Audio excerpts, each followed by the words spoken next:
Hey, welcome to the live stream. Hey, everybody. Hope everybody's having a good evening. And we're live now, fully live now. My TV's kicked on and caught up to me. Welcome to the channel. Welcome to the live stream. My voice is a little gone right now, but eventually I'll be able to talk. A little bit of congestion still. So, if you're here, have a beer. Everybody's in, go ahead and say hello in the chat, and I'll bring some people up here in shortly. Just another one of those days. It's been Wednesday all day at work, and I, for some reason, had my mind set that it was Thursday. I don't know why, but it did. And yeah, so it's not Friday tomorrow. So 2 more days of the week. This week's been dragging on too, but if you're here and you've been around for a while, I am no longer wearing the sling. So I got rid of the sling. What up, Bama? I still can't do a lot. You know, I'm in PT at least another 6 weeks.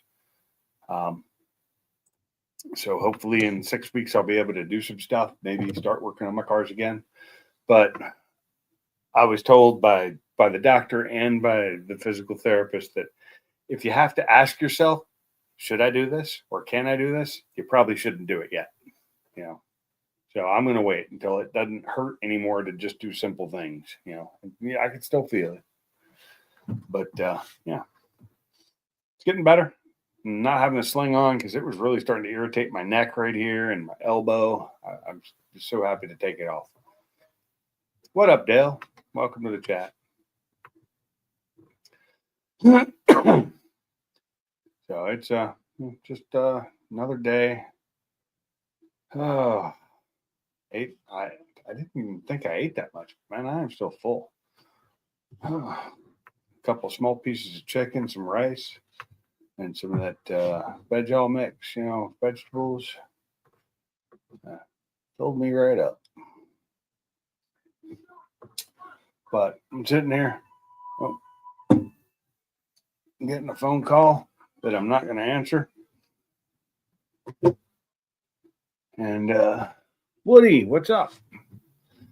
Yeah, that sling sucked. It really did. I mean, I worked for 6.5 weeks. First, like 2 weeks, it had the big pillow in between the arm and the body. And then after that, they got rid of that. I went to just the sling. I think the pillow was a little bit nicer. But yeah, it was getting bothersome. Excuse me. Can't stop the yawning for some reason. I'm sorry.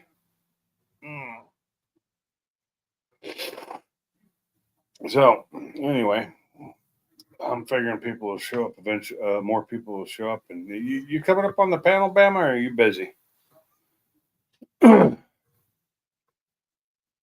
I wish I could have gone. Been there for Mob's live stream, but I didn't find out about it until after I'd made plans to just spend the evening doing nothing with my wife, watching TV.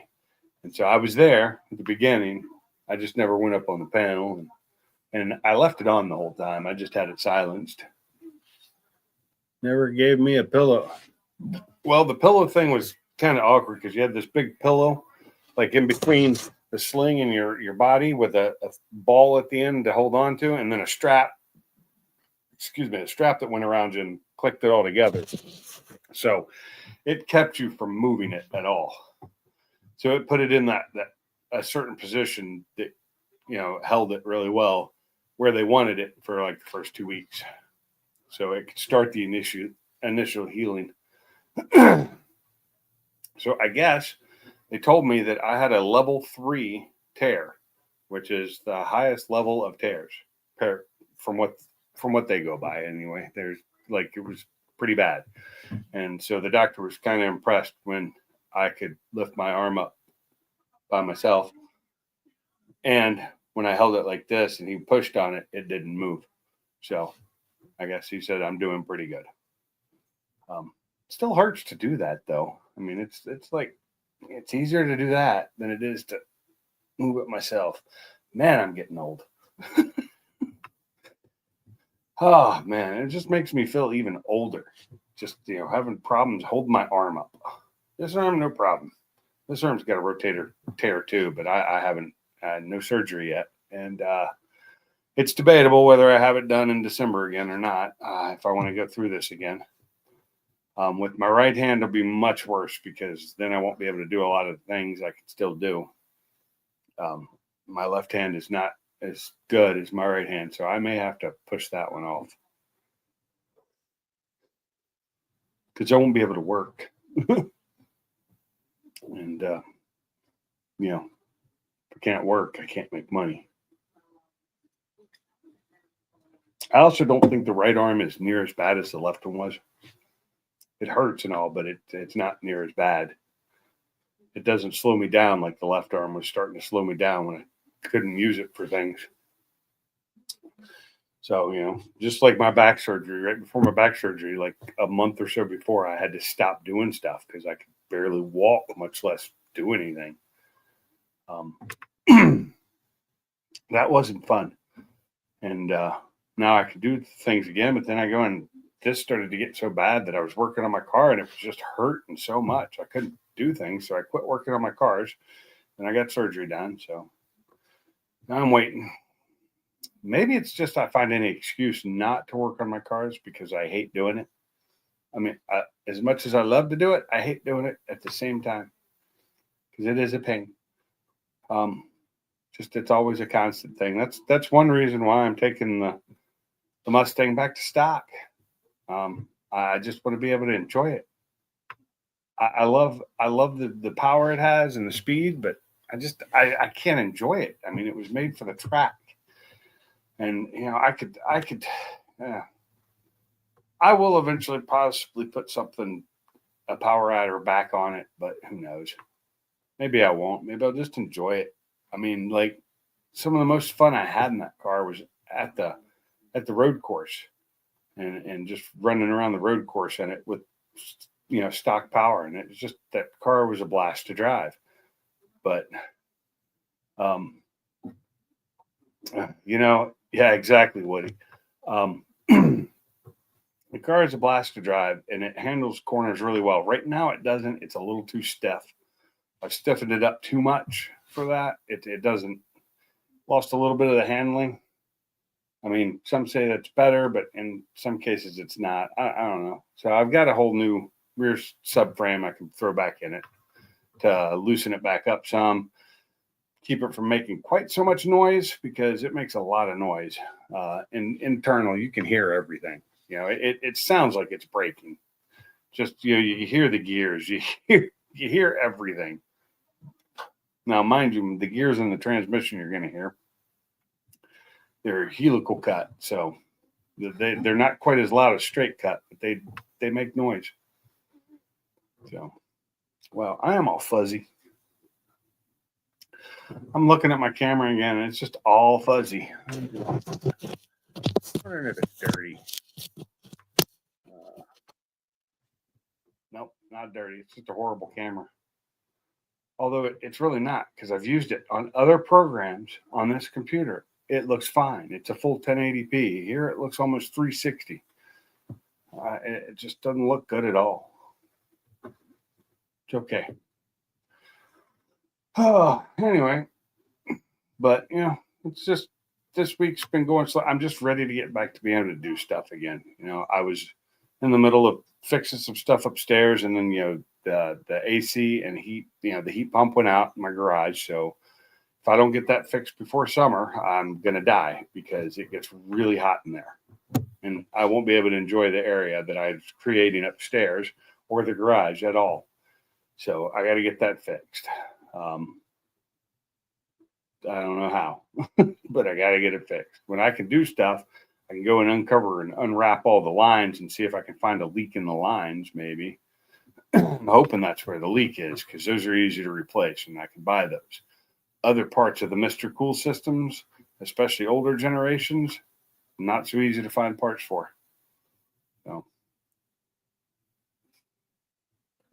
I also need to figure out if it's warranty covered, because I didn't do anything to it. It was just running, and all of a sudden it stopped working. It just leaked out.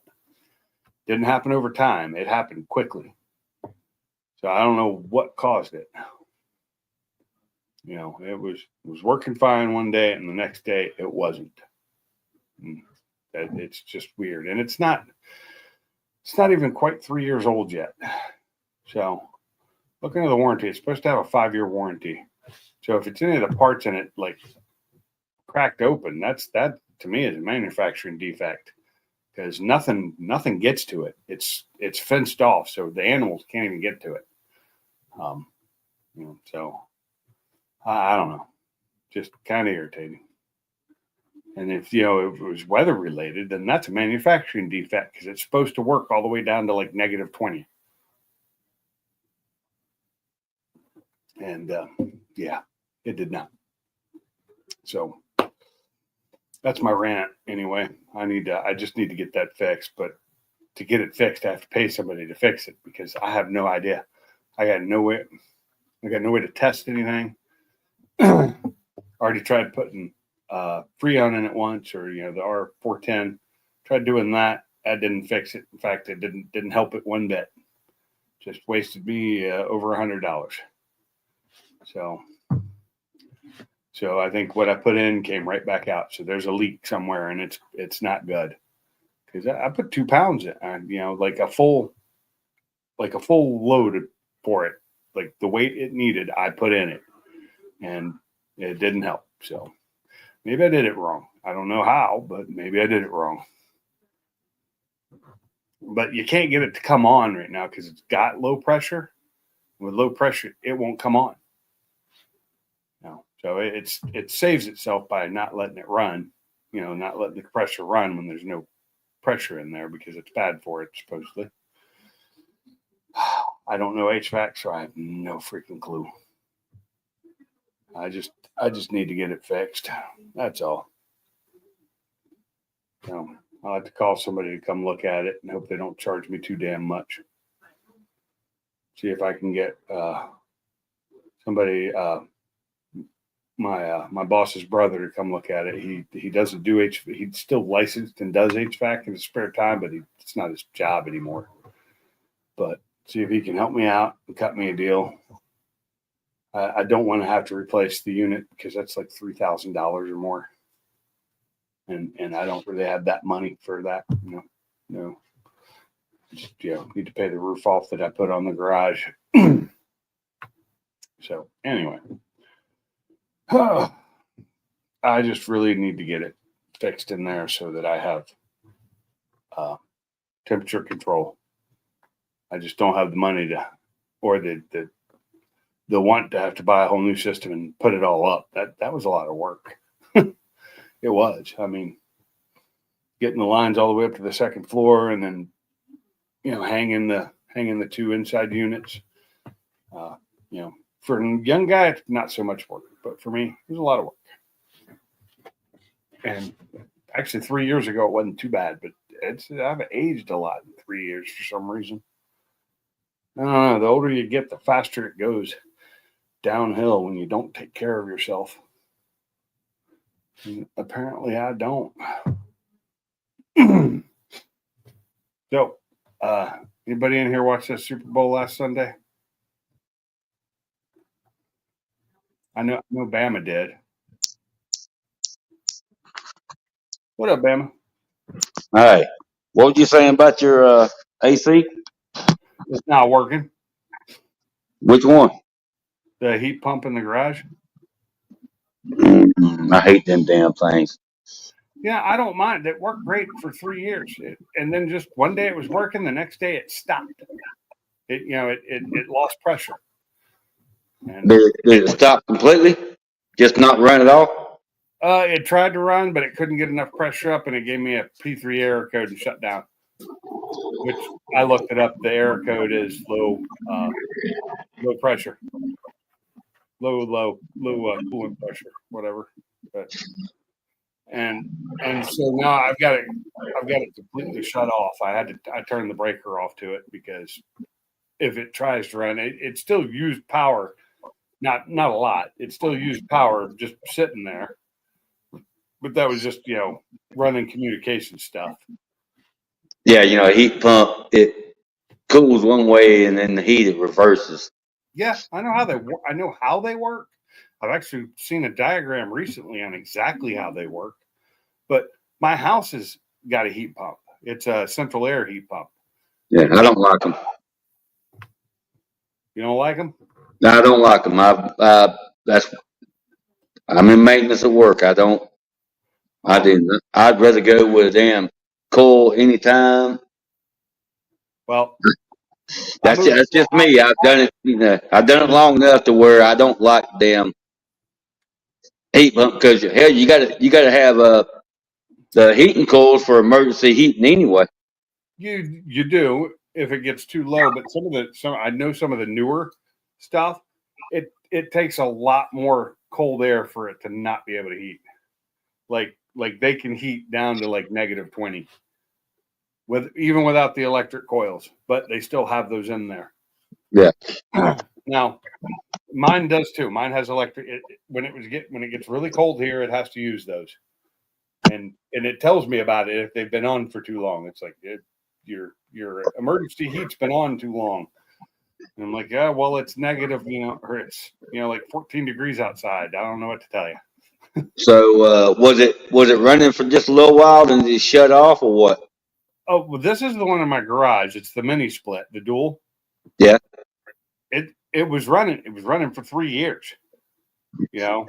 I had it running except in the fall and the summer, or fall and the spring when it was that perfect temperature outside. I'd shut it off. Yeah. Because it would just stay nice inside. But AC in the summer, heat in the winter, and then this year I turned the heat on, and it stopped working. Well, I didn't turn the heat on when I had it set. The temperature got to the point where it needed heat. And one day I walked out there, it was fine. The next day I walk out there and it's not working. What size is it? It's a 36. It's a 3-ton. So it was in. So was it? So you put it in yourself? I put it in myself. There's a 18K upstairs, 18K downstairs. I have them linked so that they always run the same. So that how old is the unit? 3 years old? It is. I didn't hear. I'm sorry. 3 years old. Okay. Well, first thing I would check is the damn piece of shit brain. The what? The control of the brain. That's what I call it. Brain's fine. I already checked all that. Brain's fine, and it's giving me the information I needed to. It has no pressure. It leaks somewhere. So it shut down when it got a low coolant level, a low pressure. Yeah, because low pressure and high pressure shut it off. Yeah, it shut off due to low pressure. And when I checked it, and I went and checked it with a gauge, it had like no pressure, like none. Holy shit, none at all. Maybe a couple pounds. That was about it. It was down to like, maybe 10 pounds. Right. And which is not nearly enough. Motorhead, sold your motorcycle, got the payment. Oh man. Well, I know one thing you can do. You can. Well, if you want to do it yourself, you don't. You can always get the Freon to put in there that's got the leak, the green leak. Yeah. Where you can see for the leaks. If you can't see the grease, you're gonna see it. It's gonna be black. It's gonna be like oil.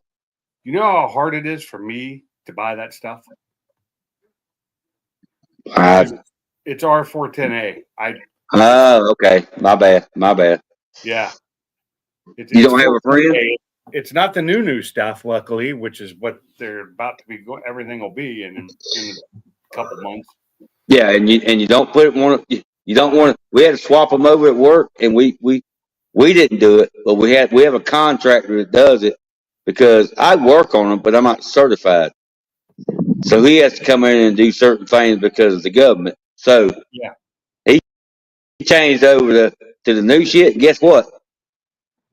We lost like, I don't know, 4 or 5 compressors because that shit ain't worth nothing.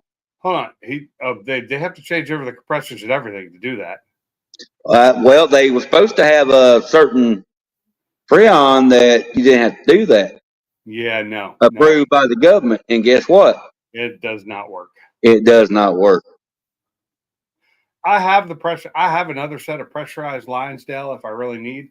But to get to the, I have 3 lines going right. Well, one that's 2 lengths long and one that's 1 length long because I'm going to 2 different head units. Yeah. So I got to figure out where that is, where the leak is, if it's even in the lines. It may not be in the lines. It may be that it's in the in a condenser. I was gonna say, damn, if you had a damn sniffer, but you probably got enough gas in there to even sniff it. There's no gas left anymore. Yeah. Yeah. If I did have a sniffer, I'd have to have a really good sniffer because a lot of those cheap ones, they'll tell you it's a leak when it's air flowing by it. Yes and no, but yeah, I agree. Some of the cheap ones are not very good. They'll beep for nothing. What's up, Mr. Mach 1? Yeah, he should be certified, shouldn't he? Who, me? Yeah, you. Yeah, I'm certified crazy. Yeah. That's what he's talking about. Yeah. Well, you know what, Gary? Love you too. Hey, if the wind gets it's blowing hard down. If it gets too loud, let me know and I'll mute it. Yeah. Oh man, what's it like down there today? It's raining here. It's been raining all day. It was 80, and it was good till about, I don't know, 12:30, 1 o'clock. I walked outside the plant and it was blowing like a damn hurricane. I don't know why. It ain't supposed to rain until Friday. Yeah. Well, it's raining. It rained here all day today, and I think we get the next 2 days no rain, just cloudy, and then it's supposed to rain again on Saturday and Sunday. Right. We're not supposed to. We might have a little rain. Well, the last couple of days it's changed. It's a little bit more north of me, so we might get a sprinkle here and there, and then again it may drop down. It comes from New Orleans up. Yeah. Up towards y'all, and it's not that close to us right now. But you never know what's going to happen. Yay! There's Mr. Gary. There's Mr. Fairmont. I was just about to watch his video when I seen you went live. I was busy doing other stuff. I didn't even see one pop up yet. It's gonna be cool. Yeah, hold on a minute, and Gary has something pop up right on the screen. What? Do what? Huh? He's being a smart ass. I learned it from Gary. I learned it from watching you, Dad. Shit. Oh. When did you put out a video? How long ago? A few hours ago. Okay. Yeah. I'm in my subscription feed now, and I'm back about 3 hours, so I'm looking. I saw it about 45 minutes ago, and I was trying to deal with my mom a little bit, so then I come back out. I was going to watch it, and I saw where you was going live. Well, I'm going to start it, and then I'm going to stop it, and then it'll pop up in my thing as soon as I get off there when we're done with the live stream. Just me burning my jaw. It don't matter. Let's see. I enjoy watch it. I like that last one that Funky had was just with the water pop. That was fun. Our friend Funky. I enjoy his videos. He just has fun. I mean, I guess that's why people watch him. Yeah, buddy. Yeah, you ain't gonna see no hurt feelings with Funky. Oh no. Same with yours, Gary. Yours are just kind of fun to watch. You ain't gonna hurt Funky, thanks, Binks. But yeah, Funky don't give a shit. No. See, that's the thing is I do, and it's a problem with my videos. They don't come out very good. No, your videos are fine. Whoever said they didn't come out good? Me. But you know what? We're our own self critics, right? Exactly. I'm the one that filmed it. I'm the one that edited it. It's all crap. And I don't Yeah, edit, but you, man. I just paste. yeah, I mean, you got to be perfect. Just be your natural self, and That's, you know, that's what if you're pissed off, you say, "You know, I'm pissed off. I'll be back in a minute." that's what I've tried to do in the last couple like no edit videos that I did, which has been a while now, where I just filmed them on my phone and uploaded them, and And maybe that's all I edited do. intro to them. Paste them together and throw them up. Only I've been adding to them the last couple. The only thing I added was an intro and an outro. That was it. I didn't piece any. I just one solid one take. Screw it. I see these people doing some of these videos. They get just tons of views and they're crap filming. You know, they're bouncing all over the place. And Because they said the right word or whatever, you know, and that shit picks it up. yeah, I'm not trying. I mean, I make my videos, but I'm not trying that hard. oh no, I'm not either anymore. You know, I mean, it's just, I did for a couple of years. I tried really hard. I was doing the full editing. I was in on my computer, like sitting there for hours editing one 15-minute video. right. And the thing about it is that, you know, people would rather watch these shorts more than our videos. Yep. That's why I started doing shorts. Attention span. Get a bunch of people, but my videos, I'm lucky to get 30, 40 hits on them. Yeah. But hey, On my old videos, I got some of those that are still like right now. For some reason, there's a resurgence on the people are watching the digital dash install on the Mustang. okay. That's getting a lot of views right now. I mean, when I say a lot, I mean like 36 in the last month. Well, the thing about it is that's something that they want to do to their cars. So it's like a good DIY, you know what I mean? Yeah, it's like a guy asked me today, he's like, does it keep the mileage? I was like, well, if you do it right, yes, it keeps the mileage. If you don't do it right, it'll screw it up and it'll add mileage. It won't take away mileage, but it will add mileage. Yeah, a couple Mustangs ago, I sold one of my cars. It was that white GT.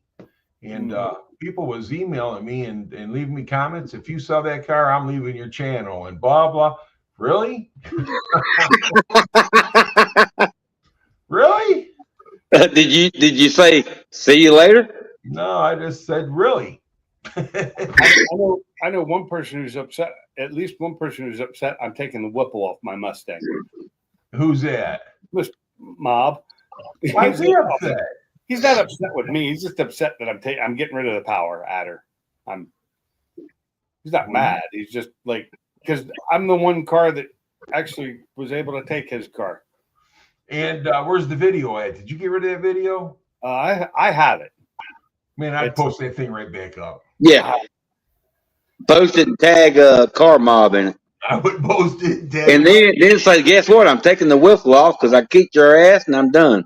No, I got nothing else to prove. I don't know that I shouldn't say he's mad about it. He's just sad, more sad about it. Kind of like I am. I'm sad that I'm doing it, but I'm doing it for a reason. Yeah. The thing about it is, though, Pinks, it seems like you enjoy road course more than you like drag racing. Oh yeah, I do. So I love drag racing. mean, it's a gain for you, really. Yeah, I love drag racing. That is, and it's drag racing is way cheaper to do it, not to like be fast at it. Right. To like go test and tune and just have fun. Yeah. I really miss my old track, the quarter-mile track that I had half an hour from my house, because their test and tunes were really fun. I never got that Whipple on a quarter-mile track. I mean, I had it on one, but I was unfortunately, because I was bracket racing, was limited to the 8th mile. But yeah, so I mean, that's just something that's dear to your heart. That's what you enjoy doing. So Yeah. more power to you, man. If that's what you want to do. Do it. Yeah, I do. I want to get down to Barber at least. It's like my son kept trying to get me to do this and that in my car. It's like, I'm enjoying it too much. Why should I? Yeah, and I'm not saying I'll never add a power adder to it again, but if I do, it's going to be something more controllable. Yes, something Like you a can turbo. control your car better and everything. Man, Motorhead, that sucks, dude. It does. It really does. AFEs, I didn't know they were that slow. Everything I've ever bought from I've gotten pretty quick. But they're I a guess good I didn't company. order it directly. I've never heard anything bad about them. Are they a good company? I've had a couple of their parts. They were great. I mean, they were fine. I've never But used I've always bought them from like vendors, never direct. And they were always in stock, the things I bought. And it's cold air intake is exactly what I bought 2 different ones for different cars, and they work great. I mean, I've never bought one for the Mustang. I'd be like, send my money back, you assholes. Well, I wonder, could you go to a different like Jegs or whoever and see if it's in stock, and then cancel the other one and order the one that you found? Well, he said it's getting shipped now, so Oh, okay, my bad. kind of like me when I tried to cancel that order for that clutch of mine that I ended up getting a second one because it got shipped the day I ordered another one, even though I'd canceled it, they'd already shipped it. And I ended up with 2 of the same clutch, which cost me a lot of money. But turns out that the good thing is now I have that replacement clutch. Although, if it weren't for me already having it, I would not put that same clutch back in. And I'm still debating on whether I will swap it or if I'll get a different one. But for me to get a different one, I have to buy a 26 spline clutch, not a 23 spline, because I have a 26. It's for the Mustang, right? Yeah, my input shaft on my Mustang's a 26, like a bot or a GT.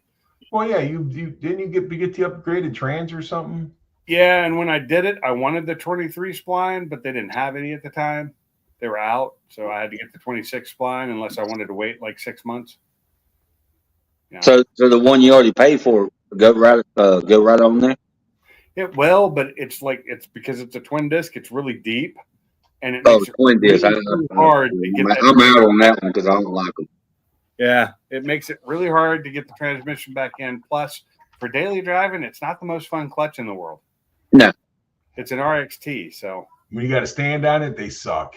Yeah, but it's strong. Well, it was supposed to be strong as hell, but it's already gone. It's less than 1,000 miles after break-in. Well, you were working so hard trying to get that thing to hook, though. I see why. You know what I mean? So, I mean, you were trying second gear, third gear. You was trying everything. Yeah. I don't think I ever tried third gear. Well, maybe messing around I did. I'm just saying. Well, I like in that third gear. I was running it, although, I'd like to talk to JJ, but he runs an auto, doesn't he? Yeah, he's got Maniac's got an automatic. Well, yeah, that's the thing, though, and that's what we told you all along. If you're going to keep it like that, then you need an automatic. Yeah, even I would love to put an auto in it, but if I did, I'd love to put the 6R80 and the paddle shifters in because I want the paddle shifters so that when I'm doing road course, I can shift gears. Yes, it's not nearly as quick as, say, the 10R80 is, but a 10R80 doesn't fit up in my engine very well. What's up? What's going on? What's up, Victor, Woody's, and all this thing? What is up? But, yeah. Mad Motorhead? Yeah, everybody in the house. If you're going to keep that car the way it is, engine-wise, automatic would definitely do you a lot of good. Well, I am getting rid of the Whipple, so it's going to go back down to the 400 and some horsepower. I'm dropping 500 horsepower off of it. Still a fun car. It was a fun car before. I loved it before. Right. Hey, I'm going to tell you, I love my 21, and I ain't doing nothing to it. Yeah, that's right. Now your transmission is the nicer transmission. I love the transmission in that car. What is that one? Is it the what transmission does it have? It's the I can't remember. I can't remember either. It starts with a T, doesn't it? Yeah, it's the good one. 3050 or something. It was the same thing that's in the wife's car. Yeah, in the GT350. Yeah, it's the better the one they should have stuck with for everything. Yeah, it's pretty bad. I got the car and don't know what trans is in it. What up, T? Sleepy. What up, T? Sleepy T? What's up, Hasler? T. Hessler, the non-Harley riding son of a gun. Non-Harley riding. I'm a non-Harley riding son of a gun too. Yeah, but he was talking about buying one. I just want to hit him up. Yeah, I was thinking about that, Victor, but yeah, for that it's money. I mean, they're not super expensive, but I know their prices are going up. But yeah, the ESS kit's nice, and it is more controllable because you can put a wastegate on it, basically. I'm thinking more turbo. I love turbos. I think from what I don't have a turbo except for my truck, but from what I read, turbo's you get a lot more support on a turbo than you do a blower. Yeah. Yeah, it doesn't kick in super early, so I can get a good takeoff, without having too much pressure up there. Like when I was taking off, I was putting the full 14 pounds of boost at the starting line because I have a 2-step. So it was producing, way too much power. Yeah, but it's cool if you spool it up before you leave. Well, with the blower being on top of that direct displacement, there's no not spooling it up. No, I'm talking about the turbo. Yeah, well, yeah, but you can still control. You can spool it up and control it to be like 3 pounds of boost instead of 9 pounds with a boost controller. Damn, T-Call more goober. What boost you want to leave the line at? Yeah. Bama, what engine is that you're in your picture? That's in the 68 F100. F100. I kind of thought it was by the firewall, but I figured I'd ask. Mm-hmm. Let me change my picture. Edit. Man, I swear this beer is not a problem to drink unless you buy it in these bottle cans, and then it just gives me just carbonation gas constantly. It's like burping. There we are. We'll show. Are you gulking it too fast? No, I'm not. I drink it faster when I get it from the regular cans. I think I should just pour it into a glass. It'd probably be fine. Maybe. Kind of tastes old. I think the store I bought it from had it stocked too long. It's not skunked, but it does kind of taste old. Oh, you know it. Wonder where Salt is at. Eating hot dogs? He's probably playing World of Warcraft. Mm-hmm. Actually, I started playing it the other night. I tried it years ago. Matter of fact, my account was still good from 2012, so it tells you how long ago it's been. Yeah. And I'm just not a fan. I wasn't a fan back then. I'm still not a fan. I played for 3 years, and since I quit playing, I've tried to go back to it, and this has been years ago still. Tried to go back to it like 3 times, and I wasted money by paying for the subscription. Yeah, well, I just did it for the month. It was just a month here and there that I'd paid for, and I'd play like 2 times and be like, yeah, I just can't get into this game anymore. It's just not fun anymore. No, I got EverQuest, but I use that when I'm at the hall and nothing's going on. In between phone calls or whatever, I'll play that at the hall. The only ones I played was if it wasn't racing the golf, I didn't do it. Thank you, Motorhead, a T3650. That's your transmission.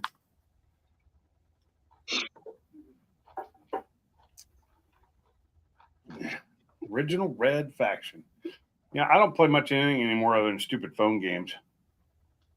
No, I ain't never had one on my phone. Really?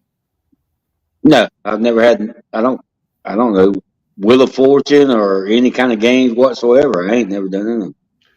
I never played anything but my buddy at work, he's like, hey, man, you got a computer? And I go, yeah, I got a computer. And he goes, you got to play this game with me. So I started playing it. This was back in 2000. And, man, I tell you what, that game, it almost ruined my life back then because that's all I wanted to do. I didn't want to do nothing else. Which one? Warcraft for me, too. That's all I did. My wife would come in. She'd say, hey, I'm getting ready to go to bed. You want to go with me? Hint, hint. Nope, I'm playing this game.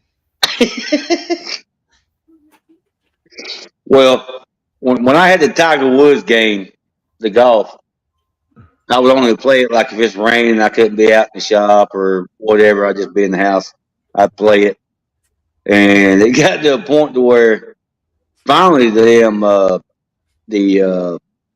PlayStation 2 tore up. This was years ago. Oh, And when it tore up though, it was a relief. yeah. Yeah, it was, because that's what I was doing. I mean, I done moved up, done won so many tournaments, blah blah blah, to where I was just hooked on it. Oh, it's not hard to get hooked on them. No, Yeah. I used to play racing games all the time, but now, Oh yeah, and the problem is I played them with a controller. You know, I have a steering wheel and stuff, but I don't have anywhere to set it up out here. You know, Hey, that's right, Mad Motorhead. That's what they were, buddy. A T36. I couldn't even think of it. yeah, you got it. T3650. Well, I tell you what the fuck happened to me. So, we're getting this supposedly this big snow, and so I went over to my dad's and started up the 4-wheeler and stuff to make sure that everything's okay with it. Plus, I got my new one here at the house. And I walked in there, man, and the extension cord to my battery tender was arcing. shit. And I don't know what the hell, why, what, when, where, nothing. It didn't blow a fuse or nothing. It was arcing. So I got over there, man, and jerked that plug out of there as fast as I could, and scared me. That Was is it good. was it arcing on the floor or on the car? On the floor. Huh? Oh, so Well- you just it got just worn out. No, I think is what had happened is that when I parked the 4-wheeler in there, I must have laid the blade down on that Oh, because I brought it in and then I set the blade down and then I put the blade back up and backed it up a little farther. Then I set the blade down again. And I'm thinking the first time I got that extension cord, I'm just lucky it didn't burn that freaking garage down. yeah. I Yeah. agree. Yeah, Holy shit! that's just lucky that you got Very to it in time. But the thing is, what's You the don't wanna check- what's the breaker that plugs on? It should be nothing but a damn 20 at the most. It should be a 15. You think it would have 15. scripted, but it didn't. So you need to check those breakers. They might be bad. Yes. They get old. Breakers get old, and they do need to. People don't realize they need to be replaced every now and then. Yeah, but the thing is, when they're old, they usually shut off quicker than the new one. No, some of the old. So some of the old ones don't. They just don't work. They stop sensing power. They don't work the way they're supposed to. Yeah, I don't know. I don't know nothing about it, but It depends on the type of breaker it is. I got a different extension cord and plugged it in a different, outlet, and Yeah. everything seemed to be okay. I started the car up, make sure it didn't, do anything to the battery or nothing. But Gary, I agree with Pinks. You need to check to see what breaker it's on, because that's not good. Well, that breaker I'm not even using no more. Well, it's I'm right. using one on the other side of the garage. Well, you got two sides of the garage. It could be on the same breaker. It's not on the same breaker. Tenfold. Yeah, it's not on the same breaker. There's two different. Actually, there's 3 breakers for the garage because the guy, I don't know what he used to do in that garage, but he did something. He did some type of work in that garage at one time. You turn that breaker off. That The breaker, didn't shut off. the breaker. That was the first thing I did. Tenfold. Just asking. Plugged it in on the other side of the garage. No, you're right. I mean, yeah, I did turn that off. Yeah, I had a breaker go bad one time, but it went bad in the, on position. But you And- know what though? Since you guys are talking about that, usually when you flick them, they'll click. That one didn't Yeah. click; it just turned off. Oh, soft. It was a soft off, Yeah. like a light switch, like some of the Yeah. cheaper light switches. Yeah, Now that you that's, mention it, it just clicked right that's off. generally a bad breaker. Just so we know, generally that is a breaker I would replace. Hey, Yeah, thanks for coming in, man. What? There's another thing too that I'm just saying, because Pinks is an electrician. He knows what I'm talking about. Just so who's listening. Years ago, I had to work on the AC, just a small 1-ton for an office, and I threw the disconnect. What that means is shut it off. Mhm. Luckily, I learned enough that I checked it 3 different times. My meter, the bars were stuck up on. on the disconnect. The bars were still connected. What's up, Bob? And the handle went down, but the bar stayed up. I've seen that happen before on old disconnects. Yeah, and luckily, I learned enough to go. No, you always check it 3 times before you start messing with it. Always test the power before you mess with Yes, it. and if you got to go to another unit to make sure your meter is working, do that and then come back. Yeah. I'm Yeah, gonna- I learned I that gotta- a long time ago when I I sucked gotta the hell go out of over- myself. I got to go over to Dad's in the morning, so I'm going to check that again. That's good. I mean, what should I just take the breaker out? I'd remove it and maybe just buy a replacement for it. Yeah, is it a square D? Is it a snap in? Is a snap in a screw in? It's cord. I'd have to take the face off to know for sure. Yeah. I don't know a lot about electricity. All I know is they had fucking almost burned my damn car up. That's right. It would I suck. agree. Yeah, I've been working with stuff like that for many, many years, and like that's one reason I had this our breaker box replaced in this house. And when I did it, come to find that the wires coming down through the weatherhead were 100 amp wiring. It's a 200 amp service. Yeah. It was wired as a 200 amp service, but the people who did the wiring on the house went cheap and went 100 amp wiring because it's smaller. We got all that And fixed. We got it And fixed. it's easier to pull, ain't it? Oh, much easier and cheaper. Even back then, it was way cheaper to buy smaller wire. But they redid it all and got it all done, and then ran me 100 amps to my garage. So, but I this huge Siemens panel in here that I got for like next to nothing, like $25 with breakers, and it was because Home Depot was getting rid of them. They were clearancing them, trying to get rid of them. I think I actually paid more like $75 for it, but it's a full like 42 cabinet. It's a 42 breaker cabinet, and it came with like 20 breakers in it. What's that called, Mob? Different ones because I needed different ones, but it was cheap, and it's a Siemens. It's a good box. It's not a cheap one. So I like that. I just also like the fact that I didn't have to do all the work because I hated doing electrical work. For some reason, I'm thinking I got 200 watt in my house. 200 amp. Does that sound right? 200 amp is a standard service. Yes. Okay. Yeah. That's what I had in my shop. Or Bigger 200 houses whatever. can usually go up to like 400 amp. I have 100 amps in my garage. The same thing I did at my old house. 100 amps in the garage and it off the 200 amp main. 200 amps. Yeah, that's standard for a normal house. When you get to your bigger houses, they will get bigger. Yeah, I think But a lot of times I'll see a 400 amp service split. because where they when have they put the furnace in my 200 amp. house, when they put the new furnace and air conditioning in my house a couple years ago, they had to check and make sure it was a 200. Yeah. So in my old house, I had an old Pacific. It's a box that's been out. They're legally supposed to be changed out before you sell a house. When I bought the house, it had it in it, and I ended up when I had the first heat pump put in. It took them a while to find the company was remanufacturing breakers that were much better breakers, more safe, that they had to use to put that in. And then by the time I had the upgraded heat pump put in, I'd already had all the electric. I'd had it changed out. So I went from having a box inside my front porch to outside. So it was an outside breaker box that I put a lock on and a meter box all in one, but it was a lot nicer and a lot safer. T, what's going on, brother? What is going on, gentlemen and You ladies? got a 250 amp. Yeah, see, Mob's got a 250 amp because he's got a larger house. I would have thought you'd have the 300 amp, or does the garage have a separate breaker panel? What up, T? What's going on, Bama? It's going. That's what I'm talking about. As it should be, because every day we get a breath of lung in our air.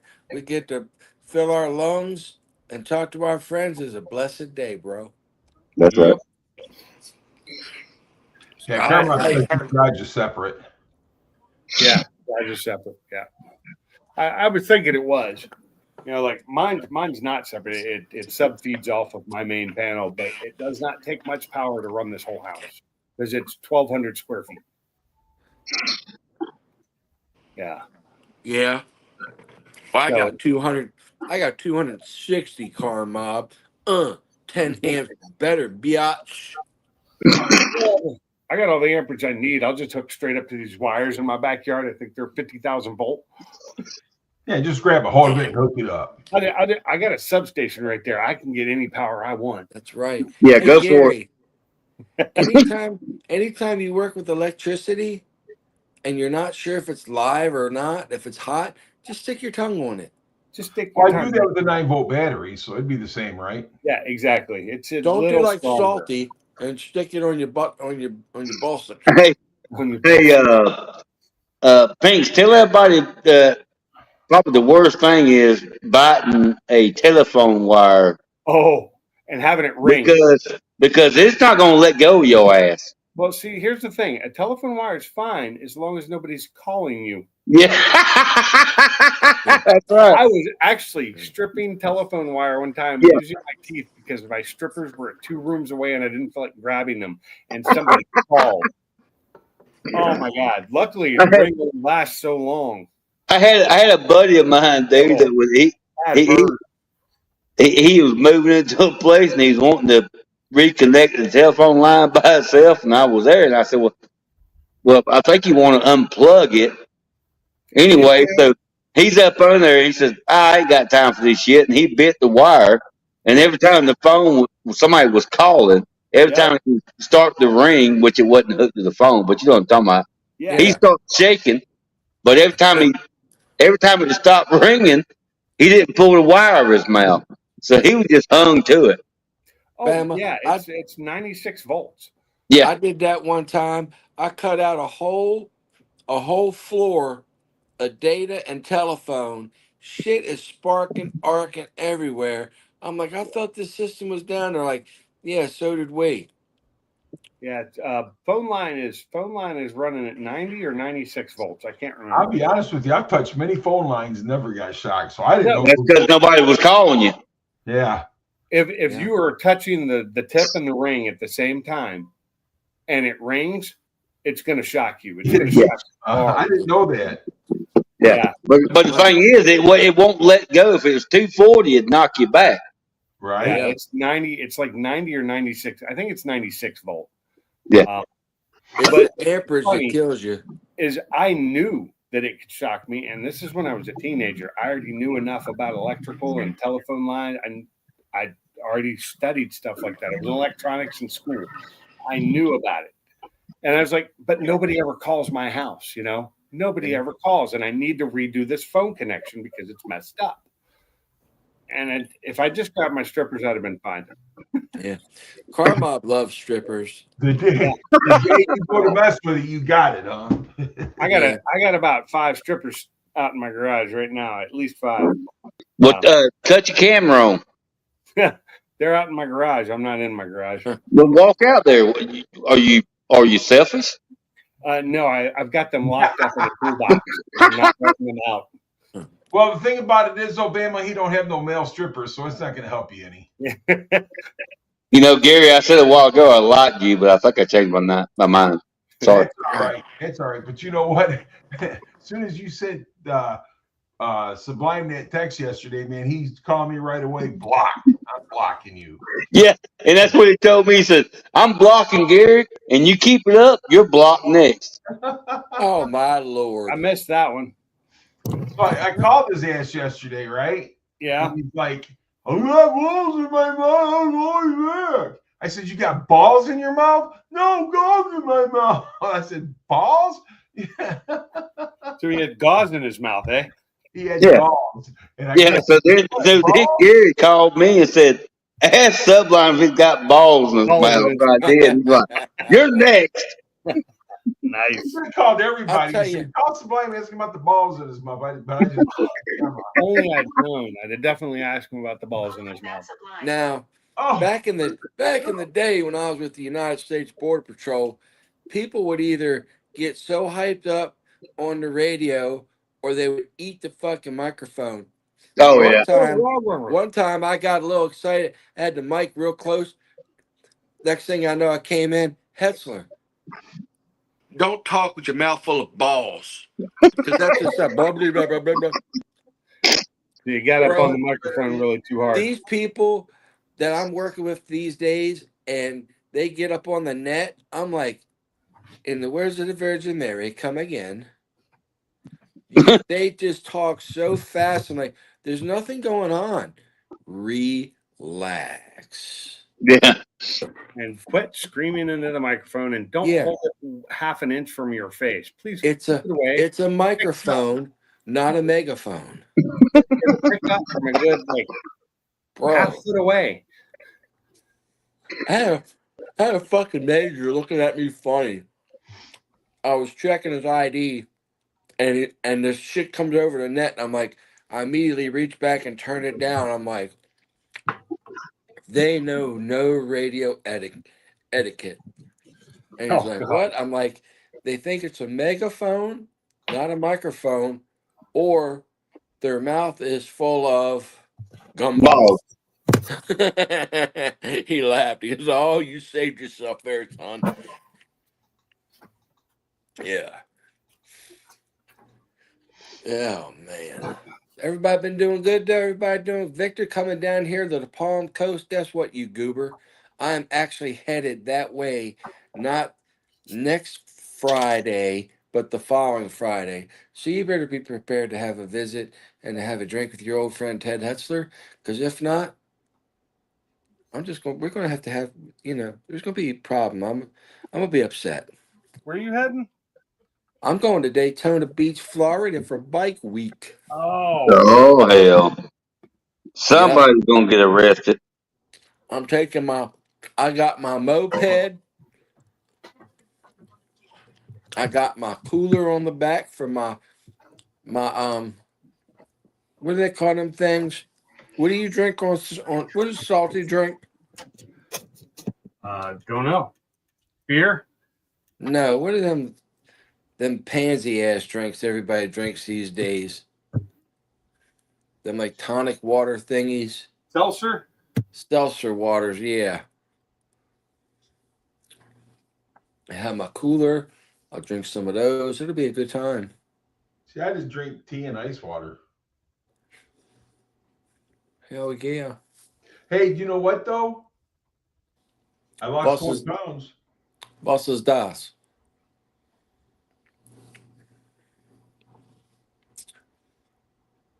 Was ist das? What was that? Was ist das, Fräulein? You're speaking German. I don't know German. I barely know Americanese. Come on. I know. I messed up this person's name the other day when I pulled him over, and I said, I'm sorry. English is my second language. Bad English is my first. Yeah. I don't understand what you're saying. If you're not speaking English, I'm not listening at all. I feel you. What a day. Been one of them days. But everybody's been doing good, huh? Yeah. I said I Really lost sad. 20 pounds. Gary, I'm glad you didn't have any issues or problems with a fire or anything like that with that extension cord. Well, thank you. Power is, it's scary what power can do. How it can bring things to life and it can destroy things. It can just, over the summertime, last summer, I got a text message from I got a voicemail from my ex-girlfriend. Her son, who looks at me like a father figure, got electrocuted on top of a roof, cardiac arrest, brought him back, and he's doing great now. Everything is going well. He has real no disabling effect of what he had suffered, and everything is good. But yeah, he was up on top of a roof, and HVAC system. They thought it was down. They thought they had cut power. Tic tac, no. Test your power every freaking time. That's the Yep, thing, don't though. trust it. in machining where I'm at, we have to do a lockout. So Yeah. this I know about. And a lot of times those machines, they'll hold electricity. Yeah, Yeah. because of the capacitors, correct, sir? I don't know why, but they hold it. Capacitors. Yeah. It's capacitors. And well, some things can act like capacitors as well. There's different things that can hold. That's true. Yeah. But yeah, you have to lock out and discharge machines, That's or what give we them do. so much time and they'll auto discharge. But that's what we do, and that's how come I know about it, because like I said, we have to take the little test every year, Yeah. and for OSHA and that. But Mhm. I mean, the thing about this is that you got to be careful because they unlocked the machine out at work and it smushed the guy's head. Oh I'm man. going to do for my OSHA again sometime soon because I got an OSHA. Oh, Yeah. Oh shit. a 3 or an OSHA 5. I think it was a 5. I might have 2 more years. I'm due. I'm due for the ocean again. I'm gonna have to go down tomorrow and see the Gulf of America. Bitches. Only on Google Maps. On Apple, it's still Mexico. Right. Escuche, perdón, señor, está baño un momento. I've always just called it the Gulf, so I don't really think it matters to me whether it's called America or Mexico. I always just called it Panama City. But that's just that city. I'm just talking the water out there. I just always It called it. don't matter. That's what we call it, Panama City. Although a lot of times when I think of the Gulf, I'm thinking of the other Gulf on the other side of the world.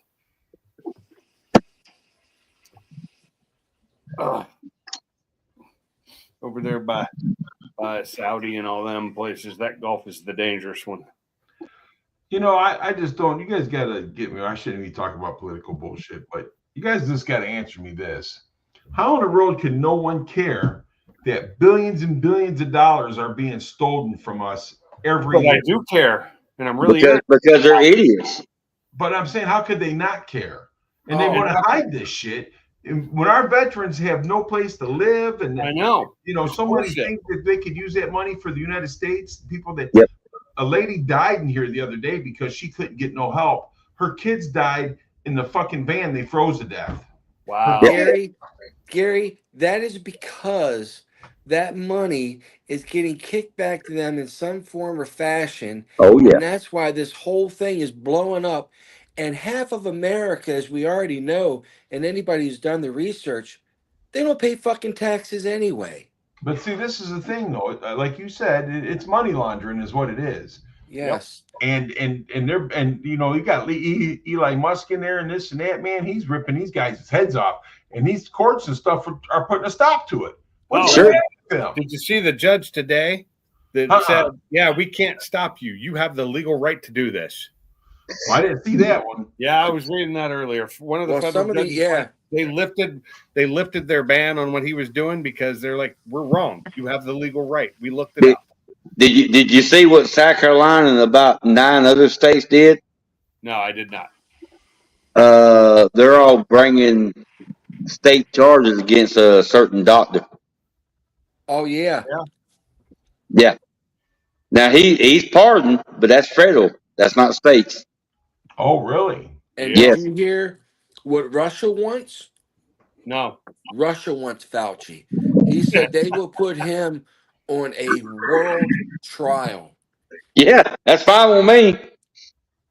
And I can tell you guys, you know, I've really tried to take care of myself. And ever since I did have COVID, I try to take better care of myself to make sure my diabetes is in check. I've lost weight, you know, I exercise, but my blood pressure will go up.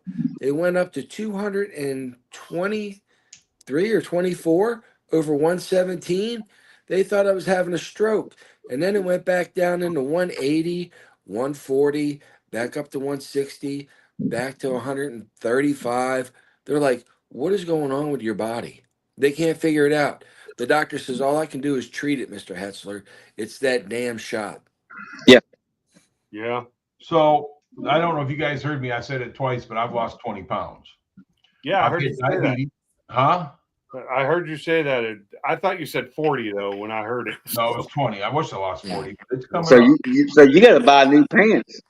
No. But anyhow, No, I gained this fucking weight from doing the stupid negotiations, sitting around eating these fucking big restaurants. But anyhow, I'm gonna tell you something. P. I had SARS pneumonia back in 2003. They counted me off. They said I'm dead. They called my parents, brought my parents up here and everything, and I made it. I made it just like you did. You know, okay. And Yep. another thing is that after I got out of there, I had diabetes. I had all this stuff Yeah. going on with me and everything like that. I got on the keto and doing the intermittent fasting. No more diabetes, no more pills. The only pill I'm taking right now is for my heart because it's AFib. Yeah. You have to fast. I don't care what anybody says. I only eat twice a day. That's it. That's all I eat. That's it. Now you can pick one or the other, whether it's morning and noon, or you go noon and late afternoon, but that's it. Yeah. So It's wild, man. This guy's kidneys, man, they were starting to fail, and he was getting ready to get on dialysis. Listen, he just started doing the carnivore diet, and his kidneys come back. What is the one thing that kills your kidneys? Protein. Guess what he's eating and making his kidneys better? Protein. Protein. Thank you. Yeah. You see what I'm saying? So I mean, I've been studying on this stuff. So since Sunday, me and the wife been doing the carnivore. Man, I feel freaking awesome. Yeah. Yep. Well, you got to remember, our grandparents and great grandparents, what they eat. Meat. Thank you. And if they ate Yep. vegetables, it came out of the garden. Their Yep. garden. We would. I was much healthier as a kid. We had a garden, and we got fresh beef from our well, actually, it was our auto mechanic, but he raised cattle, and we got beef from them. Well, the thing is, Pinks, you can go to any pictures of everybody on the beach in the 70s, and how many overweight people you see. Couple, Yeah. 2 out of the 75, whatever. and they were usually smaller than I am now. Until McDonald's came along. Yeah. Well, McDonald's was there then, but they wasn't doing what they're doing now. Yeah. No, Oh, it was different. Food was it different was back not the same. Yeah. Hey, Yeah. later, Bob. Thanks for coming in. Thank you so much, Carmob. Take care, You have a man. blessed night, buddy. So I have said, and I told my wife this the other day, my birthday's on Sunday. And as of Sunday, I'm going to change my eating habits again, back to better eating habits and But you know what, Pete? less alcohol. If I was a gambling man, I'd say that your eating habits probably ain't that bad. It's the alcohol that's fucking with you. And that's why I said less alcohol. I'm gonna finish what I have, but I'm not gonna buy more. So, Well, good luck. and That's right, Pink. well, one, I do need to cut. I eat a lot of bread and a lot of rice and a lot of Bread is fucking horrible for you. yeah. Well, actually, I guess I don't eat as much bread as I do. I'll eat tortillas, but they're not carb healthy. They're just regular tortillas. Well, but they have the tortillas, low carb tortillas too. I They have the know, carb but bread, they don't- too. They're so expensive. I just I'm just prefer gonna to cut leave them out. all that alone. I'm just gonna cut them out, and if I want a sandwich, I'll eat it on lettuce. You know.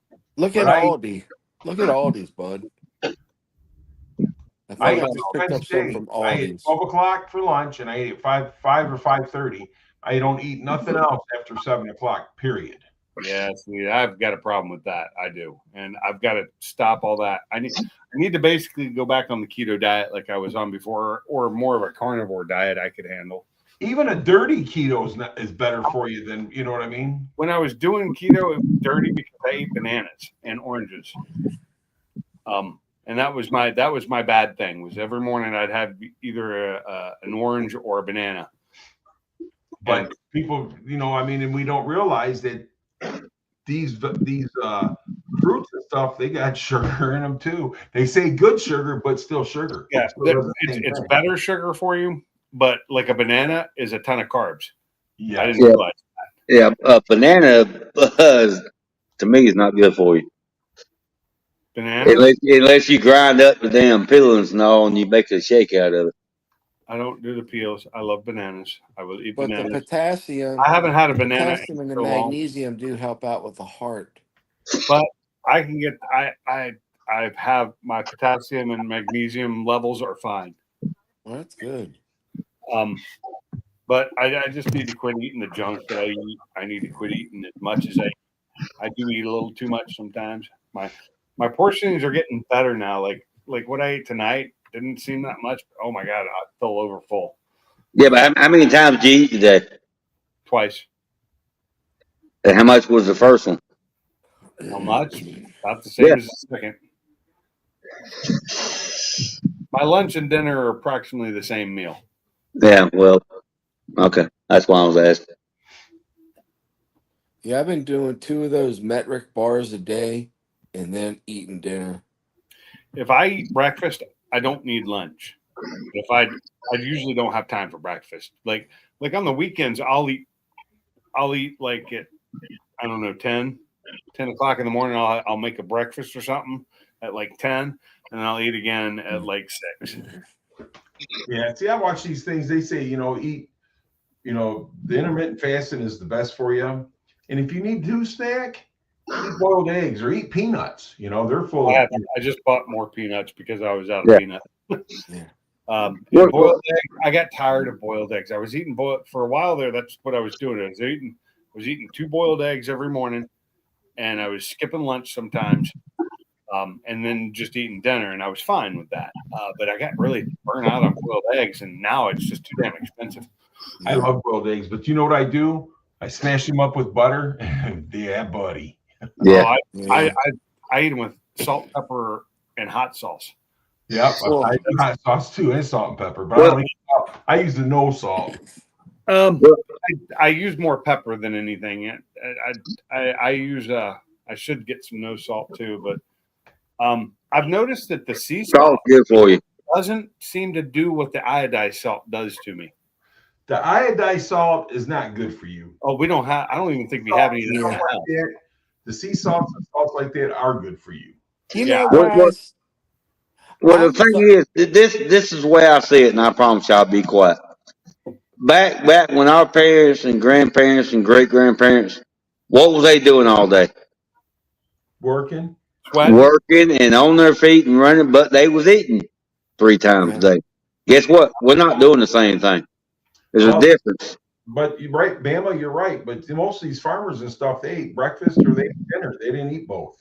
Yeah. Well, I mean, I know my grandfather did because he made sure that right here on this property, he got up, ate breakfast, worked on the farm, come back in. I don't know what time, 12, whatever time, ate lunch, went back out, worked all day on the farm, come back in, and ate again. So But we're But saying- the thing is, he's working. He's not doing what we do now. I know, Yeah. but what was he eating? That's my question. Bacon, eggs, pork. He had a smokehouse. I mean, you name it, he was Yeah. eating. But there you go, dude. That's like a carnivore diet. yeah. and also that meat that he was eating was not pumped full of all this bullshit we got now. That's right, because he had his own cows, his own pigs, his own garden, his own. Well, had corn in the field. He had whatever he was planting that year. But Hey, the Bama. farmers I knew up here in Michigan, they would eat breakfast, they would work the farms, come home, take a shower, and go to bed. Yeah. Really. Yeah, they eat once or twice a day. They never eat 3 meals a day. Hey, That's Bama, right. did you ever wonder why Salty is not skinnier? Because all he does is protein shakes and then he supplements with nuts. Shit. You're just trying to call Salty in here, aren't you? No, Salty's playing with his hairy balls. Shit. Oh, Look like a fucking chia pet now. No, the only reason I said that because Elon Musk changed his little thing on X, the hairy balls to the big Oh. balls the other guys got. That is too funny, man. I'll tell Yeah, you just what, to piss everybody off. I love that shit. yeah. I was what I was when I was working when I used to do physical labor all the time, like hard work all day long. I would eat breakfast in the morning. I would have a light snack, if anything, at lunch, and then I'd eat a decent sized dinner. It wouldn't be anywhere near as big as my breakfast. and dinner was always around 5 o'clock, maybe Yeah. 6 at the latest, and then I wouldn't touch anything. And I was 180 pounds, but I was also much younger and worked my ass off. I can tell you one thing to make you lose a lot of weight because it happened to me last year. I was weighing 157 before the tornado. In 2 months, I was 131. Oh, you're talking stress? Yeah. Yeah, Everybody at work was asking me, what kind of diet you on? I said, losing everything. the stress diet. Oh no! Yeah. How tall are you, man? Like the divorce diet, right? Yeah, same thing. Yeah, sounds like it. But How you know- tall are you? Me? Yeah. Just a little 5'8". Okay. Damn, so you're a little dude. shorter than I thought. Yeah, I'm just a small dude. You just little dude. But I want to tell you, you want to talk about working, dude. I worked in a junkyard for how long? Oh, And I was picking up engines by myself. I'd roll them back on my legs and then stand up and sit them in the back of a pickup truck. Yeah. How's your back now? Oh, Yeah. and trust me, my back is jacked up. Yeah. But you know, I mean, the thing about it is that I did that for years. But you know when I started gaining weight? When When I quit smoking cigarettes. Oh, me yeah. too. No shit. Yes. That Yeah, was- because you was making up for the cigarettes with food. yeah. I was 225 pounds when I quit smoking. 5 years later, when I hired into Detroit Diesel, I was 330. Woo. Yeah, that's Yeah, true. but you're 6 what though? I gained 80 pounds when I quit smoking. Yeah, but you're 6'2" though, ain't you, Gary? 6'3", or He's what? Yeah. 6'3" or more. He's taller, way taller than I am. You know. But I mean, that was the thing right there is that I picked up transmissions and set them on the back of the trucks, engines. The only thing I really couldn't do was the 460 because they were too heavy. But like the small block Chevys and small block Fords, I'd roll them right up on my legs, and then I would stand straight up and sit in the back of the truck. What he's not telling you is the big blocks required him to use both hands. No, the big blocks I had to get a little help. Hey, He was a Bama, monster. Bama ain't never had no problem picking up a tranny. Yeah. T, Emma, T, I'm finna block you. I'm pulling the Gary. I mean the Oh. subline, sorry. I'm gonna block him. Where is Sublime tonight? Why ain't he in here? Sublime's got family over. Ah, okay. Well, that's a good Yeah, excuse. his, Yeah, I tell you what, I got a question. Start with Pinks. How much did you weigh when you left high school? 150 at 6'2".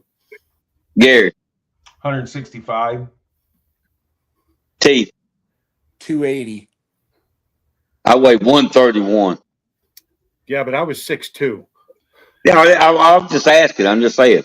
The only reason I know that is because I know what I weighed when I went into the military, which was a year after high school. So when I joined the Army, I was 151 pounds at 6'2". When I left basic training, I was 165. Damn. I was Yeah. 165. I was 6'3", and I had a 30-inch waist. Oh, yeah, I remember that. 30-inch waist was nice. Well, I still got a 32 waist, so I'm good. Oh shit! I was I was upset when I went 280, from a 30 to blocking a you, Bama. 280 at a What, 42. Gary? What'd you call me? I'm blocking you, Bama. I am a 40, probably a 42, but I wear a 40. Right now, I'm wearing a 40. Yeah, I wear a 40, but it's tight. I mean, they fit, but they're tight.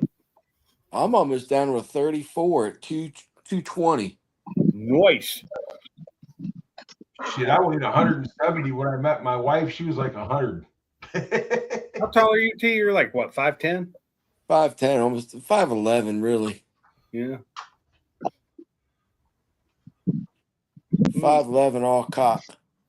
Oh, cock. Now, when I buy my jeans, I gotta wear barrel bottoms because of my nuts. No. Shit. Them Because saggy you're that ass old, they're things. hanging that. You got the grandpa nuts that are hanging that low. Was And that, they split to both legs. is that like because of your nuts? Or you're just nuts? He's just, I think just because I'm nuts. Oh, okay. How old are you, Victor Bama? said- You're just a couple years older than me, right? 60 years old. Okay, I'm 59. So you're so You guys are real close. Victor said I'm only going to be. I'll be 54 yeah, here in 3 days. 3 days. yep. well, Well, happy I'll be birthday. 4 I'll days. be 55 in June. Yeah. Yeah. You're just over. You're just under a year older than Yeah. me. Oh, What Victor is said he was $1.60 back in the day. He probably, what are you now, Victor? About $1.70, $1.80. Maybe. That old I'll Victor be says 61 in May. I'll be 61. 60 in October. Dale is 59. And Dale's 59. Dale's That one of youngin. them youngins. Yeah, they were them young bucks. Them young whippersnappers. Dale's old enough to at least know what whippersnapper means. You say that to some kid nowadays, they're like, "What? What? Right. Yeah. What? What the?"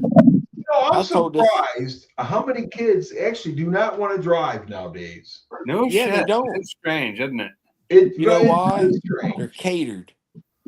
Dude, Yeah. I couldn't Yeah. wait to get my driver license. Oh Yeah. God, no. In fact, I got in trouble because I drove before I had my driver's license without my parents' permission. Yeah. Well, you know what happened to me, right? Which time? I had a YZ250, man. I'm coming down the main street because we lived on Newburgh Road, which was a main road. And I was coming down there, dude, and I had that 250 just winding out on the back wheel. And my dad was down there checking the mail. And I seen him and he seen me at the same time. I lowered that thing down, hit the kill switch, and coasted up in the driveway. As I was coasting up the driveway, he says, "You're not getting your driver's license. You're 18 years old." Yeah. Damn. No, I was forced to wait till I was 17 because something that happened when I wrecked a car before I had my license. So, 6 in March. Gary, was it 14 years old back in the day, like it was here, to have a motorcycle and license? No, I don't know what the licenses were. It was 14 here. You could have a motorcycle. Yeah, Really? you have to be 16 here. To Yeah, I have had a my North license. Carolina was 16 when But I don't know about the motorcycle license. To tell you the truth, I don't know. That's the first thing I had, gentlemen. I didn't get a car license until I was 18. I had a motorcycle license for 2 years. I didn't get my motorcycle, my actual license. I didn't get that until I was like 26. I think that's when I got my motorcycle license. I was in Washington when I finally got my motorcycle license. I didn't get my endorsement till 2019. Hey, when we had to take our test, we had to do a slow ride uphill in between two lines that were maybe like 12 to 18 inches wide. And I looked at the lady who was giving me the test. I said, she goes, "Yeah, you got to do a slow ride for 12 seconds in between these lines," or whatever the test was. I said, "Do you want me to do it on one wheel or two?" Set the premise for the whole test. I did. What I did was I took a class, a safety course that would allow me to get cheaper insurance. And at the end of the safety course, you took a test there Yeah. and were able to get your license with that once they gave you the endorsement. I had one error on the test. One. Nice. It's because I hesitated during the long turn. I had a hesitation and I got 1 point deducted. Like, son of a shit. bitch. So I always rode dirt bikes my whole life growing up. You know what I'm saying? Yeah. And then after I sold the last 250 I had, I think was 2000. Oh my God, no, maybe it was a 98 or something like that. I can't remember. But anyhow, I hadn't ridden in 30 years before I bought this Suzuki. And when I went to go get my license, we had to take that safety class in that. And the lady had asked me, she says, "How long do you say it's been since you've been riding?" I says, "At least 30 years. And she goes, "Come here, I want you to show these guys how to make this U-turn in this little box." Because nobody could do it. Hey, well, I had a problem getting my Florida because Texas didn't put the endorsement on my license. Ooh. So Florida was giving me a fit. She's like, "Well, where's your rider safety course?" I said, "Ma'am, when I took this back in 1986, they didn't even make us wear a helmet." Yeah. I said, the only safety briefing you got is what Evel Knievel told you about don't do drugs because it's like nitromethane and you will blow up if you do drugs. That was a safety brief. Evil, he said something similar to that. Your Yeah, brain but is like drugs on nitromethane. It will I explode. back in my day down here, 14 years old, you passed the test, you could ride that motorcycle to school. yeah. As Yeah, I long as they rode had to the school. turn signals and everything on, you was good. Yeah. Why do you need turn signals? Hand and arm signals worked back then too. Oh, And remember they when you just had a? probably because I, you was so young, probably. Hey, I had to learn those. I still know them. Yeah. They're a I pain still in the know ass to use when you're riding a motorcycle, but I see a lot of motorcyclists, especially like Harley riders, that still use they'll turn their blinker on and still use their hand signals Yeah. because it gets more attention. I give some the one finger wave. But a lot of people, the thing is, it might get their attention. A lot of people have no idea what their signal means. Yeah. What the fuck? Yeah. They're clueless. Let me look it up But on my, do you realize smartphone. that it used to be part of the driving test? You had to know hand and arm signals even for the car. And when I took my test, we had to know our hand and arm signals even for the car. Yeah. What And when the cars first come out, you had to stop and blow your horn before you went through the intersection. Oh yeah, Well, another thing is, remember when you always used to see these signs on the highway and you were taught that slower traffic, keep right. they're still out there. They're still I there. don't see them as much. You don't see them as much, but they're still there. And in some states, there's more, and they actually enforce it. But that's Yeah. very few states. I wish they would enforce stay to the right unless you're passing some fucking body. Now, I Yeah. will say, oh, nice. That's What is that? Dude, I was huge. how old is that picture? Um, Oh, full screen, full screen, full screen. I was green. He was for a second. I saw it.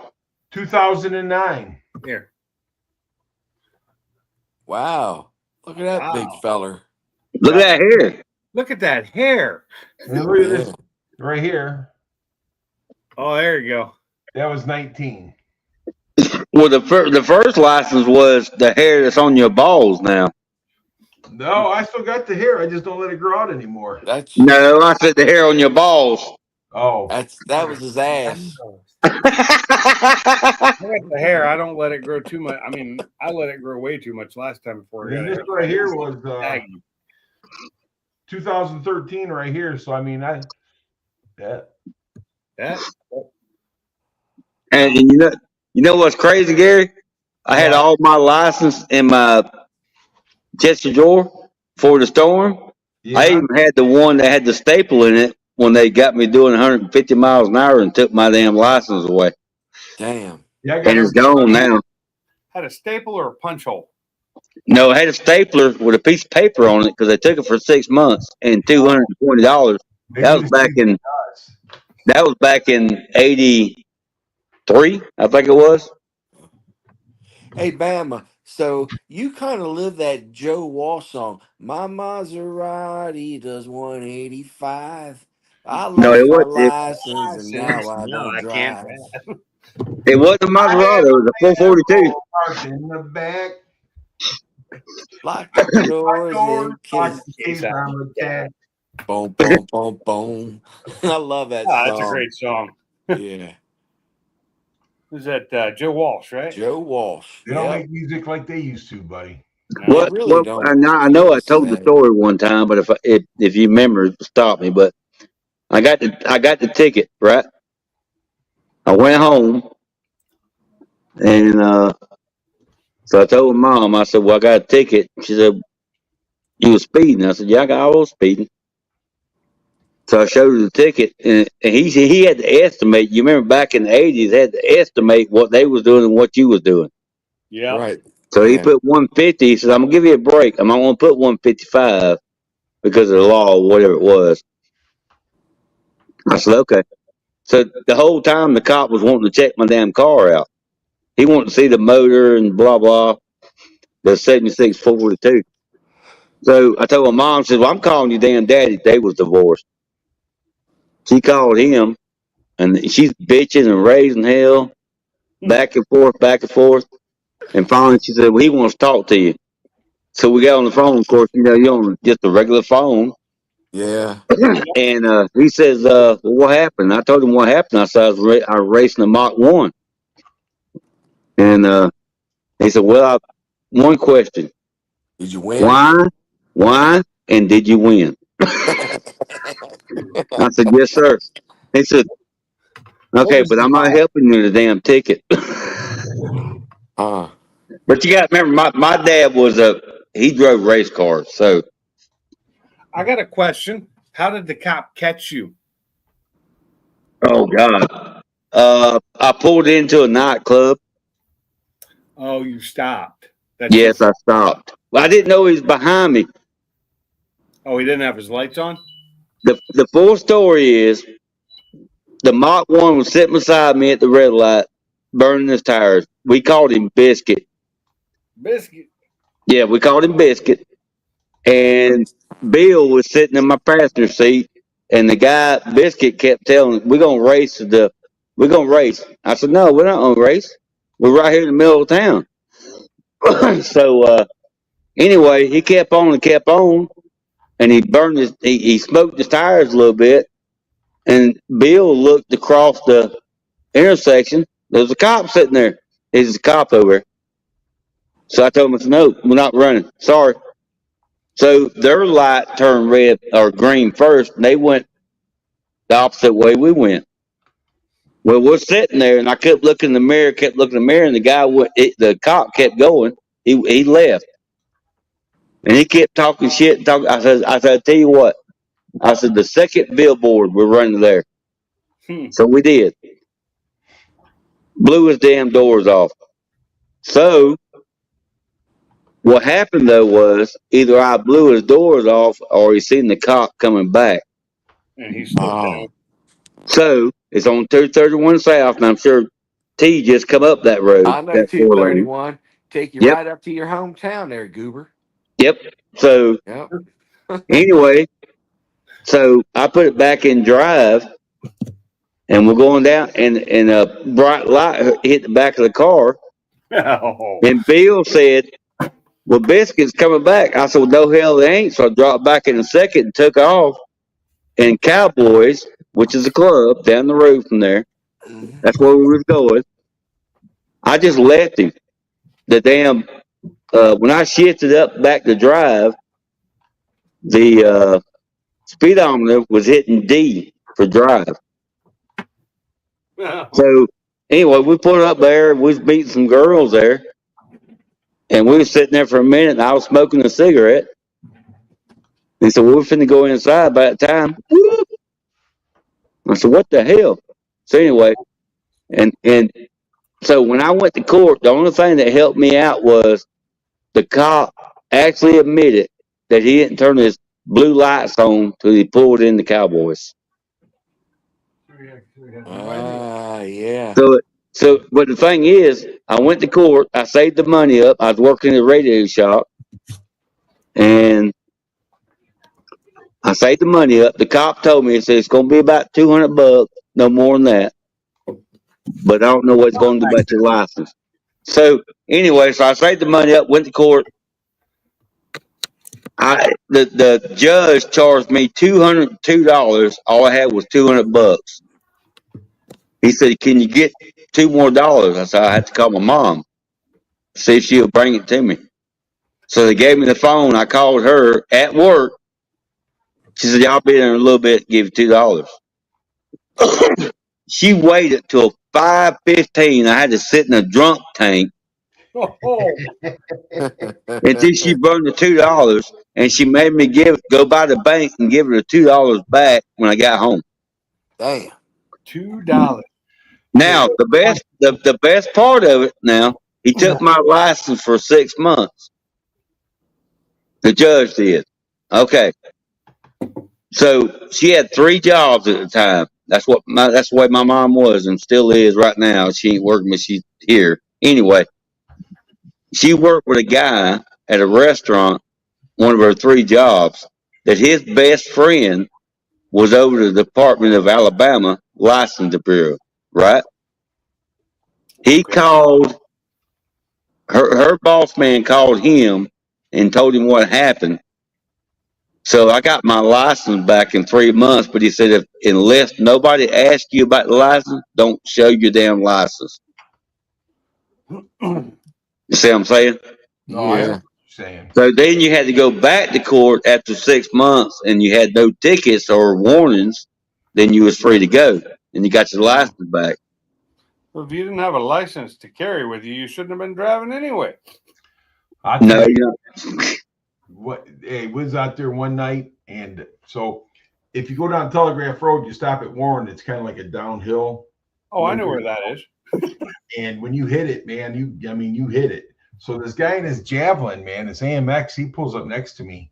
He's like a 68 or a 69 and a 390 car. And he's, getting on with it and, launching forward and stuff like that. And my buddy says, whatever you do not race him.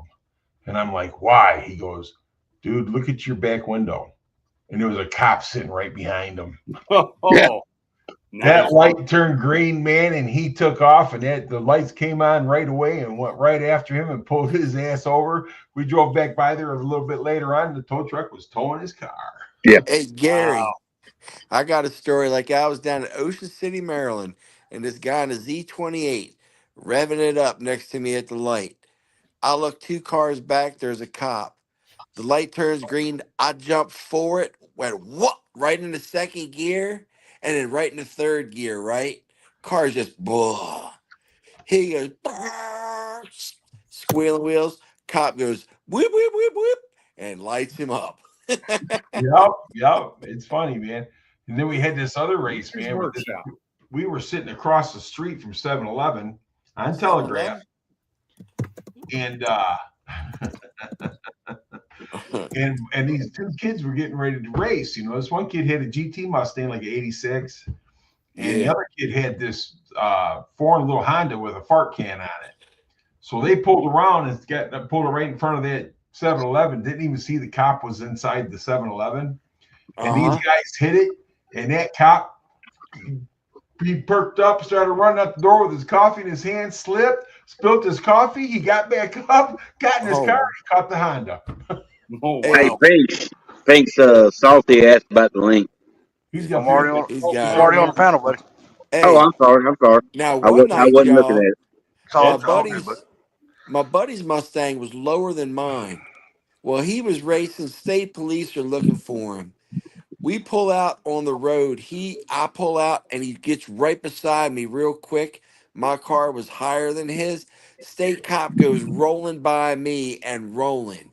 He snuck in behind me, and I got him, and I crept him back to the house. We pulled some shit straight out of Smokey and the Bandit on these state rollers. It was some funny ass shit. He goes, I never thought that would ever work. So Gary, you're my age. So how many times did you race before high school in the morning? Look, I'm going to tell you something. We had this little track behind the high school. Yeah. You could race right there, and it was almost a quarter mile. Yeah. And We had a place that was about 6 blocks from high school. Every morning, it was called Moroso Road.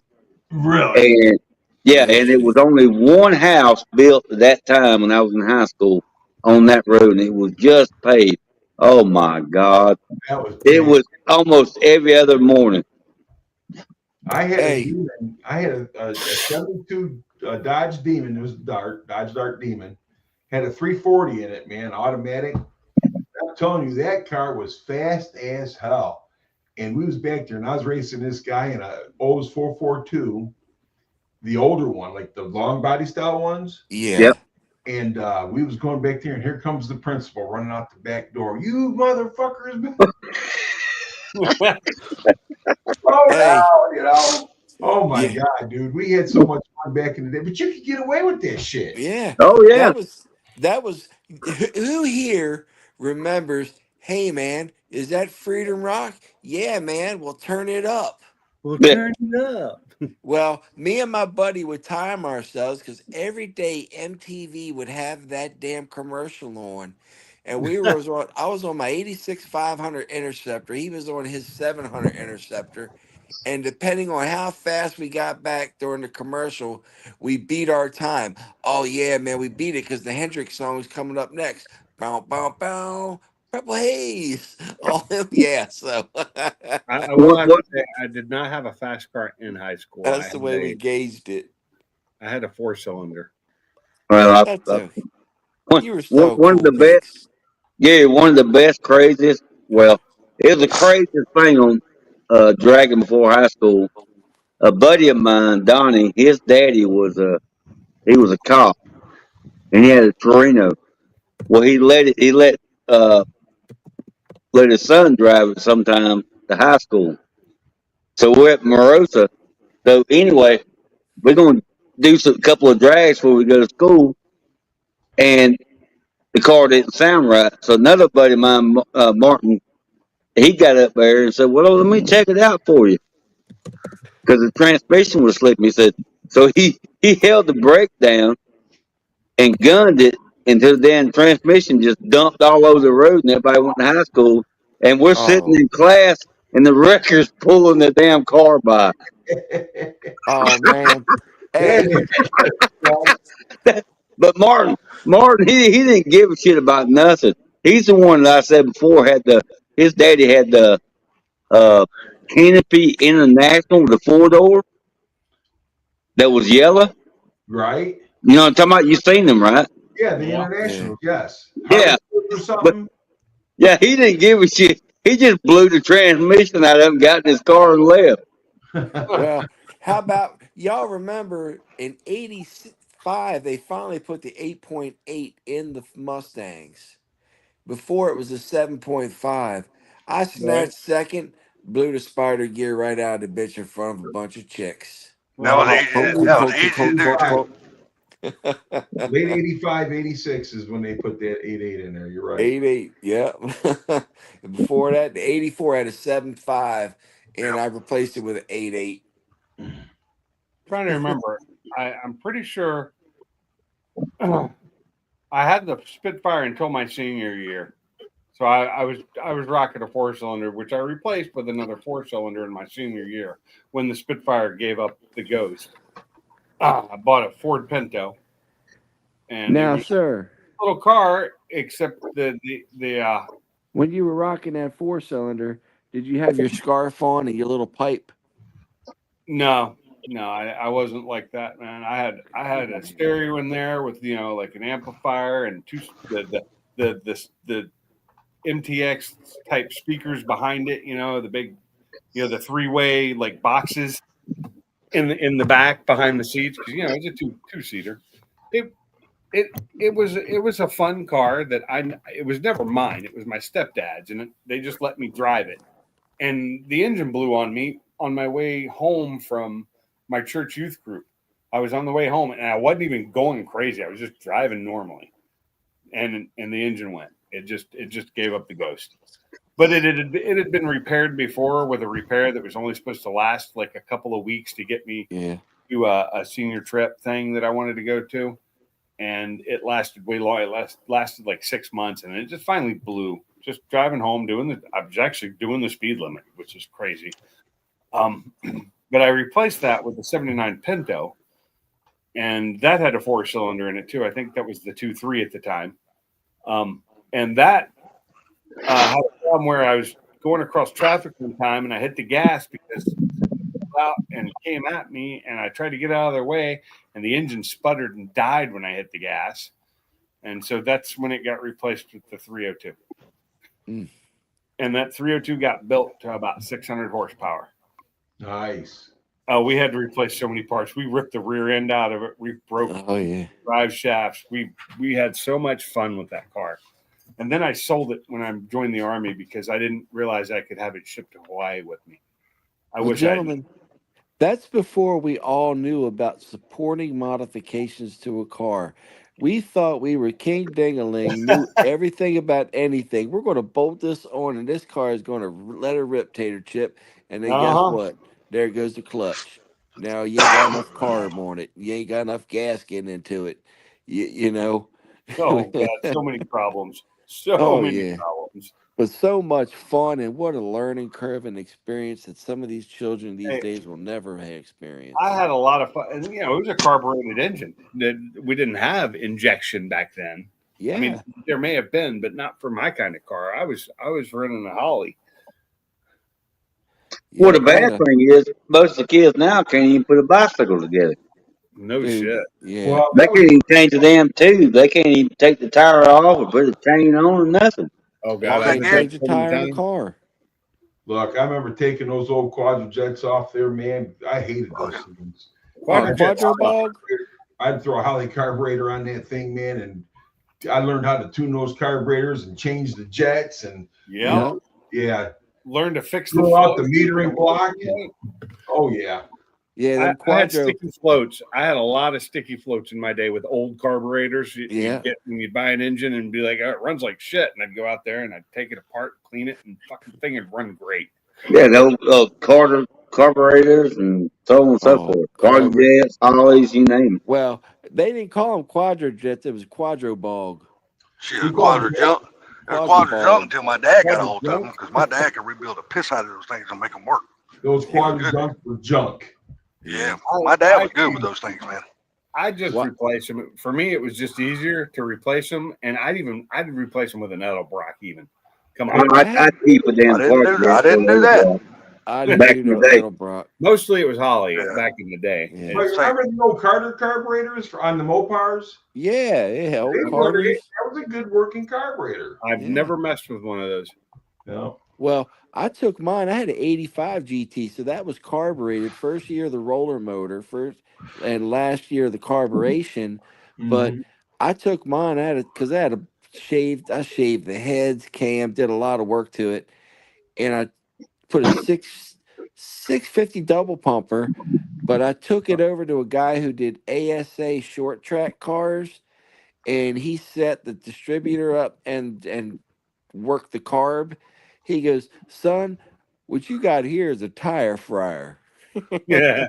Yeah, he probably what he done was probably advance your time in 5 degrees. So my Oh, question is, there's a bunch of little Did- stuff there, did the salty. 85? Did some of the 85s have the injection? Some of them, I believe it was the I think The they later put it years. on the more the convertibles with that TBI. Yeah, That the piece throttle of body shit injection. TDI carburetor, dude, wasn't worth a hill of Nope. No, it wasn't. but No, I it think wasn't. Those came out in 85, but it was like a mix between you either got a carburetor or a TBI. I think in the 8, if you had like the convertibles, they came a little bit more with those, but the GTs came with the 5HO. Yeah, 5 yeah. liter I've had, HO. I've had the 85 GTs. They were non-convertibles. They had They had the TBI. carburetor or Yeah. wannabe fuel injection on it. Yeah, Yep. yeah, their throttle body injection they had. Yeah, they were junk. Yeah, they were.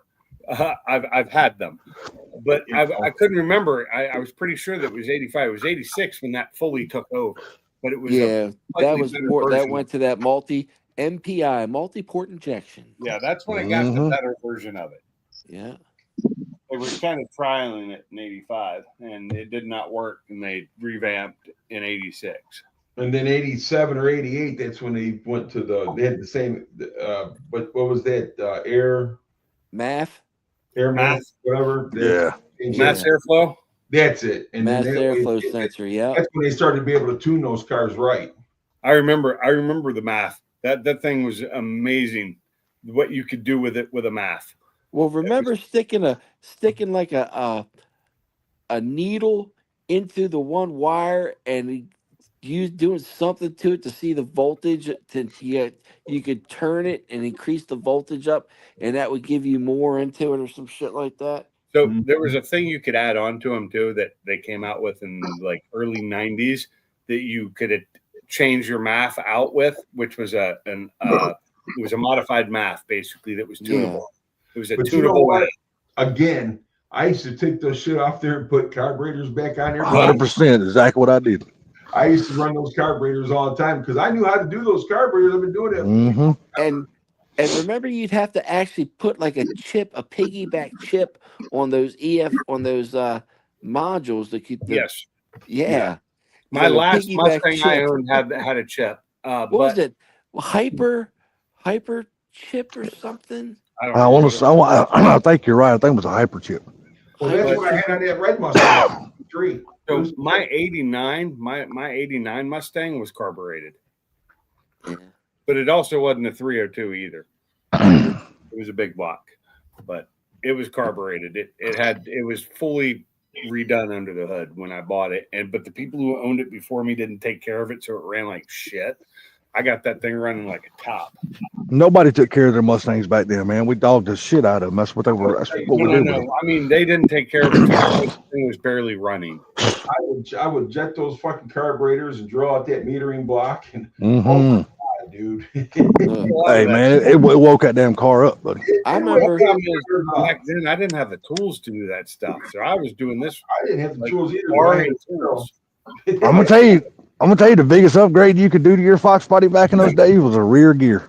You change the rear gear and that motherfucker come Oh alive. man, hey Yep. Salty, that you dump the H pipe and Flowmasters, H pipe Flowmasters, shit. I'm telling you, rear gear was the biggest thing, dude. Years, and you're going. Yeah. Here was something. If I had kept 355s that- or 373s. Shit, we all went to 373s or 410s, man. Yeah. That's just the way it was. Had I kept my Mustang back then, had the guy who sold it to me not screwed me over and got it repoed on me because he never paid it off like he was supposed to with the money I gave him. Yeah, he fucked me over hard on that one. Well, I did a lot of work to the car and it was running great. And when they came to take it from me, luckily they gave me time before the tow truck got there. I was able to get all my stuff out of it, stereo, steering wheel. I gave it to him with no fucking steering wheel because the original steering wheel on it broke. Now I'll tell you I was what. not giving him my steering wheel, which cost me $150, and this is back in 1991. With So- them roller cam motors, I remember I shaved the heads down, got a little bit more compression at it. They opened up the bowls, and we put a B303 cam. What a chopper! Yeah. That bitch sounded nasty. Isn't that the RV cam? That's before they had all the real good cams. Yeah. That's the one that's in the car I just bought this Yeah. last year. I I'll thought tell that you was what. made for the RVs, like the truck engines. Yeah. When we took when I raced with SCCA, you really couldn't put any kind of header on it. But if y'all have ever taken the stock manifolds off of those cars, you know, we would port match the gasket. We'd also take a die grinder and we would hog out the interior of that flange to port match it to that. So that would, because all that slag and shit that was in there to get more flow through, Yeah. to get more horsepower without SCCA saying, because y'all remember they were pinched so they could fit the bolts in there. Remember that? right? Yep. Yeah. I So looked. T, what was the header back in the day? Starts with an M. The what? Max. The Max header. Oh, the Mac. Yeah. Mac headers. Believe it or not, I'm gonna tell you the most famous header for Fox bodies back in the day, and it was a cheap son of a bitch. It was called a blackjack. You could go anywhere and get a set of blackjacks, dude, and your car picked up like some bitch. They were cheap as hell. You got blackjacks, dude. They were like $50 or something like that. Yeah, you remember them, don't you, Gary? They were cheap as shit, man. No, And I'm gonna tell you, they worked. They worked good as hell I too. got long tube headers on mine that cost me $150. Well, But y'all remember they're that company, Chinese shit. JBA Performance? Yeah. JBA, I don't know if I remember that name. JBA, they did a lot of stuff for Fox bodies because they did some stuff with Steve Saline. JBA was a little pricier though. Yeah. They were fun. It was fun back in the day. That was some good ass. I will say that when I changed out my headers, I looked at the ones, and I still have them. They're in my storage shed. My original headers for my car. The new ones I bought, which are the I can't remember the size of them right offhand. Inch but 7/8. Yeah, they are so much bigger than the stock ones. They flow so much better. Man, I'm gonna tell you, going to the junkyard back in those days, man, was like going to a treasure hunt, especially if you was getting Fox body parts. Dude, when you raised up a hood, you never knew what you was gonna find up under one of those cars in the junkyard. Oh no shit! People had been that was the cool thing with me, because the first Fox body I built was a 1980 turbo. I jerked the motor out of it, threw 86 in there with a B303 cam in it, and fucking changed the rear end in it because I had to put the 7 or the 8.5 or 8.8 in it. 8.8, yeah. Yeah, the 7.5 wouldn't hook. No. Wouldn't hold up. And then I ended up taking the fucking automatic transmission out and ended up putting a T5 in it. Oh, I love T5 was a game changer, buddy. I'm gonna tell you back in the day. T5 was a game changer. That glass T5? third gear. World class, baby. Hell, when I they come had out a with a Z-Spec, TKO. dude, though, buddy, you couldn't tell nobody shit. If you had a Z-Spec, you were rocking. Well, that's Salty. world class right there. The Z-Spec. I did better than that. I bought a Tremec. Honestly, I never had a need to I because took the money. the Z-Specs always work really good once you I rebuild. took a personal loan out for $2,000 and bought me a Tremec transmission to put in that car. That thing would, you could beat it like your dick, Salty. It would not hurt it. But I'm gonna tell you, man, to me, still to this day, I don't think there was ever been a smoother shifting transmission than a T5. That I like motherfucker my shifts T5. like butter, dude. God, it shifts like butter. T5 Always are has. great.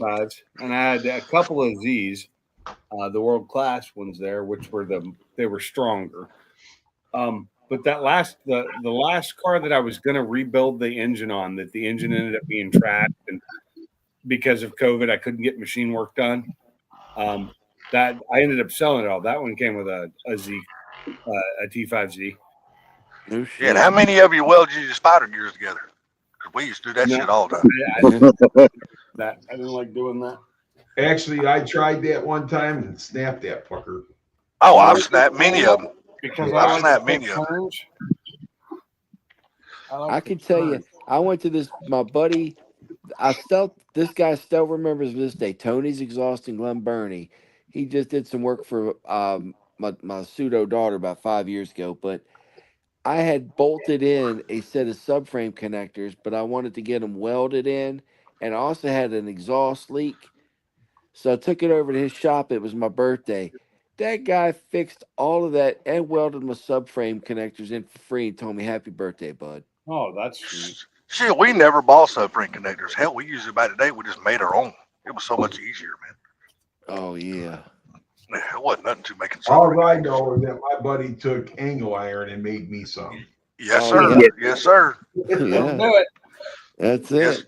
yes, sir. I've done that shit so many times, man. I do And know what the my last- dad won't show me how to do all that shit. The last one I had, I did buy them because I got them fairly cheap. And torque boxes, the Weldon torque boxes, I bought all that stuff, but it was so cheap.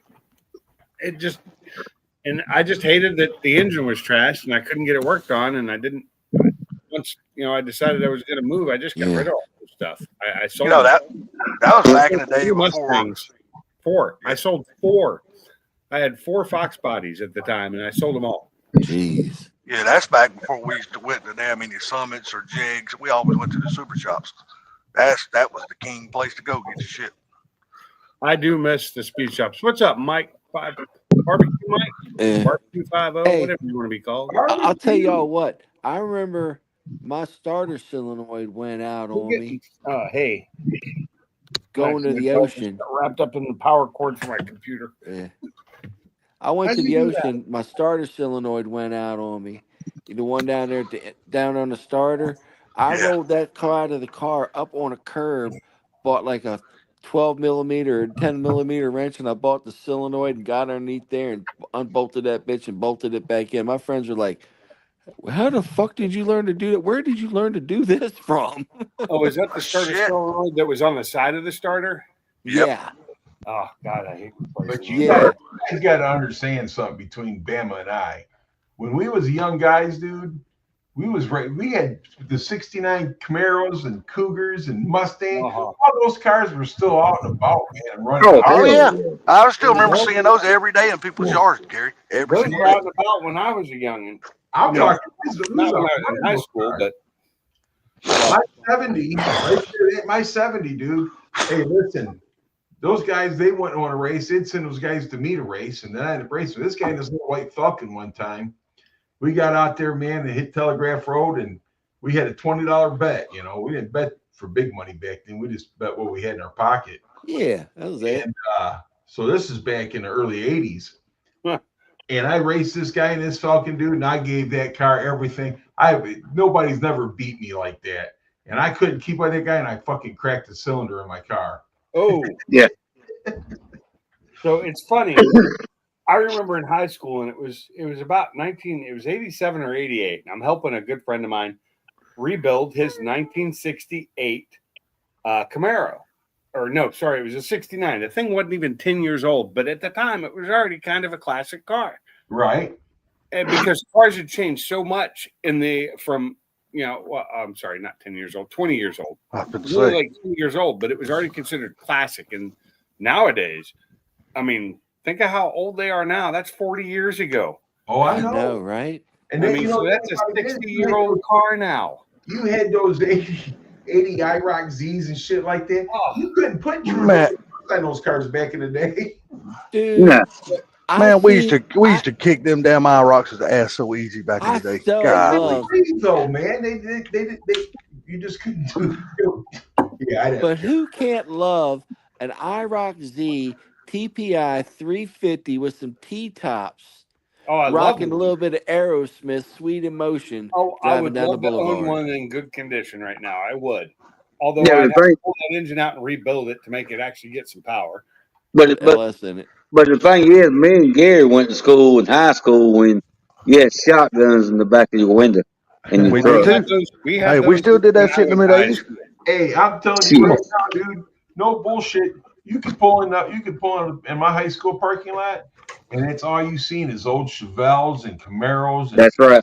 you know what that I'm would be saying? awesome.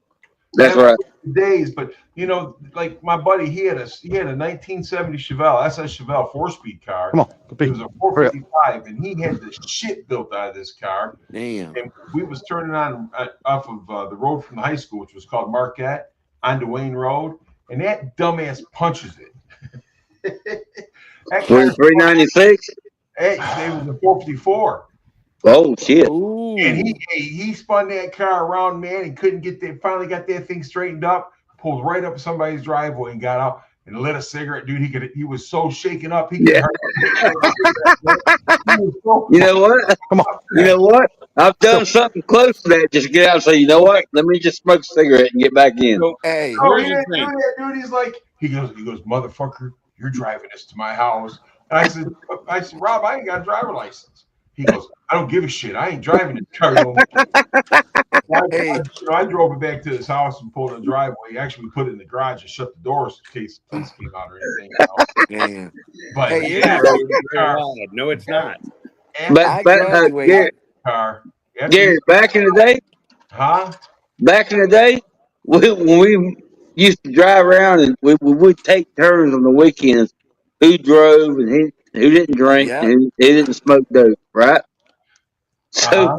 I'm driving around one day and my buddy's car, Mike's car, and he had a buddy come up I never met. He's sitting in the back seat, they're smoking dope.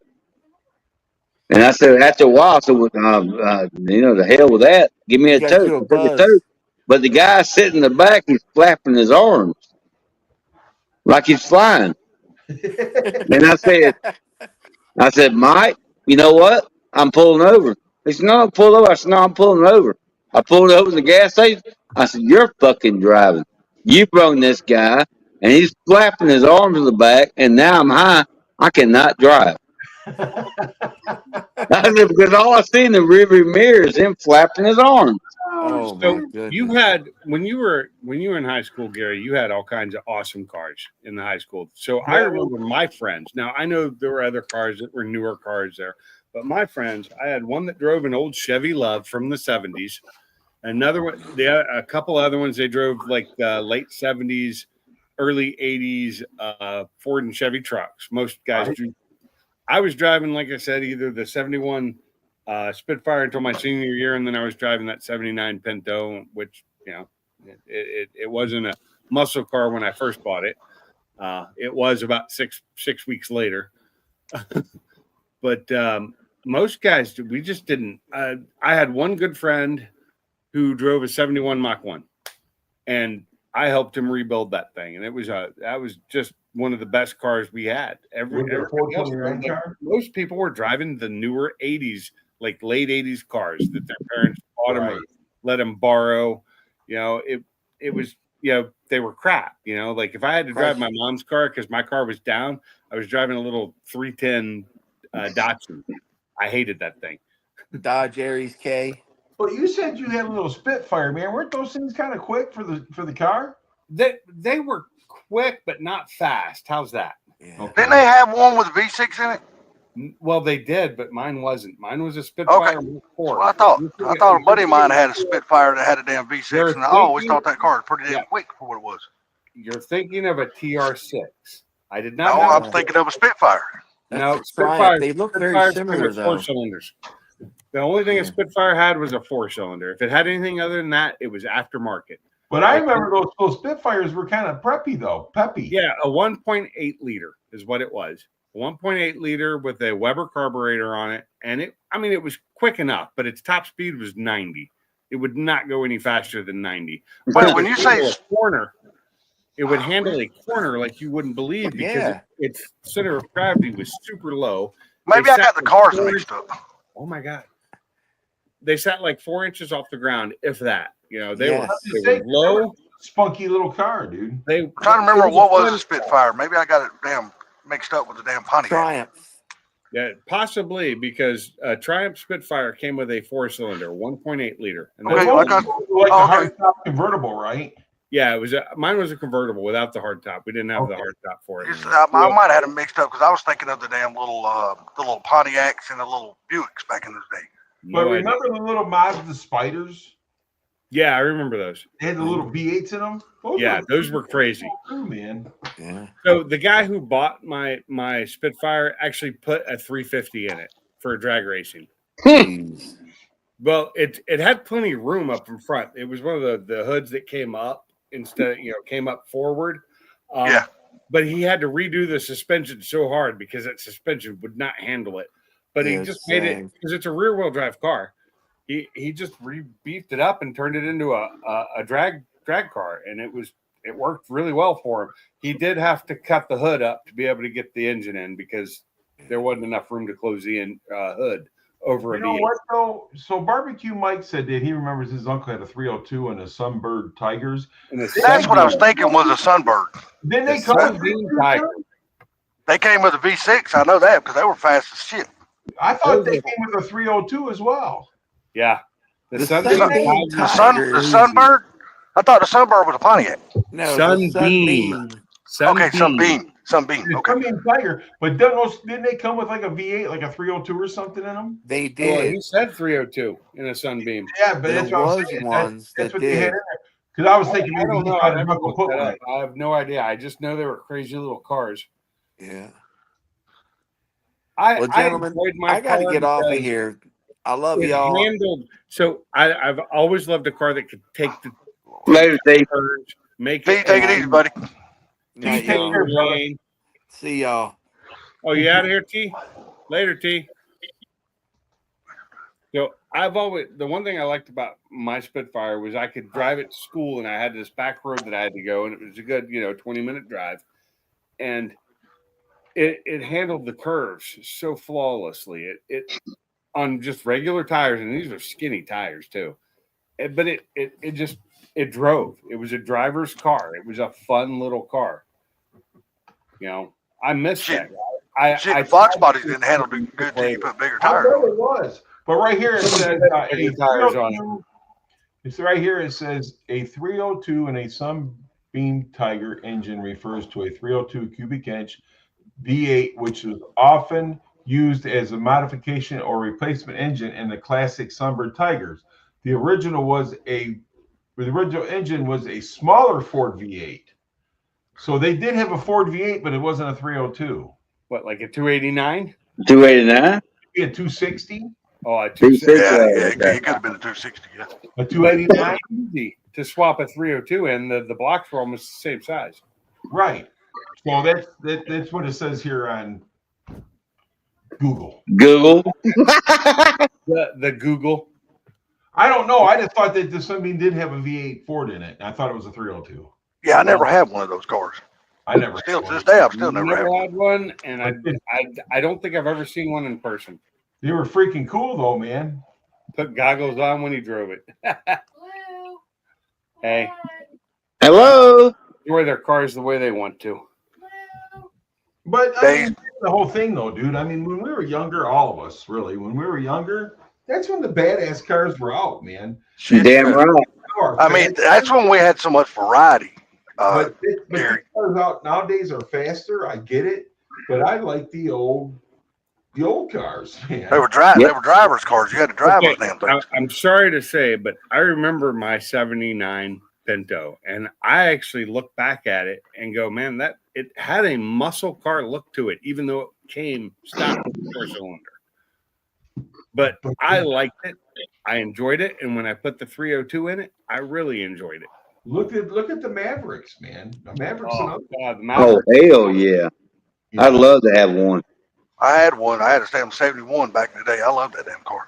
But whoever posted that 74 Pinto the other day, that's a dream car. Because that was it you, Bama, that posted it?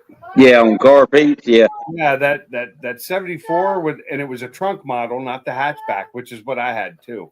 I prefer the trunk version over the hatchback. But that was a badass little car. There's a yellow one in the town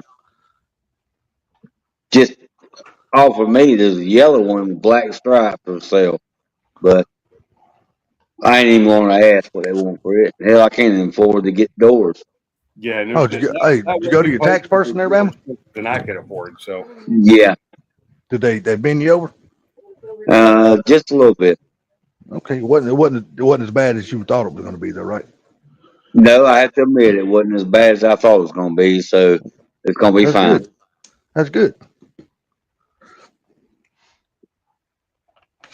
That's good, man. Glad to hear that. 'Cause I was wondering how that turned out. Yeah, so I got worked out. So hopefully, with that being worked out, I can put my damn doors up, be done with the shit, then go electrical. Nice. that's cute. That's cute. Come on, girl. Did you say you're getting?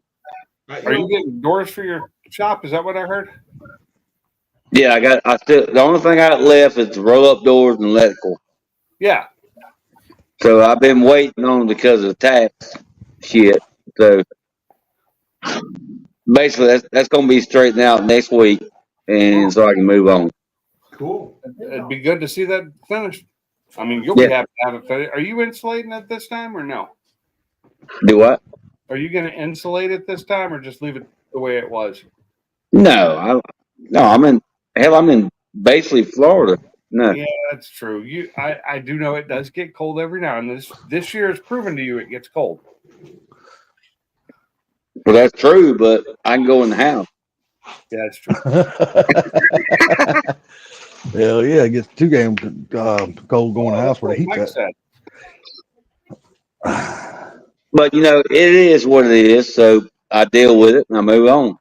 That's all Yeah. you can do, right? I've just when you get it finished and you actually have an enclosed shop again, I'm Yep. sure you'll be a little happier. Believe Good deal, me, I Mike. will. Yeah. Hopefully you're gonna be able to start it. Sorry I didn't damn return your call today, Mike. I'll give you a buzz back though, buddy. He was too busy doing nothing. But guys, I got to go to bed. Bam, That's have a good okay. night, brother. It's about time to Bama, end this take care of this, man. 2 hours. Later, gentlemen. Thank you for allowing me up. Thanks for coming up. Have a good one. I think tonight's the most I ever heard you talk on a stream. It's been a while since you talked that much. Right. He used to. Go, babe. But I'm gonna tell you something. See, my dad was always in the car business. So as a young guy, I seen all those cars. Cars he was selling for, pennies on a dollar, what they're going for now. Oh God. Yeah. Sure. Yeah, I imagine they were going for I a wish lot I had cheaper had back in that those in my days. life there, Gary. I did not. I mean, like at my house, we had Jaguars. That's what my stepdad had. He had Jaguars, and we had a lot of English cars. That's why I had a Spitfire. I love that Spitfire. I ended up owning one I tried to get one at like a car thing, and somebody beat me to it. It was one of those, if you get in a car and they offer it, you could get it for $50. I tried to get to the Spitfire first. Somebody beat me to it. It was a guy who couldn't even fit in it with the top up. He had to take the top down to actually fit in it without sitting his head sideways. Oh, I bet. That's when I ended up getting a Scirocco for $50 too. Those Scirocco's were freaking fast. You're damn right they were. Scirocco. I had an 83.5, which was a problematic car because it was an 83 body with 84 running gear. So when you went to buy parts for it, you'd look up 83 stuff and it wouldn't fit. Right. But it was a great car because it was the last year of the single windshield wiper, which I loved. I thought that was really cool. It just had the single wiper. It was a great car. I really shouldn't have sold it. And I really who sold it. I'd known I'd have bought it back from him because he didn't sell it for much more than I sold it to him for. And he fixed the transmission and a couple other things to it. So it was in better shape, just needed body work. And he sold it for another like $700. He bought it for me for $600. It was like, I'd have bought that in a heartbeat. But Gary, you make your mind up yet whether you're gonna buy the expansion or not? No, I haven't made up my mind. I like that game about as much as I did back in 2012, to be honest with you. Oh, like me. Yeah, it's so much better now though with the new expansion and stuff. But Like the old way of playing the game, man, grinding and grinding and grinding to get a level. You don't have to do none of that shit no more. What up, Sublime? What's up? What's up? Sublime? We were look looking at for this you guy, earlier. man. I just got done shoveling snow. Gary, did you get any snow yet? No. You're going to. Hey, How man, much? it's okay. I'm Yeah. anxious for it. I want to run. I want to play in it. Dude, I went out at like 8:30 because it said the snow was going to end at 8:45 to clean off the cars, shovel the driveway, and I just got done, and now it says snow ending around 10. I'm like, what the it was always lightly snowing, it just didn't stop. I'm like, what the fuck? You just need a heated driveway, that's all. You just need to hurry up and retire. That way you can move out of that shithole and you ain't got to worry about snow no more. Yeah. I got a chance to try out the new tires on the F-150 in the snow today. They're pretty damn good. So, what tires did you get? I don't even remember. I want to say they are discount tires. They're brand tires. They have a couple different brands. So Yeah, they're good tires, man. They're deep tread. They got a good channeling. They channeled that snow right the hell out of there. You didn't get no Continental? No Continental. I love my Continentals. No Toyo. Toyota. Oh, Toyota. Those are good tires, man. tires. Oh God, I'm But beat. Continental back in the day was a cheap brand. Now they're more expensive. Yeah, Yeah, from what I I've heard, love- the Continental Extreme Sport contacts, I think, are supposedly a pretty good tire. They're a very good tire. Yeah. Those things. People buy them over Michelin's. I was a Michelin guy for years, and the Continentals started coming out with their new stuff, and I went to the DWS 6s for the all season, and then I went to the Extreme Contact Sport, and now I've got an Extreme Force Contact, which is my race tire. Those things are amazing. Yes, that's what, back in the day, you could buy them cheap. Yeah, and Continentals used to be cheap tires, and I wouldn't run them back then.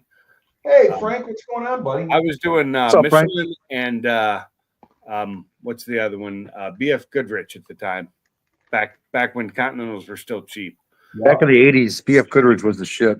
Yes, they were. I love my Goodrich. Back The in Eagles, All terrain, baby. yeah, Eagle GTs or whatever they were. Eagle, yeah, the G, I had the all terrain on my trucks. yeah, And actually, I've been on my 70 for a long time. huh. Daughter has got Well, more brains, snow in but- Seattle than we have in Yakima. Well, lucky you, Frank, and welcome. I forgot to clean off the other half. Frank McClellan F100. That is a long name. Yeah, it is. Systems car shallow. It's raining in Tennessee, and it was raining in Georgia earlier. It's raining in Alabama too. We had a Yeah, little It's been raining. It's been raining in Georgia for 2 straight damn days. Yep, same here. Told you. You got flood. Rain. Yeah, we could trade you if you want, Salty. I'm good. No thanks. You keep I'll that take- white shit. It is 57 degrees still, and it is 9:49 at night. I'll put some in a box, Salty, and send it your way. Nah, I'm good. I'm good. I'm good. You just keep it. You know, see, if that would have been Sublime and his brother, they'd be out in that Corvette right now. Yeah, no shit. In what weather? Because I'm telling you, man, this damn rain for 2 days. Plus the temperature dropped too, so it's been damn a lot chillier. Oh, really? It got Hell warmer. yeah. Tomorrow it's supposed to drop to the 40s for the high. Oh God. Monday, it's going to be a high of 8. Ooh, better you than me. Yeah. We've got a high of 43 tomorrow, but the rain's supposed to stop for 2 days. Yeah, keep rubbing it in. We're gonna send you some. Yeah. Yeah, we already had that. Well, And hey, I moved We're gonna- down south for a It's not week. too late. We still can send it. You can send it all you want. the people that are blessed are the givers, so we don't mind giving it. Don't even rub it in. You know you're gonna get yours. I am not trying to rub it in. I lived in No, I Washington mean us. for years and got that kind of crap. But I moved down here because I wanted warmer. Damn it. Oh, well, you definitely got that. There ain't no doubt about that. Oh, I did, but we still got some really. I mean, when it was 14, Yeah, they got snow last week, like, right? 2 We weeks didn't. ago, what was it? 2-3 weeks ago when it was 14 degrees when we got the snow. 14. Really? Down there? Yeah. Yeah, down here 14. Oh my during- God. Yeah. Well, you got your share. Yeah, it was not right because if it snows too much here, they don't have anything to clear the roads. We actually were told on a Thursday because it was supposed to snow that night not to come into work the next day, and we didn't. We all took our laptops home to work from home. Yeah, and in Walmart and everywhere, we ran out of bread and milk like twice before that day happened, and it did snow, but it was only like 3 or 4 inches. Is But Victor still in here? Down, it's enough to shut the town down. You Tell was. Mr. Markwan, should I take my vet out instead? Yeah, should we do some donuts in the cul-de-sac in the vet? Yeah, no shit. Hell yeah. Yeah. Yeah, go ahead.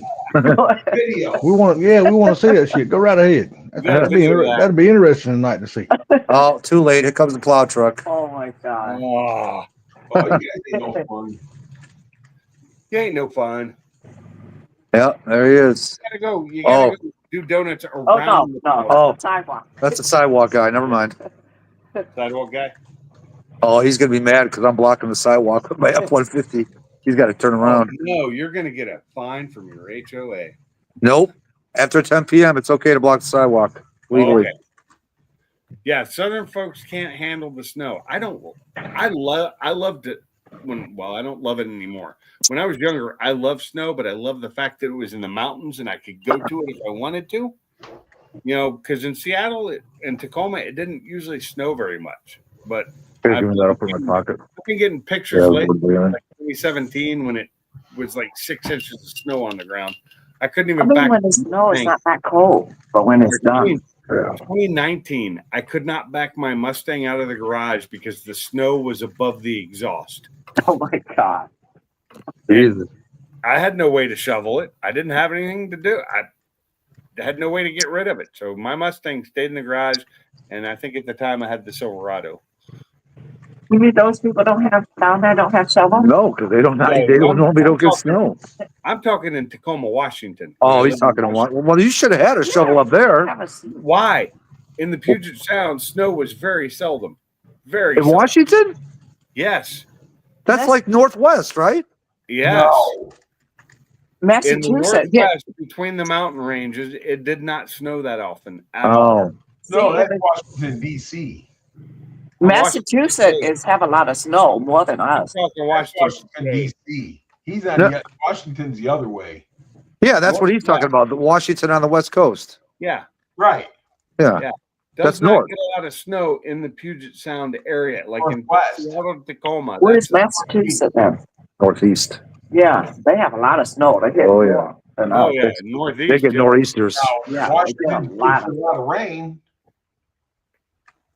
Yeah, exactly. Oh, gotcha. Hey, Mike, be safe on the roads, buddy. Other than the mountains get tons of snow, and the east side of Washington gets snow too, like Spokane and shit. Now I'm getting cold now that I'm not working. But on the western, tip, in the Puget Sound, snow is seldom.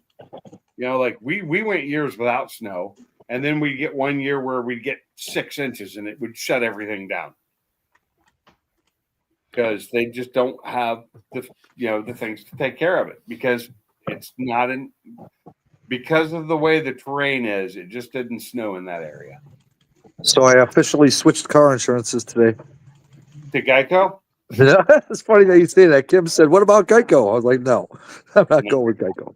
Who'd you go with? The Escape is on Farmers, and then the Vet and the Stang are on Haggerty.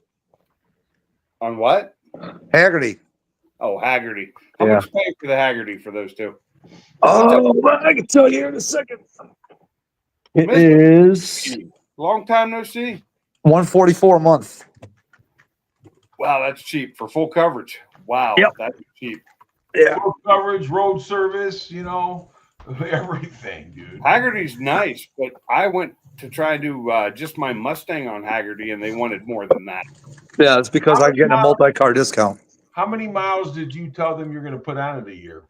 Like less than 500. Sublime. Oh, he just said, just so you know, the Vet and the Mustang are not supposed to be daily drivers. I'm like, dude, they're not. They're weekend drivers. They're freaking, go to car shows. I mean, granted, I might take them out of town here and there, but they're definitely not dailies. You're taking them out of town for car shows, because that's the same thing I said with my cars. Yeah. That's what I said for mine too, and it was like I was putting 5 to 1,000 miles a year on that car, and Haggerty still wanted over $200 a month from me. Really? Do they ask you for odometer readings, Gary? Yes. Oh, they do. Yes. Okay. Because they asked me how many miles I put on the car, and I say less than 1,500 miles a year. Yeah, so same with me, because my car is. So when I bought my car in late 16, it already had 7,500 miles on it. It only has 3,200 or 32,000 on it now. Well, plus the fact that we got the Vet now too, it's going to help the mileage on both, because we won't, some days we'll take the Vet to go somewhere, some days we'll take the Mustang to go somewhere, and not either one will get driven too much unless we're both going to a show. Both cars, because they're both need to be out. Yeah. Yeah. I'd probably want to drive that Chevy more than I'd want to drive that Ford right now. Oh. Are you putting salt too? Well, Kim had asked me earlier. He goes, who do you think's going to drive that vet more, me or Sublime? And I said, Sublime. Yeah. Yeah. I think Sublime. No, because while I'm working, Kim will be taking the car out during those nice days during the day. That is a badass car, Kim. It is such a badass car, and I love the color on it. I was telling a guy at work about it. That's Can't compliment your car. Oh, And thank that guy you. at work said he's You'll got see it if he goes to go take over.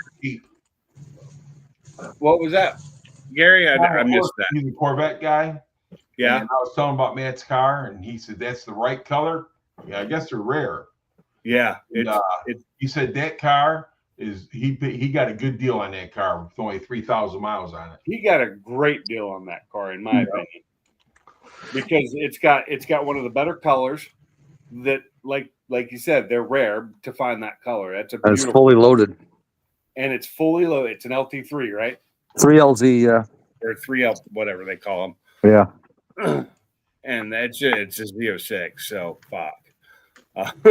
Well, yeah, this guy, he's a Corvette guy. He had a Cobra Mustang at one time, but he went to Corvettes. But I mean, yeah, I was telling him about the car, and he goes, "What color is it?" I go, "Midnight blue." And he goes, "How much he paid for it?" I said, "Right around about 78, 79." And he goes, like, "Dude, he got a hell of a deal on that car. And it's Yeah, only he got did. 2,000 miles on it." For a Z06, oh my god! Even without that color, a Z06 with that low a mileage from that year is worth like 80 to 90 from what I've seen. Got the LED side markers came in today from American Muscle. Oh, nice. Now I'm just waiting on the rock guards that finally departed freaking Canada. Finally. Dude, they were in Canada since last Friday.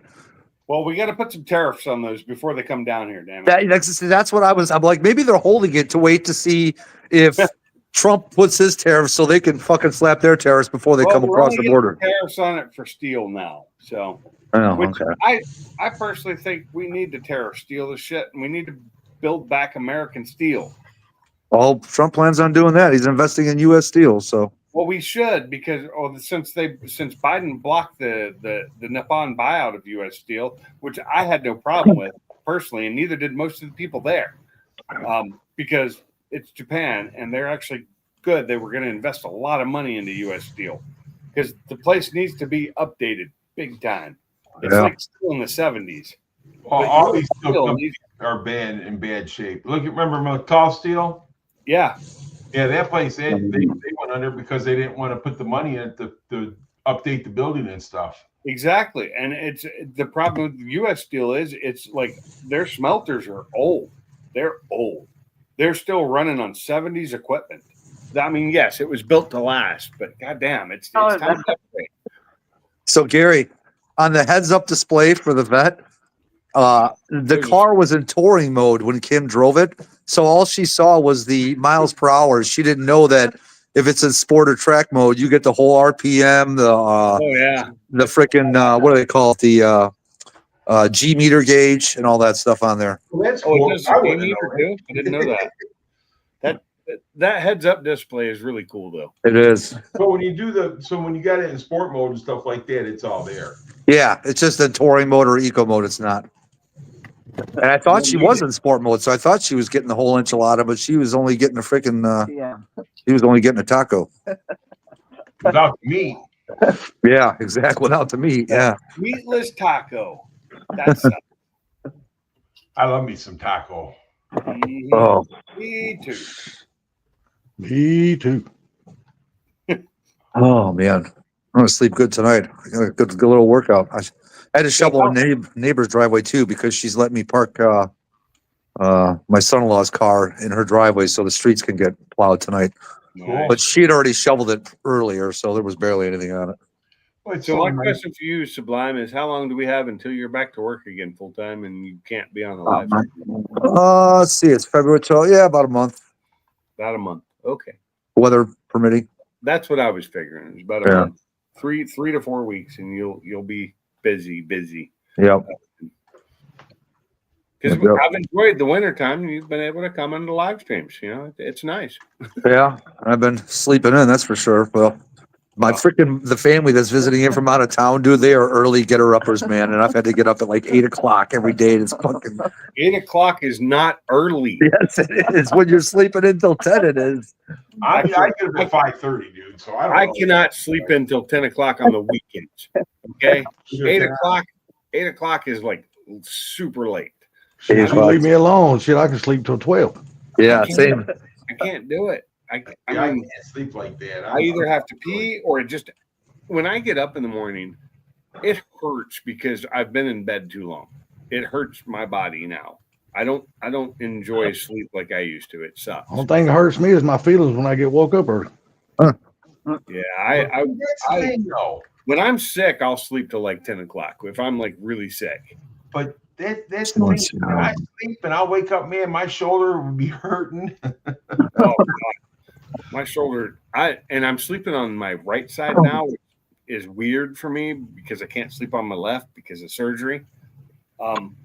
I usually sleep on my left side, but it's just killing my shoulders sleeping on them.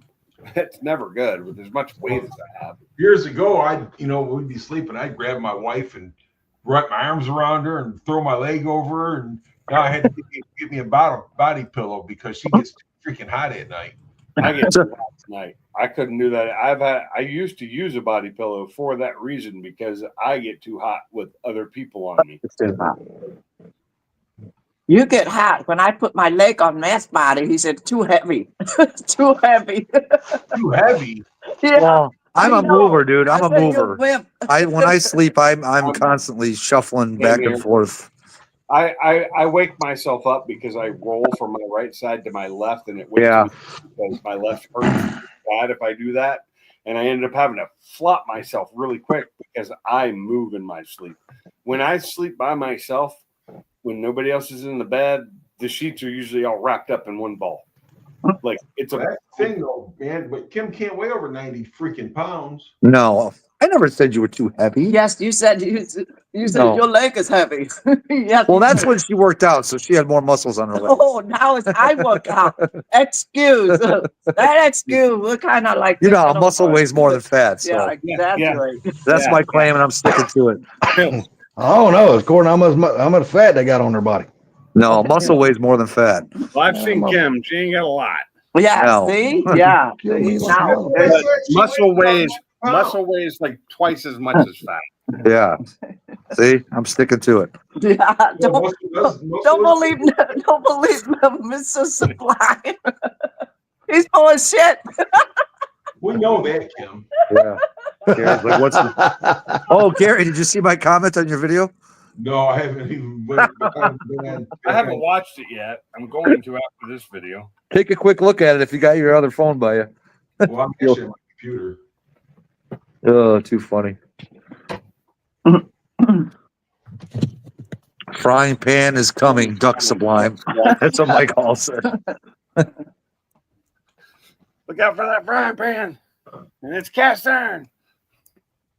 It's the only kind of frying pan you need to hit people with. It's cast iron. The other ones are too weak. Yeah. So yeah, I finished shoveling. I even shoveled my front sidewalk, and then the guys that normally do our driveways and sidewalks, kid shows up to shovel my driveway, and I'm like, "Yeah, I did most of the work for you, bud." And he's like, "Ah, thanks, I appreciate it." Yeah, no problem. Douchebag. I don't Could have see, just let him do it then. Yeah, but he wouldn't do it as good. I Yeah. don't see Maybe a we comment just from you. sloppy. They're a wham bam, thank you, man, type of thing. Sublime. What, Gary? I don't see a comment from you. Oh, they must have not let me put it on there because I mentioned balls. Oh no. That shouldn't have Come out stopped. your I don't mouth. have that on there. Yeah, I put on there. I said, On there. I said, my comment was, I would comment, but I'm too busy pulling the balls. I mean, gauze from my mouth. You go to the dentist today? No, that was the other day. Oh, well, whenever it was. Yeah, I went. Yeah. Dude, first time in over 10 years.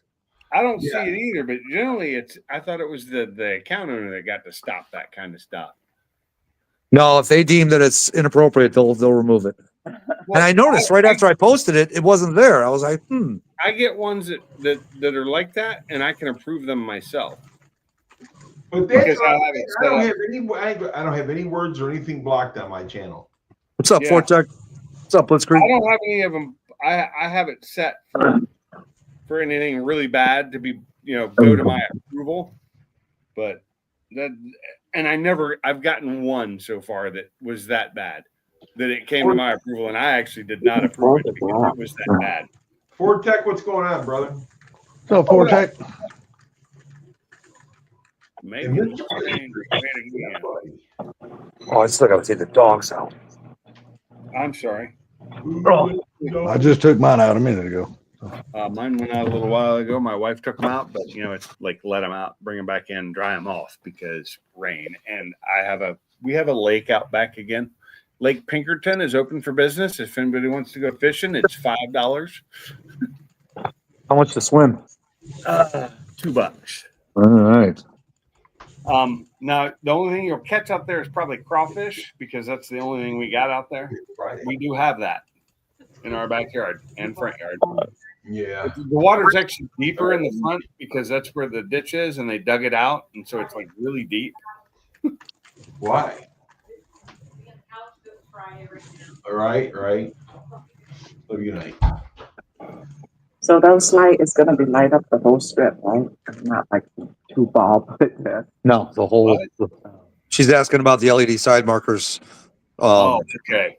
Yeah. It's not one of those. It's got like one bulb in the middle, and like Yeah. the normal side markers do. Yeah, this one's got the whole LED light strip. What is it? One that you could change the colors on and stuff, or is it? No, it's just it's still orange and it's still red, but normal. it's a smoked lens. Yeah, normal, regular. But they're like I said, it's a full LED bar. It's not just freaking like an incandescent bulb with one spot in the middle. He did Yeah. change, but he picked that. I don't know. Those might be stock. I'm not sure. Hey, Yeah. Ford Tech Life, I agree with you. I was saying the same thing. I thought it was Yeah, Thursday. Alright. See, there's It has been a very long week. I am ready for the week to be over, and I 2 more might days. weekend. I may end up I was working. just telling my wife I keep Days. Friday. Friday. Oh. What's that, Mock? I just got done telling my wife I keep thinking it's Friday. So my thing is here is you've got Monday, and then you've got Tuesday, which is 2, which is Monday Oh, you number took one 2. too? I thought we were So we need to change the name of Wednesday to Friday because that's Monday number 3. Oh, Oh, you're ready for summer? Yeah. I'm not ready for summer. It's too damn hot down here. That's the one thing. Shit, about I am. it. It's too hot. Fuck this cold weather. I'm ready for summer. I am and I'm not. You I know, like- it's like 57 degrees is fine for me. T-shirts and shorts all day long in 57. That's your body's temperature weather. That ain't mine. Yeah. What about birthday suit? I'm a candy ass, and it's got to be warm. My favorite temperature is anywhere between 60 and 68. no 70, 68 and 70 is 77. fine. I can go I'm like above 68 to 75. above 70. I start sweating. Literally, I like 90s. at work they have the heat set for 73, and I have a fan that I have to turn on when I go in the morning because it's too goddamn hot in my office. I don't mind 90s as long as the humidity's not real high. Yeah, that's true. I don't mind 90s as long as the humidity's down. But If where the we live, humidity's that high, doesn't happen. if the humidity's high in the wintertime and the summertime, I hate the humidity because it makes me hard to breathe. That You is got true. asthma, Gary? No, I just when I had that SARS pneumonia. Oh, okay. I got you. I don't like the humidity when it's hot. When it's cold, I don't mind it so much because it keeps me from drying out as much. That the dry cold and my skin dries out and it starts itching really bad. And I don't like putting lotion on, but shit, I've been doing it lately because my skin's drying out. It's funny, before I started working on roofs, Where I wouldn't. Ford Tech? He's in Northern California, right? He's in Cali somewhere. Yeah. He's in Northern Cali if it's cold because Southern Cali is not cold. Yeah. No, California. Yeah. Before I started working on roofs, 80s, I wouldn't sweat. But once I started working on roofs, I would sweat my nads off. And then ever since then, my body just, as soon as it feels 80s, it's like, okay, time to sweat. Yeah. When I was young, and living in North Carolina, I was used to the heat, but I still had problems with it. Oh my God, look, it's Nate, and it looks like he's still in his old garage up in New York. What's up, Nate? What's up, Nate? What's up, Nate? Hold on. There we go. I was wondering why I'm hearing a whole bunch of different voices. That's why. I Echo. tried to- They all have different voices. Wait, live where? New York? Well, it was Crazy? the stream was behind by like 20 seconds, so I'm hearing things you said 20 seconds ago versus what you said here. Nate, did you just move to New York or you're getting ready to move out of New York? No, I'm moving out of New York. I've been here 11 years. Where are you Still moving have to a again? garage, though. I Just could tell. outside, just in West Virginia. Oh, okay. Who the hell's texting you at this time of night? Not me. No, it's Gary. His ex. Did Four Blue, Gary, did Four Blue send you that Facebook post of the guy with the ball knocking over the kids? Yes. That was fucking Oh, I missed that hilarious. one. Somebody got to send me that one. I'll send it to you. But how's it going, Nate? It's going real good. Yeah. The realtor called today. And House will be sold. There how you go. much? Good deal. How about you? I had it listed for 194 died. What do you I think? say it you. got I for? say you got 210. I was going to say about the same. Hey, did he 240. send you the one with the guy that said 240. he farted in? Nice. 240. That's awesome, dude. Grats. That is awesome. Wait, what? Well, yeah, I got the Sanitude one, but what was going on there? He farted in the guy stuck his ass up to the little breather hole, and he farted in there, and the guy couldn't get out of the Santa Claus suit. Oh, that. See, I couldn't tell what was happening with that one. The, Yeah, the he kids, farted. the kids with the ball on the ice is hilarious. That's funny. Yeah, that's a Four Blue kind of video. Mm-hmm. 240, dude. Grats to you and your wife, man. That's awesome. I feel sorry for the dumb motherfucker that bought this for 240. Yeah, I So what don't. they do? So they had a bidding war on it. So here's what it is. I couldn't figure out how are they getting so much more, and everybody says it's a bidding war. It's not. So they do what do they call it? Delayed negotiations for a week. Mm-hmm. So basically, I got a spreadsheet of the 4 offers we got. Right. So here's what they do. So I got an offer of 180,000. That was offer number 1. The next one, there is an escalation clause that says the buyer will pay $1,200 over any other offer up to the max of $205,000. So that basically, now if you take that 180 and you add 1,200 to it, that gives you 81.2.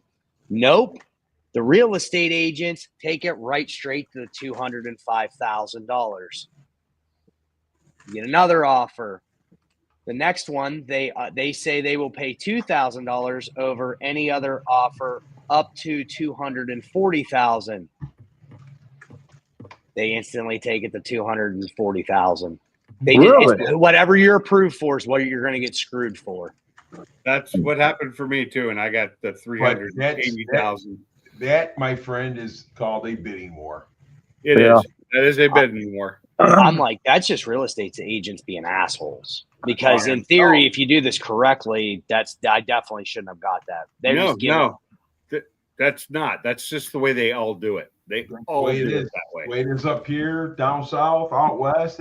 That's the way they do it because not only do you make more money, Realtor makes more money. They make more money. so I mean, that's it. But it's actually a bidding war the way they got it set up because they'll tell them this is what they're selling, and they kind of like put it in their ear, and then they say, oh, so they got to bid on it for this.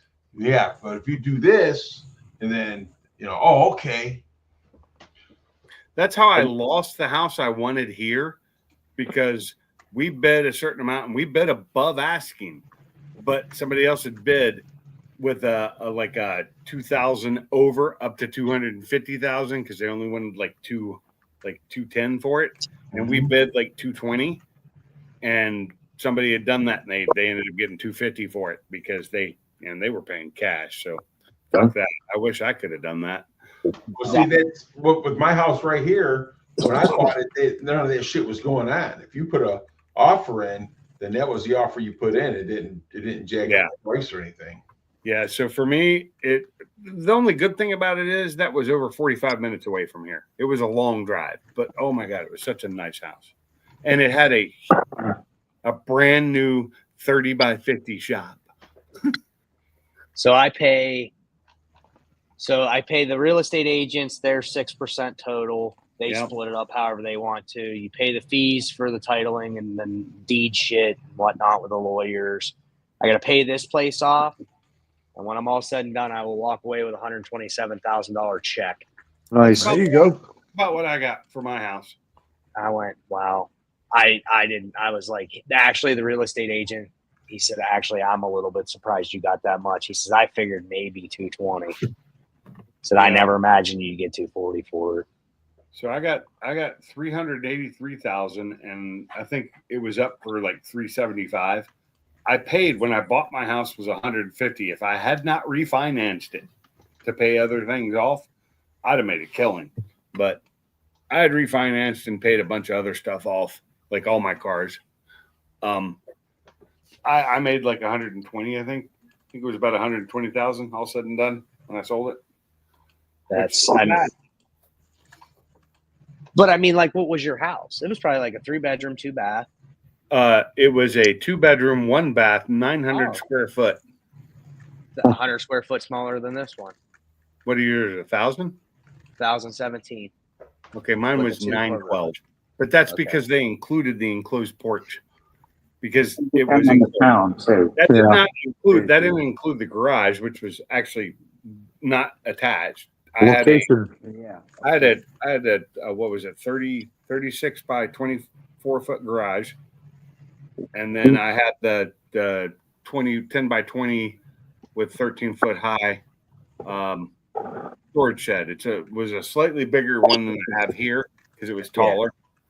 You know what they say about real estate? Location, location, location. If it's That's right. The thing is, though, it was a postage stamp. It was a 0.17 acre, I think, like Oh. 6,000 or between 6 and 7,000 square feet lot. The girl buying it's a little over an acre here that she'll get. Hey And guys, that's I'm gonna head out. I gotta take the dogs out and I'm gonna head to hit the bait. Later, So, Sublime. I'm in. Later, Smart. Sublime. Guys, all have a good All one. right, Sublime. Take care, buddy. What's funny Later, guys. is the guy that ended up buying my house saw something on my desk and ended up messaging me on YouTube or on Instagram. Sorry, on Instagram. He found me on YouTube and messaged me on Instagram because I had my YouTube name was on my desk, and he saw that and he messaged me. And he's a car guy, so that's great. A car guy ended up with my house, moving from a rental in Seattle, and he's an arborist. He's a landscaper basically, but he makes a shit ton of money, up in that area. It's funny, of all things, I would have, it doesn't make a difference at the end of the day because I'm going to go make my new garage. It's just I put a lot of work into this garage to be what it is. Yep. It means nothing. It means absolutely nothing. It's a 25-year-old police officer woman that's buying it. Okay. Yeah. See, I was lucky. The guy There. that bought Heater. bought Go it ahead. because of the garage and the space to put cars in, because I had a really long driveway. You could fit like 10 cars in my driveway. But that's the reason he wanted the place, because of the garage. And it had a heat pump in it, so it was cooled and heated and cooled. Yep. I had insulated all but one of the walls, and I was going to get to that if I hadn't sold the place. And I insulated the door. It had 100 amps of power out there that I'd added because when I moved in, it had like 40 amps, if that. But I used way more than that. It had all the outlets redone really nicely. I did my thing to it. The electrician thing, and redid everything. And I did somewhat of that out here to this one too. Same thing here. But here, there's a lot more stuff on that outlet. It's, I got 2 heat pumps and the water pump or the water heater on that box on the sub panel in the garage. So like this place, I've got it all done. Like the only thing, and it's funny because the highest offer had 0 contingencies to it. No house inspection, no pest inspection, no septic inspection. Take the heater, take the garage lights. We're doing nothing. I agree to buy it the way it sits. I don't care.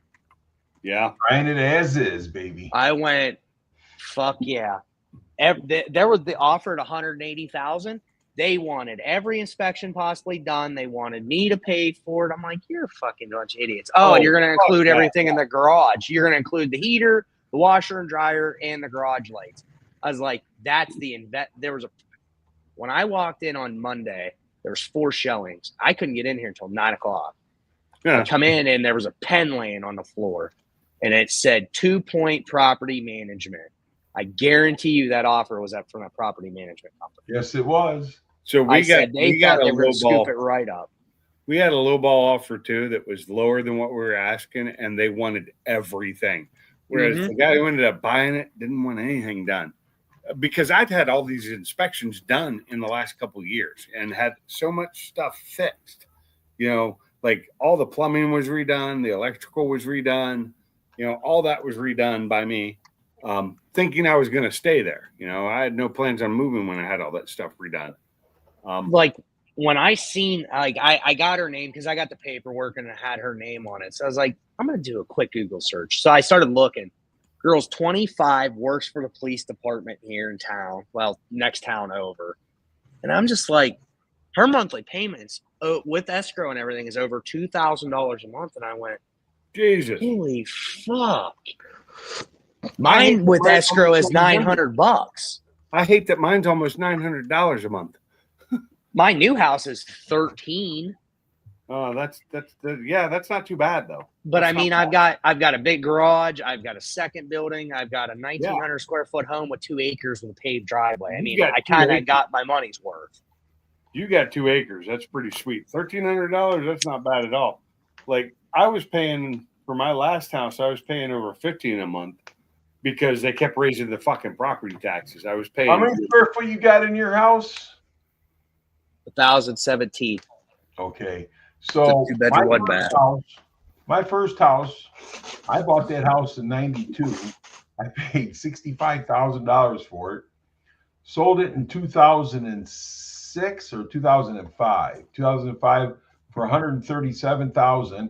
They gave me 142, but they didn't have enough downstroke, so I knocked $7,000 off, so they could get in the house. I bought this house right here for $205,000 with $130,000 down. Wow. That's making Your it house happen. is paid off, right?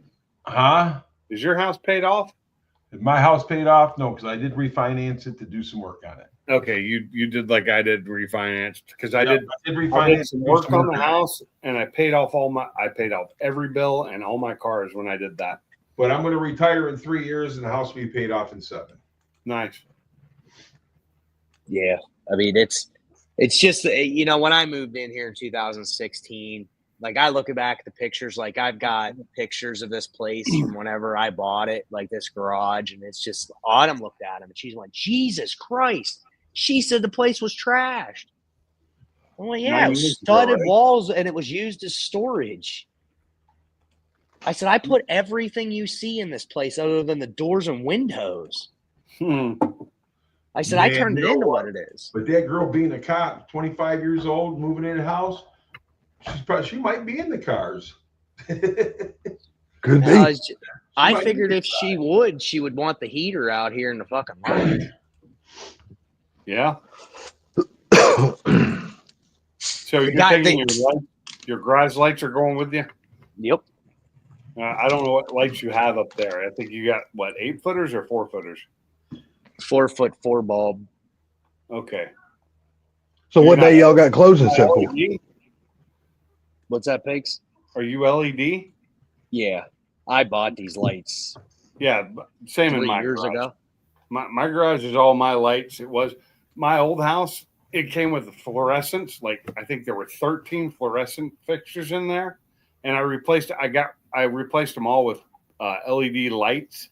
Yep. The And bulbs. got rid of the ballast. Ballast. And every one of that, and that stayed. So, but I did get rid of when I tore down the wall and rebuilt it. I got rid of the wall lights that were on that side, and it actually kind of sucked because those wall lights, they took up some space and they got in the way of me putting stuff there. But my God, the lighting was amazing.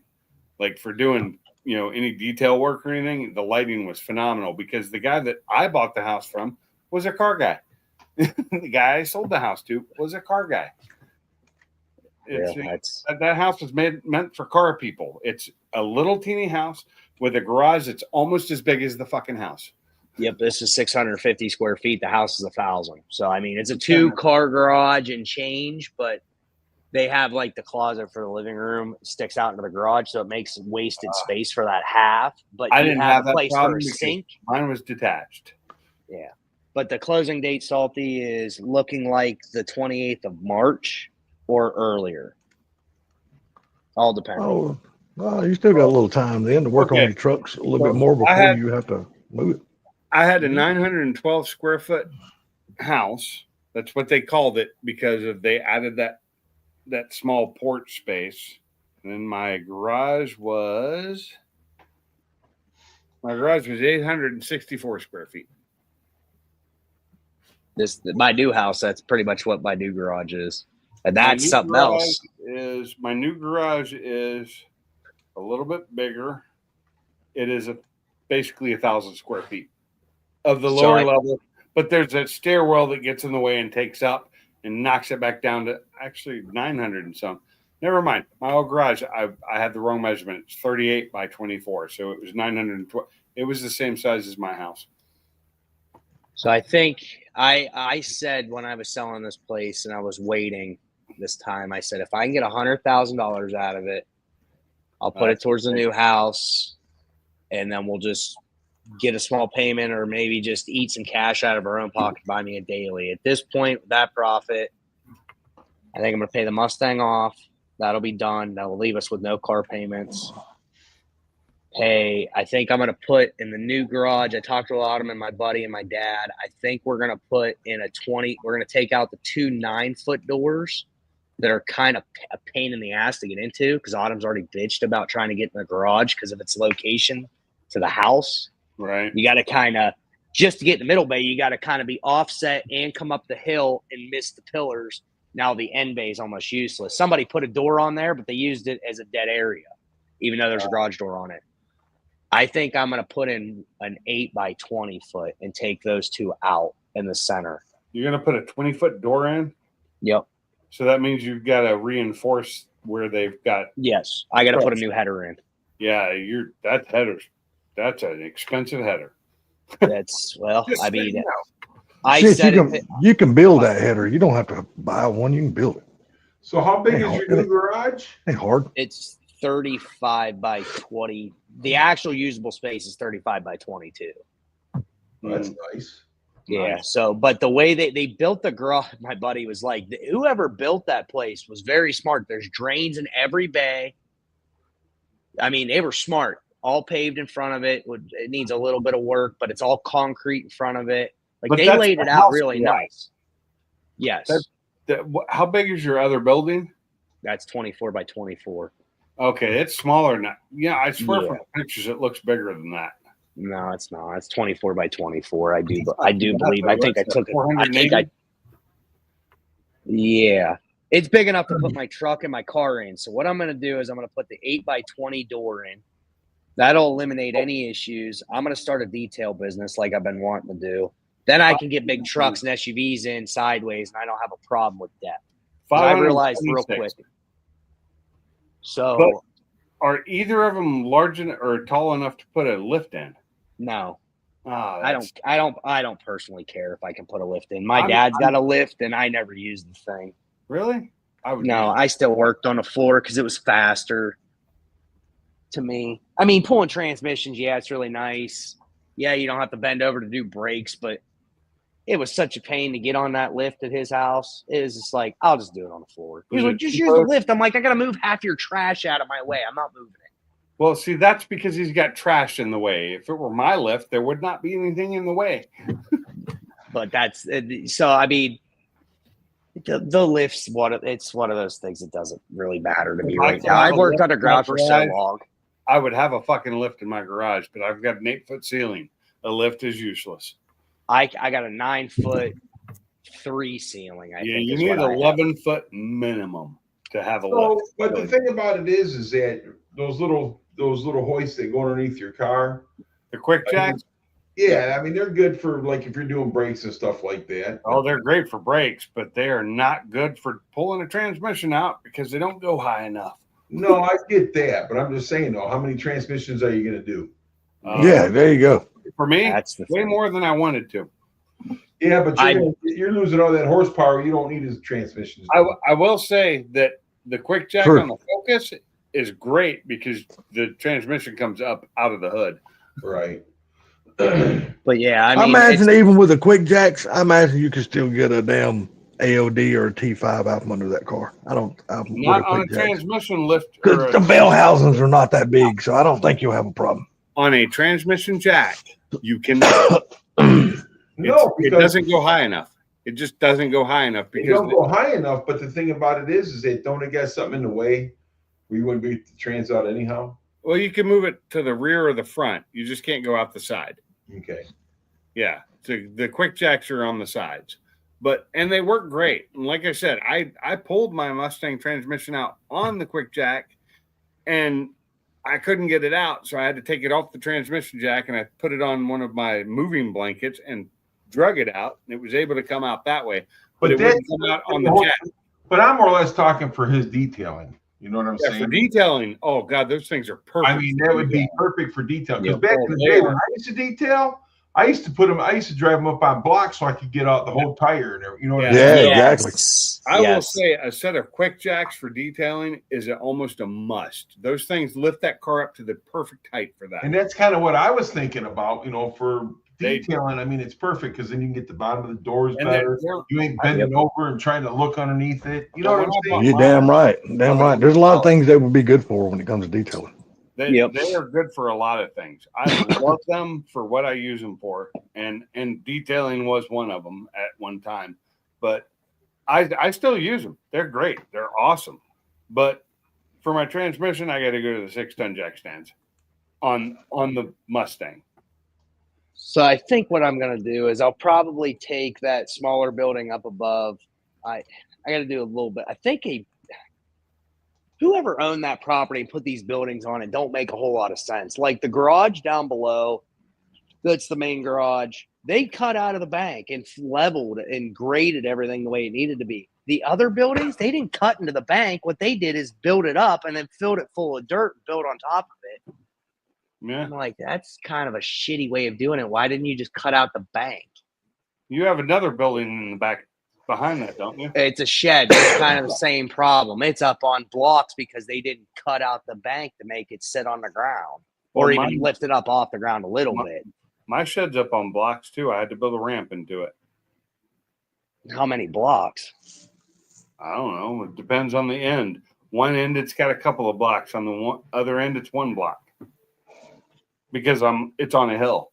Now, Yeah. it's always been on blocks. Even in the front yard, it was on blocks. When I had it moved to the back, it's on different setup because it's on a hill. Where I had it put, and I built a ramp to it. It works perfectly. But that's where I keep all my lawnmower and That's my what yard I'm going to keep in stuff. mind too. But And that's all the yard stuff, all the it's a trash. I 20 by don't want in 20. my way. So I don't know if you've seen the pictures of it. Probably not. It's got shelving on both sides. It's got 2 lofts. Ford Blue Gauge. What's up? Yeah. Man? What's up, Lucifer?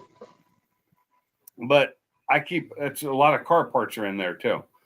And that's the reason I had to put that door in my garage to be able to get to the backyard from the garage. Because before you couldn't get to the backyard from the garage without walking around the house or coming through the house. And so I put a door in so that now you can get to the backyard or the front yard from the garage pretty easily. Yeah. So I think what I'm going to do is I'm going to take out them 2 8x9s and put in 120. And then I'm going to go up and reframe the front of that other building. And I'm going to put it has a sliding barn door on it with a man door. I'm just going to reframe it because it's a pole barn. I'll frame it to take 2 garage doors and then I'll concrete it. Hell I'll yeah. run electric. I'm going to run electric up there. And then if I want to tear a motor apart or something, I can do it up there and it doesn't affect my business garage. Oh, nice. I can't That's have right. a motor blow to pieces in the middle of the floor and be detailing people's cars. They're going to be like, Oh, why what the not? fuck mess is this? Yeah, I agree. It doesn't with really look good, in my opinion. If you got a vehicle that needs brakes or something, it's down a day, okay. They'll be okay with that. But having like massive projects like this truck in pieces, they're going to be like, holy shit. What Boy, are we appreciate doing you this dropping in. Hello, man. Have a good night's sleep, bro. So yeah, I think that's what I'm going to do, and I'll get all the electric done and stuff. But pay the Mustang off, do that door. I mean, I figured the door's $2,300 at Menards, and they build a care, Menards. I got to WJ. drive. Take care, Blue. And I'll get the door. It's $2,300, and then I'll have to build the header. Let's just say I got $5,000 in the project. Pay the Mustang maybe less than off. that. Your header shouldn't be that expensive, but No, I mean, I'm allotting for anything I might have Hey, to do. that- in the This project. that's- kinda sounds what- like, Nate, it sounds like you can do a lot of the work yourself, so that's going to save Yeah. you money right there. Yeah, exactly. you gonna And put an now- electric opener on that. Yeah. There's you're already going to the one- there's already like a new opener there. Yeah, but what size is it? Because if it was sized for a smaller door, it won't lift that big one. It's a Lift Master, so it's already a commercial. It doesn't matter Opener. if it's sized for a 8-foot door. It's not going to lift a 20-foot door. It just won't. I don't. It care might a few times, but it won't last long. Yeah, if it's a half ton, you get the half horse and 3/4 horse, and then the one horse. You need a 1 horse for a big door. I will tell you right now because I did take a picture of it because I wanted to know the model number. Ah, hell with a door. Just grab it. Just put your string on it and pull it. I mean, my thing is that what's the weather like there and stuff like that where you're moving to? Do you need an insulated door? I mean, It'll be insulated because the Right. weather still gets That cold. makes- I don't necessarily get snow. but it's cold. Well, I mean, that's what I'm saying. Are heavier. You got to look at what you're going to need, you know. Yeah. If I So got to it's put a new door opener in, that's fine. Like I've only got one good door opener right now, anyways, out of the 3. The other 2, either the remotes are junk or the receivers in them aren't working anymore, and the boards are shorted. I got 5 remotes for 2 door openers, and none of them program. One of them, you can hit the button once, it'll work one time, and that's it, and it quits working. And you have to What brand unplug it are and plug it back. Both of the ones that don't work are Craftsman's, like from Really? the 90s. Really, those used to be rock solid. My They were Craftsman pretty common great. ones. Yeah, and I don't know why. Neither one of them I can make work. I changed the batteries with brand new ones. It doesn't change it. The learn function doesn't seem to want to work or Well, if they're from the respond. '90s, it's time to replace them. They're older than fuck. Yeah, I replaced the one I had at my old place with the single door. I replaced it with the ones like similar to the ones I have now, but I replaced it with a belt drive. Oh my god, it quieted it down so much. That LiftMaster. So out of the 3 doors, 2 of them are old Craftsman's. I'll Yeah. take both of those out. I'm still leaving in the one single. The 3rd door that does work that Autumn currently uses is a LiftMaster, and it's only like they quit making it like 3 years ago, and it's a belt drive. The quiet, I've never heard of belt drive. I was like, oh my god, They are so fucking why quiet, do they aren't still they? sell chain drives? I know. Screw drive and belt drive, only way Yep. to go. So what I'll do is I'll probably take that one, move it over to the single door that'll still be there. That'll be Autumn's door. And then I'll get a new one for that door, the big door that is appropriately sized. And I'll probably take the Craftsman's up to the other garage and just have buttons because the buttons work fine on the wall.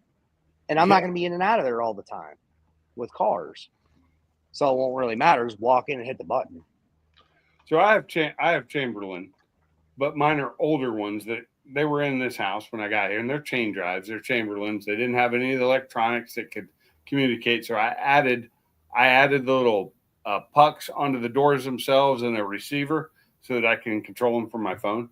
Yep, I did. I got the Miros thing where it basically hooks up. It takes the same 2 connections that the wall button takes. And Yeah. basically, when you hit the button on your phone, it makes the same connection as if you hit the button on a wall. So I did the works. one for Chamberlain because when I had upgraded at my old house, I had that Chamberlain belt drive, which had it all built in, had a battery backup in it, had the built-in Wi-Fi stuff, and the garage door opener had like you could read, figure out stuff on it.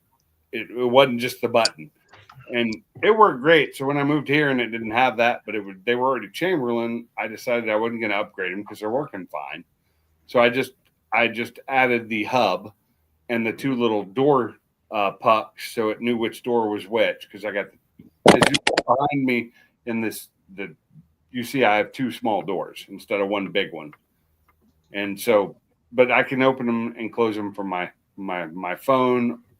Most of my cars have the built-in what's that, the home whatever, the built-in buttons. Yeah. My truck does not, but all the other ones do.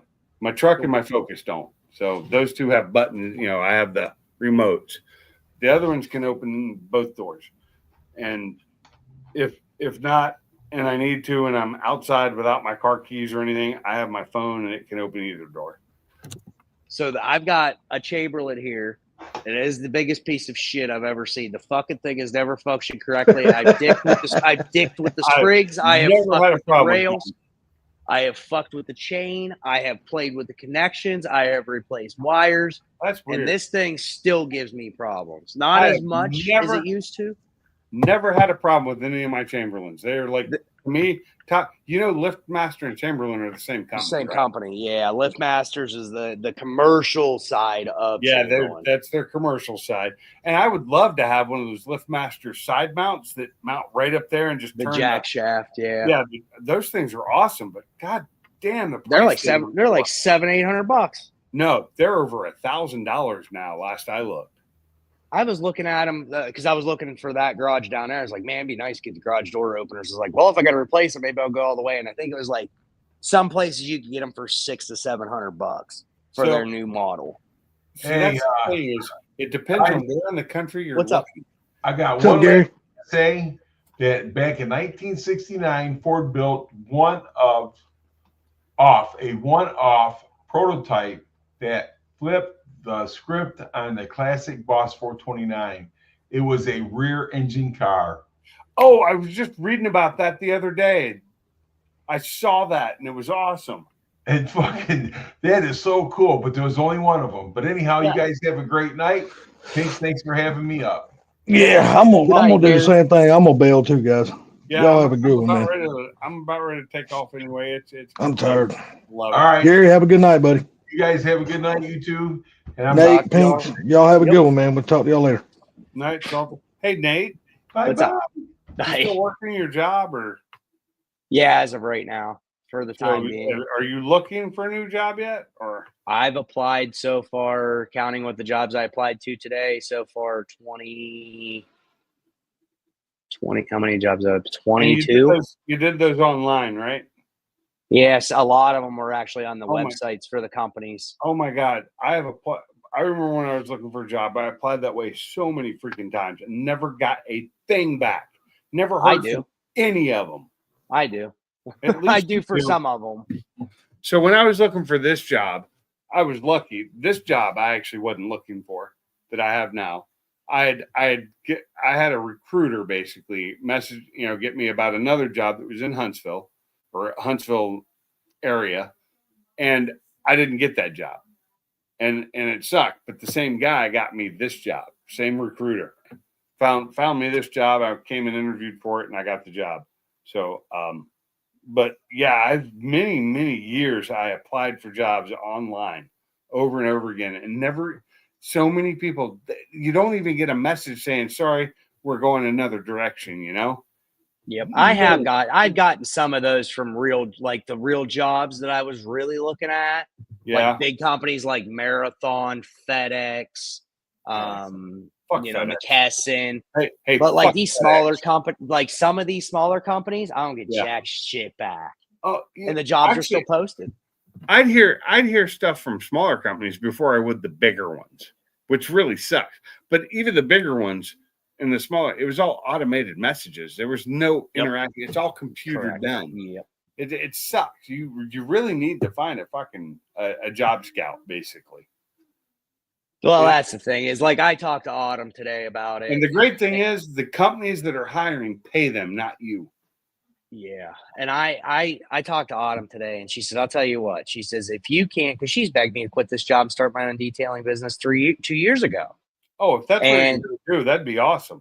And she said to me, she says, if you can't find a job by the time you get back here, get your garage done and you're going to start your detailing business. I've just made your decision for you. She says, I'm sick of this. She says, I don't want to see you. What's that? I'm going to need you to come down here and detail some of my cars.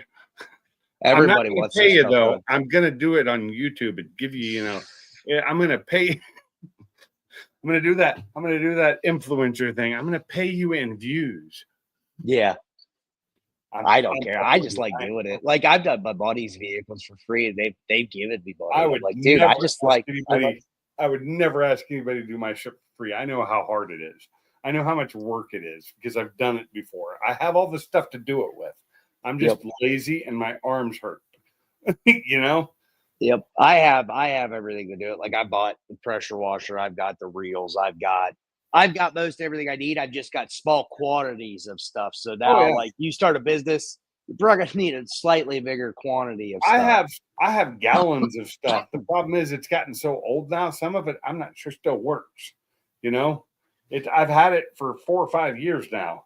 Like gallons of product. Like I use mostly Griots because I lived 2 miles from their headquarters. Yep. So and I went there like first Saturday of every month, and they still do it all year long. First Saturday of every month, there's a cars of coffee. Caffeine and gasoline is what they call it. But Yep.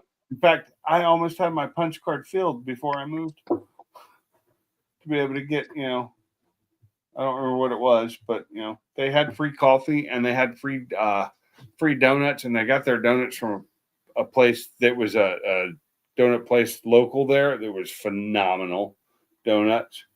But I can't remember the name of the donut place.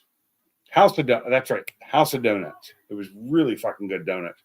Caffeine and gasoline. I like that. Yeah, Yep. it was caffeine and gasoline at Griot's Garage Yep. in Tacoma, Washington. First Saturday every month. And they do it. And the great thing is it's a different theme every month, but the theme isn't for the cars parked outside. It's for the cars they have on display inside. Inside. That's normally their personal cars, vehicles too. It's not personal cars. They get some of them might be, but they get people to bring them in for them. Like So they do have some other ones. These are really expensive fucking cars too. Richard Griot's has got some rare Porsches, like old ones. He's got some rare cars. You know who I'm talking about then. Yep. And I think their products are amazing. I love them. I mean, I've used a bunch of the different products from different large companies and stuff, and I really like their products. I'll tell you. I'm not saying they're the best. I'm just saying they work. Griot's is a solid line. I'll tell you what, bang for the buck and performance all day long. P&S. I don't know if you've ever heard of P&S. Don't know the name, but they're made in California. Oh, that's why I don't want anything from California. Fuck California. It's a family-owned company. Dave and Bob. They sold out to some big investors, but I still like Chemical Guys. I think they have some good stuff too. Like their honeydew, for one, it smells amazing. But I think their honeydew foam is excellent. It works great. But that's one of the few soaps that's reasonable. They've got a few things like their nonsense interior cleaner's pretty good. They have some stuff. Their carpet cleaner's good. But do you have a steam cleaner? I got a steamer and I got a small extractor, which I'll be getting a bigger one. I don't have an extractor. I do have a steamer though. I have the portable steamer with all the different attachments to get into everything to clean shit. That thing is amazing. Yep. I don't have an extractor though. I've never had a need for one really, because I'm only doing my cars, and I don't usually let my cars get that dirty. Yeah.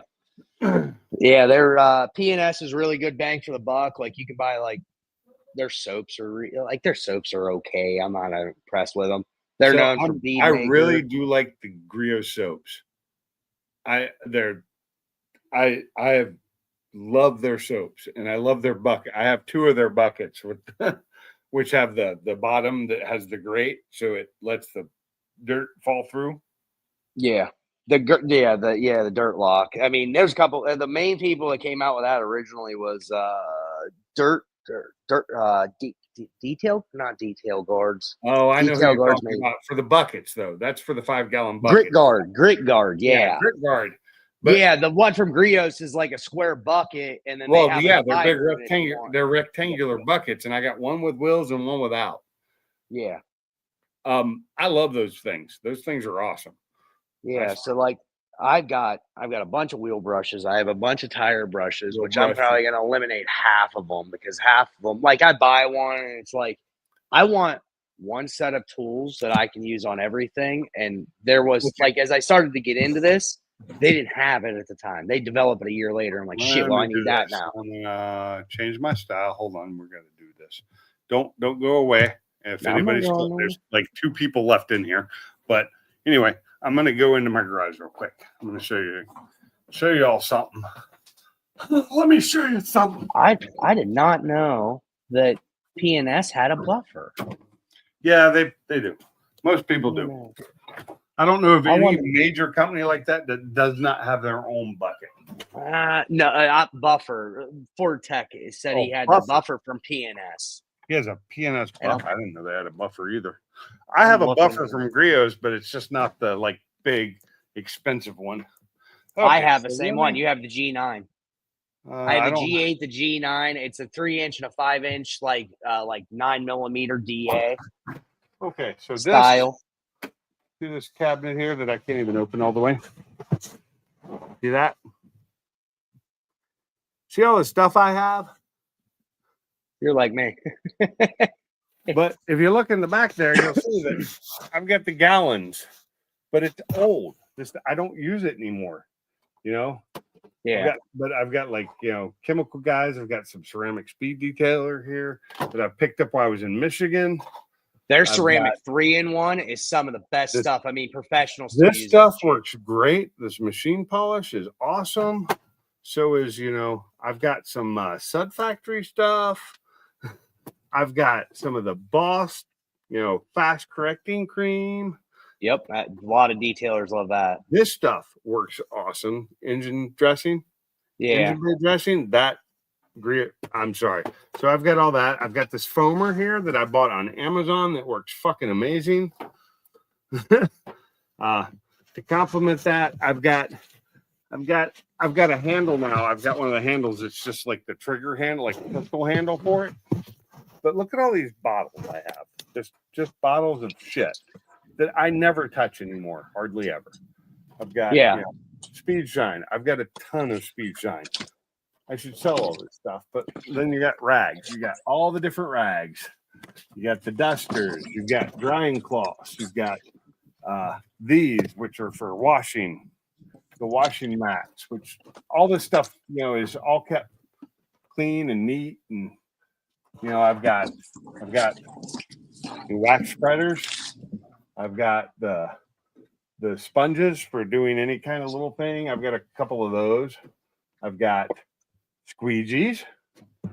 I've got the things to do your windshield with.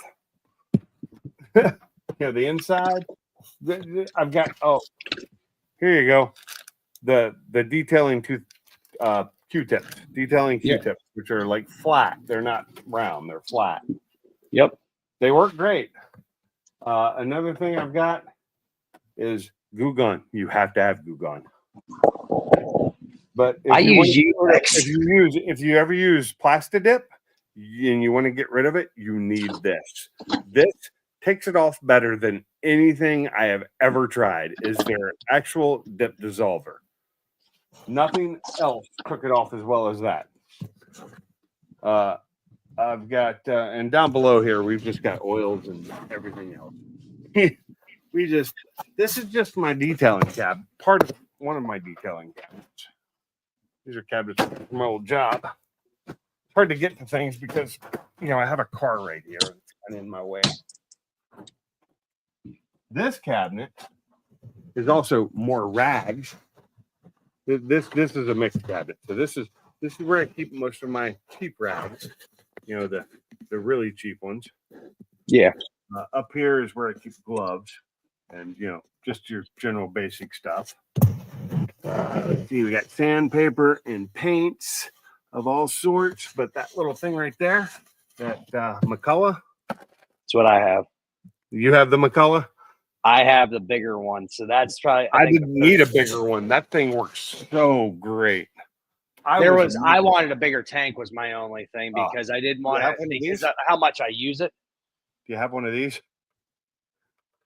What is it? It's an air blower. Oh, yeah, I use my Milwaukee leaf blower. Oh, I have that too, but this one is made. See, this is the parts for it, and there's stuff inside, as you can hear. Yeah, that's the one made for cars. It's made to do cars, and it's got little things. Did I just do something to kill things? Oh, nope. That was my mouse. I knocked the little dongle for my mouse out. My mouse is in the room, so it doesn't matter. But yeah, that is all my cleaning stuff. Is all right there, not including. I need to get a new pressure washer, or at least a new pump for mine because mine's not working right now. But my pressure washer is a gas powered Ryobi, 3,200 psi. But when you're doing cars, you're just using the lower pressure. Yeah. And there's my poor little car that, as you see, no longer has an intake on it. I took Cobra Jet intake off. It's soon I'll have all that. I'll be taking that off once my arm can actually do stuff. It sucks because this thing right here, you can see that, calls out all the specs for the car as it sits right now with the Whipple on it. And it's it's not something I can take off easily without leaving holes in my fuse box. So it shows the Whipple 3-liter engine and 2 wheel horsepower on it. I am gonna miss that power. I will. But such is life, right? Well, that since you did that, but I don't have the cabinet anymore. But Well, I've got yeah, you're moving. no. So that's just my polishing cabinet of pads. Oh, nice. Yeah, I've got all those, but they're hidden in the back. You can't see them. They were Yeah. those where I had my rags. They're behind Yeah. all that. So this was ceramic Actually, coatings, what are they? applicators, trim shine, waxes, and then I've got all that. Whoop! Don't shut. I got all that Yeah. stuff. Yeah, you've got all this stuff like I do, but you've got better, and you're probably more organized than I am. I was there's more my- organized. My buffer. I just found it. I have this whole tote of microfibers. Hold on, we're hitting the wrong things. A tote of microfibers, yes. So I had a tote of microfibers too, but I unloaded them into there finally the other day. And then that's the buckets. Wheels, rinse and wash.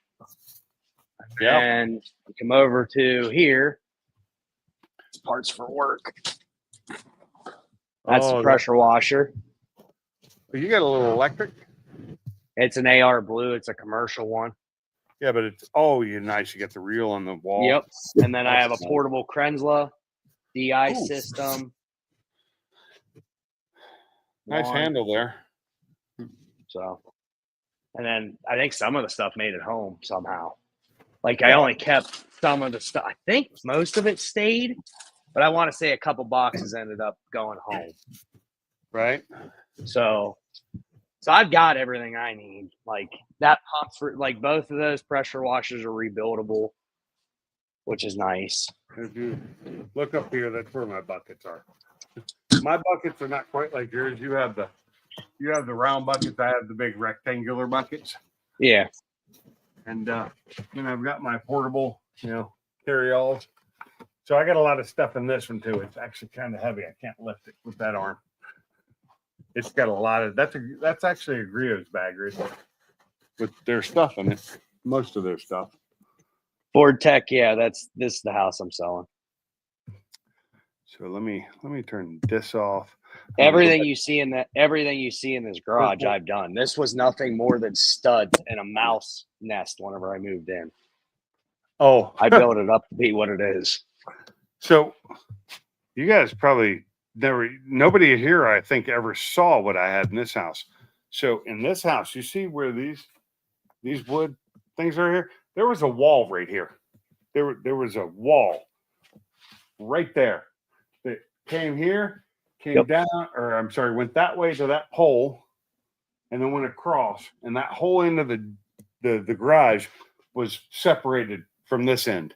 So you could get 2 cars in here maximum. If I were to clean up, I could get 4 cars in here. But I got 3 in here now. They'd walled this off and turned it into like a home gym. Yeah. Now I need to do is I need to finish that, which is putting some stuff up and putting the guard or the railing on so that you can be safely getting up there. This is not, I bought me a book. I bought a book for my Mustang. And if I ever decide to do anything, I have this. Nice. It's it's actually, I've gone through a little bit of it. It's actually got a lot of good information in there. Stuff I didn't know. Yeah, Ford Tech, I refused to buy a house without a garage. I refused. It had to have at least 2 bays. When I bought this one, I refused. I spent almost a year in a market that had houses back in 2016 because nobody in New York seems to ever have a garage. And this house went on the market, and it been on the market and went off, and it was a touch higher than they would let me try to put an offer in on because what I was approved for. And then I went back on the market, and they called and said, "Yeah, that house has now been dropped. Let's go take a look at it." That's funny. I actually have pictures here. Let me pull it out here of what this garage did look like, at least in black and white. Let me fish up my keys. Oh, cool! I can unlock my toolbox and leave it. Thank God. I keep locking up my toolbox because, well, they had showings in here and they want people my stuff. So like I had like all my mail in here. I've had all my paperwork for the house. 3H drive So door. There it it is. was funny when we were looking for a house when I first bought my new house, which was 8 years ago now. Yeah. I first bought a house. We moved out of rental into a house. One of the requirements was a garage. And when I found the house that I sold, it was perfect. It had a huge garage. I remember when I first got there and I opened the garage door and I pulled my car in backwards and I had the Focus at the time and I parked it right in the middle, kind of diagonally, and said, "Oh, it's full, sweetie. There's no room for your car." It was Very good. that garage seemed so freaking huge at the time. Other than it didn't have, it was an 8-foot ceiling, but otherwise it was a four. We actually had 3 to 4 cars in there before. It was a 4-car garage, but when I started putting stuff in, and then I added stuff, and I kept buying, more stuff, and then I had shelves in, and it just got fuller and fuller to where at one time you couldn't get but 1 car in there, and you were lucky to get 1 car in there. Yeah. That's how I damaged the mirror on the Mustang and had to replace it because I fucked it up because I backed up into some tires that I had stacked there and ripped it out. But when I first moved in, it was like the largest garage I'd ever seen. It was huge. It wasn't tall enough. It wasn't like a shop. It was a garage. It was a 4-car garage. Yep. I've got pictures of this place. Sorry, I'm digging. I'm listening. Oh, that's why I had you full screen because I thought you were showing them. But yeah, I just found them. So I found these ones, and then I realized I've got pictures of me just building this garage over the years. Houses were expensive, few and far between, and needed to be close to work to find something quick. I wonder if I can just, you know what? Hold on, share screen. Yeah. Let me see if I can do this. Well, you can join with your phone and share the screen there too. Yeah, but I can just share the screen here, and I can just go through because the photos are on my computer just the same. Yeah, exactly. Math. I do that too. If you share it, I'll put it up. Let me see here. Windows, entire screen. That's fine. I don't care what anybody sees. I'm like, there we go. Oh God! Let me see if I can do it like what that. did I do? Oh my God! What a mess. Here, there we go. Is that better? Well, we're not getting the forever. Oh, look at that! Look at that picture. Background. Let me see. Here, I can share it differently. It's just easier. I love to do that. That's hilarious. The Highway never-ending stuff. window. Let me try here. Hold on. Nope. Give me a second here. Share screen because there's a bunch of different options, and I don't know which one to do. Let me see if I can open this up and if it'll let me just share this screen because it gives you an option. I do the option where it lets me share whatever I pick.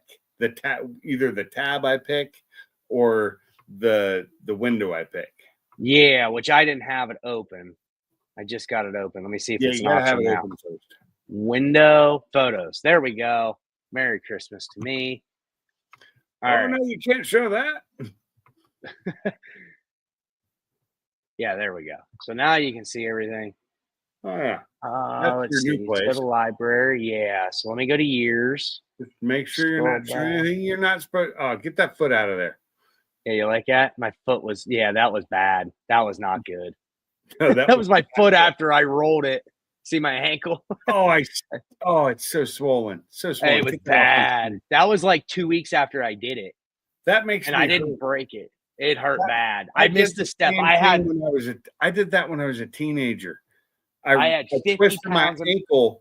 Yeah. I twisted my ankle. My foot spun almost all the way around and didn't break a thing, but it ripped everything up and it swelled up so bad. It was the doc said it would have been better had you broken a bone.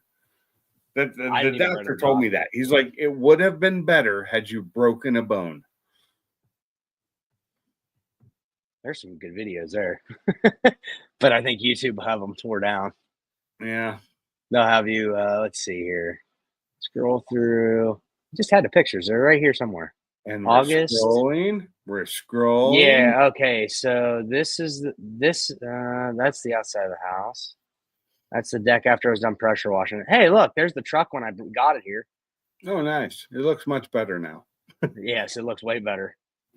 It didn't look bad there, but Okay, so I missed the picture. There was actually a workbench. You can see where this TV was at, and I found it on my phone, and it's Are right those- here. are those work pictures I'm seeing with all the computer screens? Yeah, I take pictures of everything and never delete it because I I delete reference them. them. I've gotten to the point now when I do work pictures, I delete them. Well, the reason why I keep them is if I take a picture of that part now and I change it 2 years from now, it goes bad. I'm like, I think I replaced this once, and I go back, look at the service report, check the date, and go back in my pictures, and I find a part number and Yeah, save see, me that's 3 hours of different. travel. I'm not taking pictures like that anymore. And most of my work pictures are just for me to use like that day. So like Yeah. I go to the shop, I take a picture of whatever they're building, I take it back to make sure that everything's right. All right. Bye So- workbench. That workbench, you see that window? My TV sits right next to it right now. Yeah. Wow, That's that what this looks so different. Yes, this is what it was when I bought it. That There's no garage was insulation. crap shoot. It was a mess, but it had potential. So I ripped the workbench down, which my workbench currently is here, Right Where- there, yeah. and then the TV's here. Mm-hmm. So there's that. And then I've got it. I worked on this garage all through that time. I mean, this was when I moved in. This is all I owned. Oh For wow. tools really to speak of. My ratchet wrenches were brand new. Well, that's like when I moved into my last house, I barely had anything. I still have that piece of plywood in the basement. Yeah. I saved that piece of plywood. It was a mess. Look at where they had outlets and switches. Just That's crazy. randomly placed. Just random. Rando. And then you go down through. I know I have a picture because let me see here. Because I was just looking through these last week. Reminiscing a little bit of what the place was when I moved here. Because I got so many Yeah. pictures. So now you go through. This is that wall where the TV Right. sits. And I insulated it all. I see that. You did like I did to my last one and this one. Yep. Insulated And the then- walls, cleaned them up. I kind of want to put sheetrock up or something just to make Yep. the walls look nicer. Sheetrock would look the best, but you can't just screw things into it. So Yeah. So But now on this is the that. house side, I have to use sheetrock or I have to get some stuff that I spray down the other wood with. Yep. So that's the workbench I built there. That was the original workbench I built. It was 10 foot long across underneath that window, and it was like 33 inches deep. It was ridiculous. So then scroll down through. So this is a picture kind of after I got the workbench set up. Yeah. It still looks way different than it does now. I mean, it didn't look much different than that all the way up until, so this is the stairs. This is the platform that's over there, like where my buckets were. Yeah. That's what they're sitting on. This is actually a platform I built over top of the stairs because they were just wide open.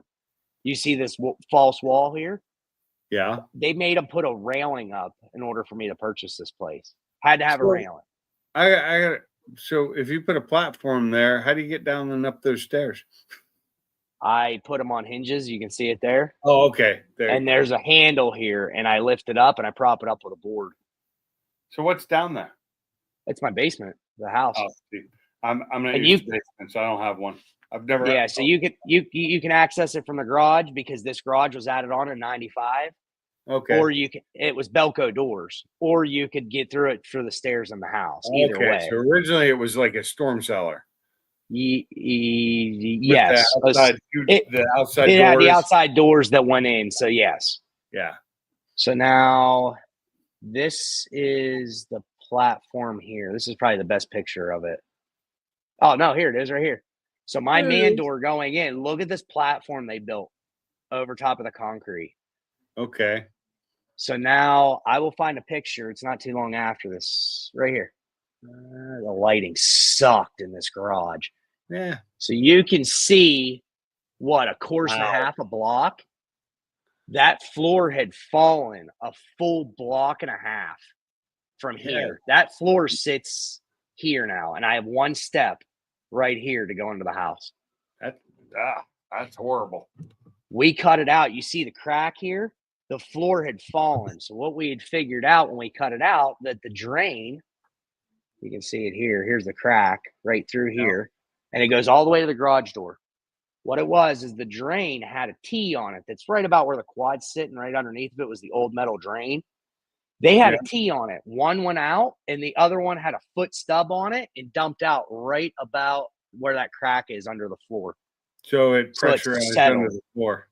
It's settled and it was all pea gravel. We literally, when we were putting rebar in there, 8-foot pieces of rebar to be able to grade with, because there was nothing to attach to put the new concrete and grade with a board. We'd get like 4 foot down and you'd hit the next hit, it would drop 2 foot into the ground like there was an air pocket. So this is We God, we been lost there 8-foot for a pieces of rebar. you've in been the there for a ground. while because you were Yeah. doing this back when that kind of shit was cheap. And I was broke still. So this is the I know, step I but- built. Comparatively, that shit was cheap back then. Look at like any kind of concrete stuff you're doing now cost you 10 times as much as it did in 2016. Yeah. So now this is the platform. This top one right here is all that I have left from here up. Nice. All this below was all rebuilt. That's all concrete now. When we Yeah. saw cut all that out. And it's So that, gave you more space too. yep. So now you scroll down through, and I mean, I know I worked on this right up to November to get it to where it was fine. You know, I went through the door, finished all the plywood. So now this is, I almost got the sheeting done. Now you did all OSB. OSB. Right? Yeah. Yep. See, legally here and anywhere else, if it's next to the house attached, you're not allowed to use OSB unless you coat it with a fireproofing. So here it doesn't matter as long as the wall on the house is 5/8 fire rated drywall. Right, And right. that's what you see, I think probably like right over here, right about where the picture ends. Yeah. It turns to drywall. So they Okay. did the minimum. Anything else you could do, I talked to a few people. They said as long as that drywall is up, you can use whatever you want. New York State does not care. They just care that you have that. So this was me putting the furnace up by myself. I had cheap rope from like Oh, clothesline rope from Jesus. Walmart and 2 Yeah. pairs of channel locks holding it. And I tied it to the bumper and I used a pulley down at the bottom here. Or actually, no, it's an eyelet. I just took it out of the floor last week. That's a gas furnace, right? Yep. That thing Yeah. I bet weighs 200 pounds. When I I don't took have it down gas, to put so the I new couldn't one do up, that. bad. God, they make them so much lighter now. Why is that one so damn heavy? That was from the 60s. I guarantee you it was that old. I paid $40 for that thing. Okay, that's right. I was like, that thing looks really fucking old. It's massive. It was 3 times the size. I mean, look at this thing. I hit my head on the bottom of this. I got 9'10" ceilings in this garage. My head hit here. I'm 6 foot. Did you really need that big of a heater for that garage? It was pretty close appropriately sized. It was a little bigger, but for $40, I Oh, couldn't find one under 300 used, if I could even find Yeah. one at that time. Yeah. So I got that. I used it up until what, a year and a half ago. And Yeah. then, I mean, I went through things. I went through a lot of phases with this garage. Like that was the major thing. You Well, know, shit, I've seen some of the phases you've gone through since I've been watching you because you redid the garage once since I've known you. Not fully redid, but changed some stuff around, cleaned it up. Yep. Moved shit. Because you learn things as time goes, man. I was just a new kid. I never had anything of my own without my dad yelling at me about it. My You know, big this is problem what right the now garage is was. my big problem now is getting that heat pump of mine working again. $20K for just concrete. Yeah, I can believe it. You're in California. So we did Concrete's expensive here. 7 yards. We did Yeah. the front apron out front because they poured them in individual slabs and they were all sloped into the house. So I had like 3 inches of water laid in the corner, and it was only an inch thick. Me and my uncle picked the slabs up and walked them over to the woods. Yeah. We threw those out, dug it out, and then we cut Well, you can see here. I'll stop sharing my screen and show you the actual. How do I make this go away? There's no X. You just remove it. No, but I should. Oh, it might be because I can't. So stop. Stop sharing. I can make it go away. There we go. There we go. So I can now make it go away, no problem. let me pull me back up. There we go. So you can see under the truck, Oh, we put a new drain in, I see that. and then you can kind of see where the new concrete starts under the truck. Oh yeah, you can see it, Yeah. So and I If like you that go- you get it there now. so from here all the way to the wall, we replaced all up through here. It was 7 yards of concrete. It was $1,010. And what year did you do that? 2000. It was August of 2017, I believe. We did see, that. that was cheap. Do it now and see how much Yeah, it it'd probably be $3,000 or more. is. And we did it ourselves. We just had the concrete brought, so I didn't have to pay somebody to do it. But just the concrete itself right now is more than triple that. But I mean, now you look around, just in comparison, like this ceiling, Yeah. I did this here, this half, a year and a half ago. I did that half over there during Thanksgiving 23. Like, you guys have seen some of the adjustments I have made to finish Oh, this yeah. garage. Like, I did that. Like, I insulated them with that because I wasn't willing to pay for insulated doors. So I went out and bought polyboard and put in the The door poly- works. And I polyfoam? used, Yeah. So, and then I used grate foam. Like, everybody would tape them in. I used grate foam and sealed them in with grate foam. They don't move. Oh, for the door seal. So when I did mine with the softer, with the soft stuff, I bought a kit to do it on my Yeah. old one. The ones here, I called the company that installed the doors because their sticker was on there. Yeah. I called the company that installed the doors. Said, "Do you guys insulate your doors?" And they said, "Yeah." I gave them the address. They're like, "Oh yeah, we got that. We got it." And I just paid to have them come in and insulate them, and they look fucking perfect. They're like it was made that way, you know. But when I Yeah. moved in, they were not insulated. Yeah. And I mean, these weren't either. And like, I looked up, like, The I was whole like, garage wasn't insulated. They had actually insulated. They had put sheetrock around that part of the garage that was walled off, right? But it's Yep. quarter inch sheetrock. The same stuff they use for the ceiling upstairs, which pisses me off because it's not what you're supposed to do. It should be half inch minimum, and they put it in wrong. It needs to be replaced. It's just a fucking nightmare. But they use that quarter inch sheetrock, right, on the walls, and you've seen the walls in my garage, the back walls. Yep. That are sheetrock. That's quarter inch. It's really thin.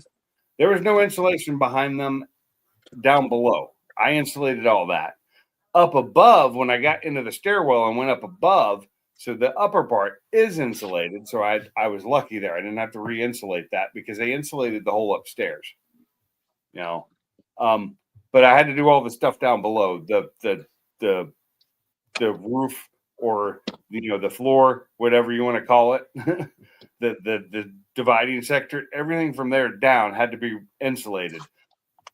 It leaks underneath the wall. So when it rains really hard, I get water in my garage from underneath the wall because they didn't do it properly. And the concrete is not like bubbled away from the garage. It's flat.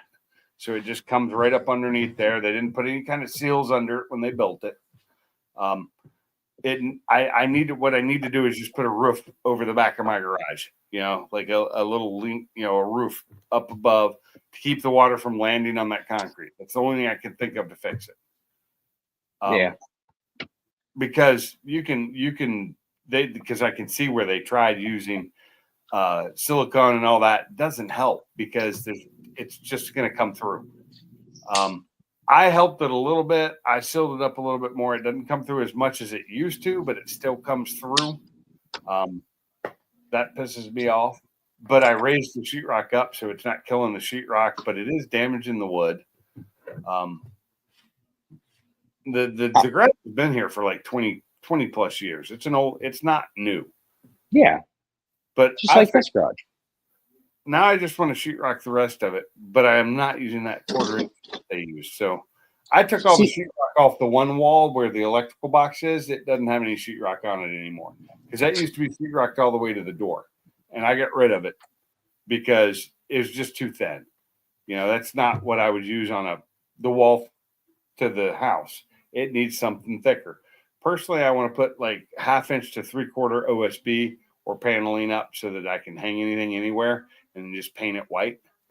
I found the stuff I have to use to spray it down with and let it soak in. It's a fire retardant. Yeah. It's pretty cheap actually, so it's not that bad. Put that on and paint over it. After it dries, you can paint right over it.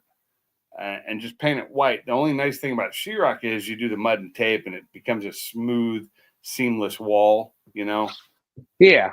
I don't really care. See now, like the garage has had that much transformation, but like the inside's not really much different. Let me go back to like whenever I first started getting on our lives, I think I was doing the bathroom. I don't think I ever did show you guys. Like Salty knows me as like, dude, do you ever stop working on your house? And you guys just caught me whenever.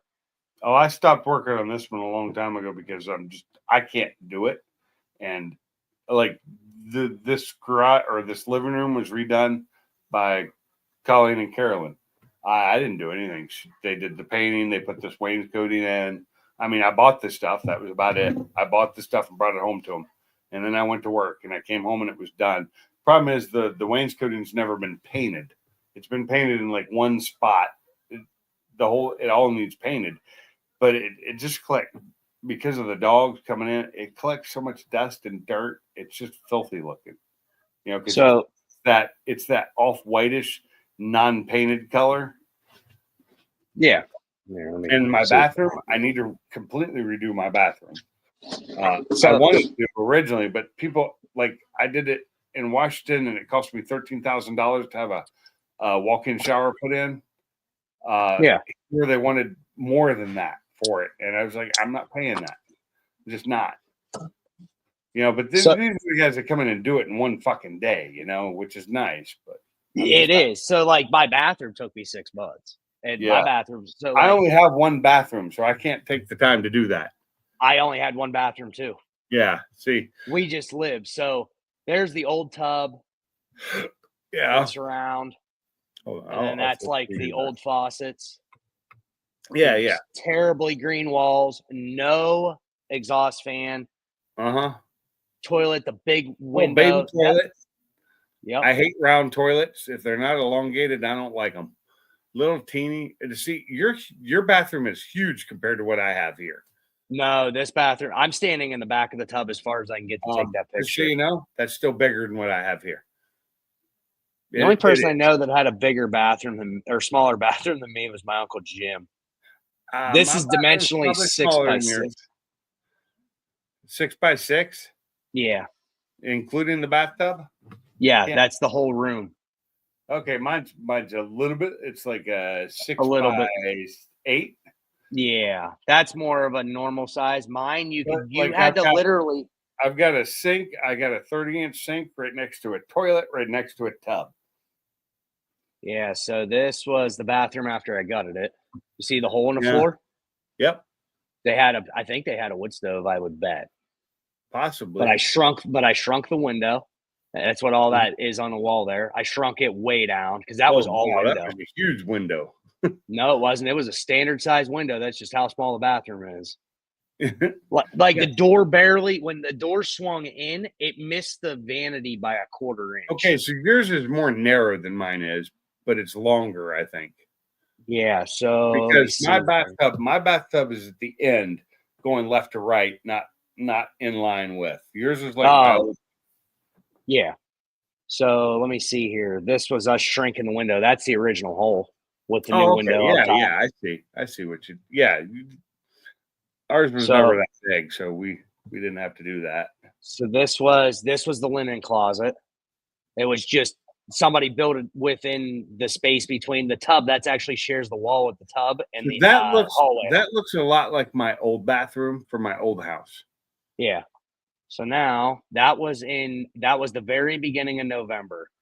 We scroll all the way. I think it was March when I finished. And my dad helped me swap the tub on the weekend. Oh, no. It was the end of February we finished it. This is what it turned out to look like. Nicer vanity.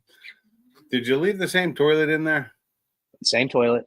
I can't do those little toilets like that. I couldn't do any bigger toilet anyways because of the space. Because of your space. So I have Kohler and I have that taller toilet that's longer. It's the elongated. I can't do round toilets. Yep. And you changed your tub out. And You we changed the didn't go to a faucet. walk-in. You kept the tub. Oh, well, here's the thing. I don't like white walk-ins personally, but my dad made a very good point. He said, you got a 2-bedroom, 1-bath house. He said, somebody buys that and has a kid, you need a tub. Yeah, see, I went, that's a good point. I didn't care when I did mine because I wasn't planning. It's like I don't care because I never use a tub. I don't want a tub. I want to walk in with a door, not a curtain, and that's what I had. Now I have a tub with a curtain again. I think And a Autumn single might even. sink. I hate having a single sink. I want a double sink again. I want to be able to have room for me and her instead of everything just being crowded. And then I think we did. Let me see here. We went right into the bedroom. Oh yeah, this is the bedroom project. Did your new house have more than one bathroom? It's got 2.5. Yeah. Is your main bathroom that you're using got a single sink or a double sink? Single. Still stuck. I don't. I've never found a use for double sinks. I mean, I'm sure there's people out there that get ready at the same time. I have never met anybody that gets ready at the same time. That's just me. Like my parents had double sinks. They use the same sink. It doesn't. It made no difference. My parents had double sinks and they used separate sinks and they did not get ready at the same time, but they each had their own area. And that's the way my dad and his girlfriend work now. They have their own area. They keep it the way they want it, and it's nice and like mine would be like ADD compared to my wife's. Yeah. So this was. Let me see. Oh, this is what the bedroom was. Which Autumn, mind you, this room was Hershey Brown. Hershey Brown was what this room was. Oh wow. Now you go to. Is that carpet like wrinkled? It is. Yeah, it's destroyed. Yeah, people had 3 dogs that was here. All the doors were trashed. The carpets were destroyed. Everything was destroyed. And they would lock their dogs out here. Like the garage door was. Every door that was in this house was trashed by dogs. My problem is when I need to do stuff like that, I need to pay somebody because I suck at doing that kind of stuff. And when it comes to housework, building things, making it look nice, carpet, walls, anything, that's somebody else's job. Let me see. I'm trying to see if I got a picture of the bedroom after I was done with it. I'm pretty sure I do. Well, if you don't, you've got a bedroom right now. You could just go take a picture of it. Yeah, I'll just take the computer in. That's even, but it doesn't have any of our stuff in it. Actually, it doesn't matter. It's actually more telling when there's nothing in it because you can see. No, they have it staged. Oh, it's staged. Nice. Yeah, it means it'll look really good. Here, I'll just walk through the house. I've never done this. You guys have never seen inside here. Let's turn the lights on. So the kitchen is pretty much untouched. Your kitchen's bigger than mine. I'll tell you what. Let me go grab my phone because it's easier to walk around with a phone than it is the computer. I'm just saying, your kitchen's bigger than mine. Bigger, but less storage. I promise you that. I doubt that. I have 1 drawer. That's it? Really? Yes. Big space. They ripped out a lot of the cabinets that were in here. I'll show you here. Let me hop on the line from my phone. Let me hop on from my phone. Show you here. Let me hop on the line from my phone. Hey, you're echoing.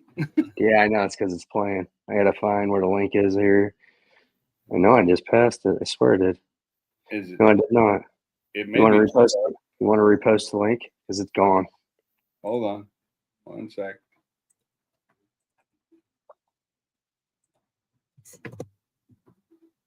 That work for you? Yes, sir.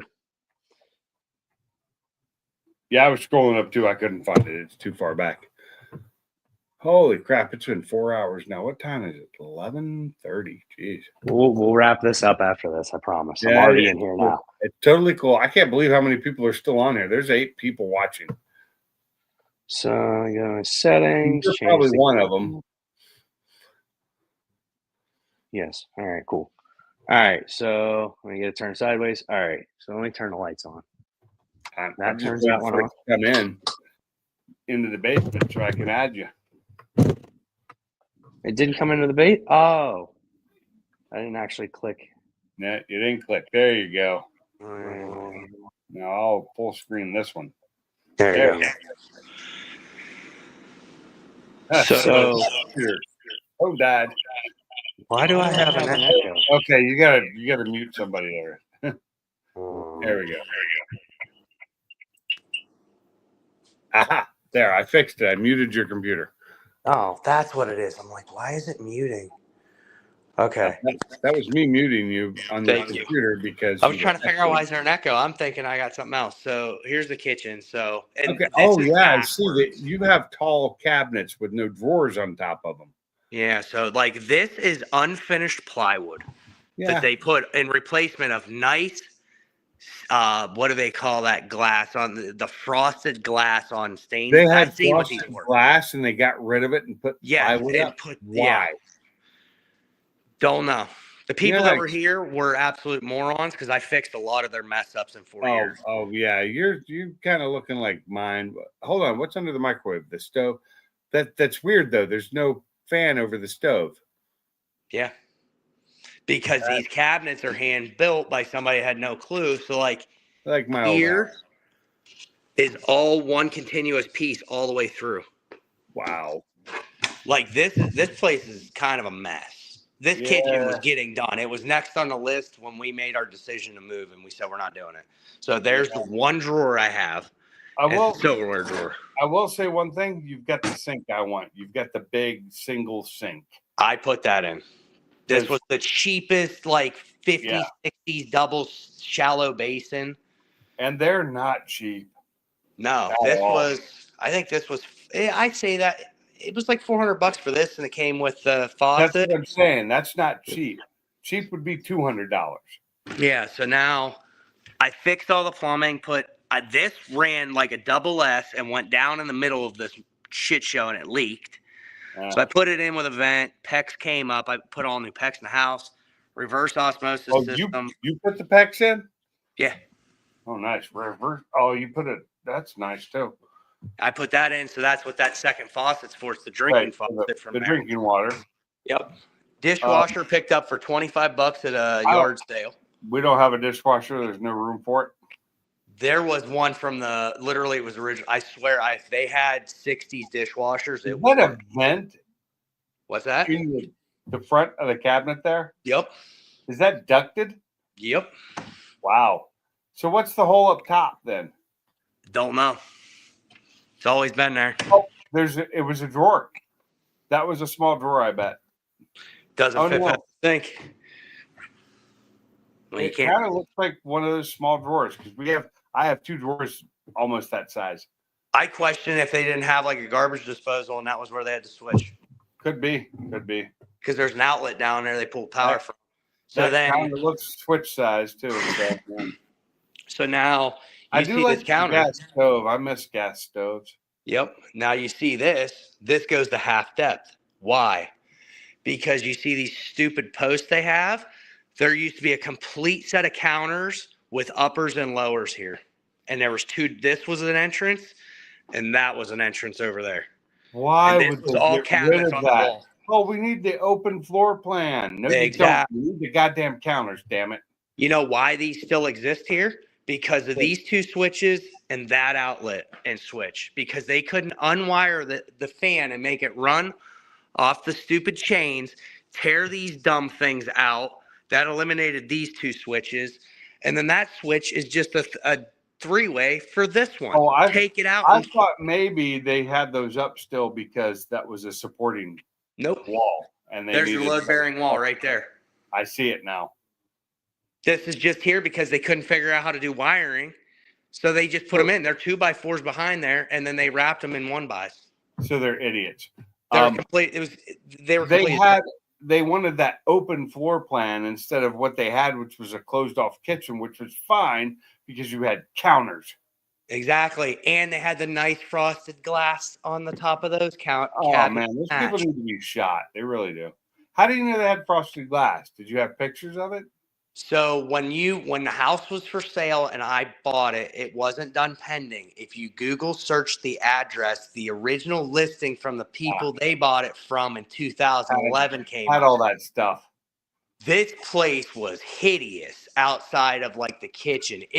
Everything was pink wallpaper, pink tile. Oh god. That door didn't exist. That was one of those what do you call them? Nook windows where they stuck out as like a sitting place. Oh, okay, yeah, like a sitting window. Yep. So they put that A bay in, window. and then they put the deck in out there. Okay. The laundry used to be somewhere else, but this got turned into laundry at some point. They This did door some here. decent stuff. What's that? They did some stuff that was good. Yeah, But- well, I don't know if they did that. I think the people that were here before that did that because they were older folks. They moved them from the basement up. Yeah, I would This- say those probably were in the basement originally. This door didn't originally be here. I think the original owners changed it when they put the garage in because this door used to be, if you go through the living room, used to be right. Actually, if you turn the light on, I guarantee you can see it. Right there. Right here, there's a crack. Yeah. See right here? This is the patchwork for where that door used to be. When I moved in here, there was an outlet, 4 gang outlets of switches right here, just in the middle of the wall, because it used to be the original entrance from the garage. Why And is there an outlet so high up on that wall? That's where the TV mounts. So if you back up, Oh, okay. Gotcha. so I run an outlet down. I put sweeps in the wall so you can hide the wires and you don't have to look at them. And the blank is because I plan to put that outlet there. Right. When I drilled the hole and went to push the wire through, I realized it was the header of the door was still in. That used to be there. So I couldn't get a drill bit long enough. So I put a cover over where I already cut the wall and moved the outlet over. So your TV was on the wall there. Or... Yep. Yeah, which I got pictures of. I had a 75-inch of the version of the one that's out in the garage. That's a 65. So then now you come down the hallway. So all of this lighting here, none of this lighting existed. The fan didn't exist, nothing. There was one globe light right here, like a standard globe light you buy anywhere. Yeah. That was it. That was the only light in this whole Your place. entryway light, yes. Yes. So now this plug here was switched, and you put you run a lamp off of it, and it ran off of this one switch over here. So what I did when we went to redo it, I pulled that hole for that one globe was big enough for the 4-inch retrofits that you can buy with the springs on them. Yeah. For recess lights. It fit in the hole, so I cut the box out. I pulled the hot that was on there all the time because there was a hot. I pulled a hot, went to all 4 of these, and then I put the fan in that runs off of this remote here. So now everything, like that fan works off the remote now, so I didn't have to put a switch in for that. The switch for that globe light was way over there at the door. Well, I'm not walking across the room to turn the light on. So I bought a Lutron switch and then put a Pico remote on the wall. So this is just a Pico remote. Gotcha. And it turns it on from over here. Never touched the one over there, ever. Then I came into the hallway. Same thing. There was a globe light here. You walk down the hallway. Another one? There was a globe light here. Right there, yeah. That's standard. So I ripped them both out.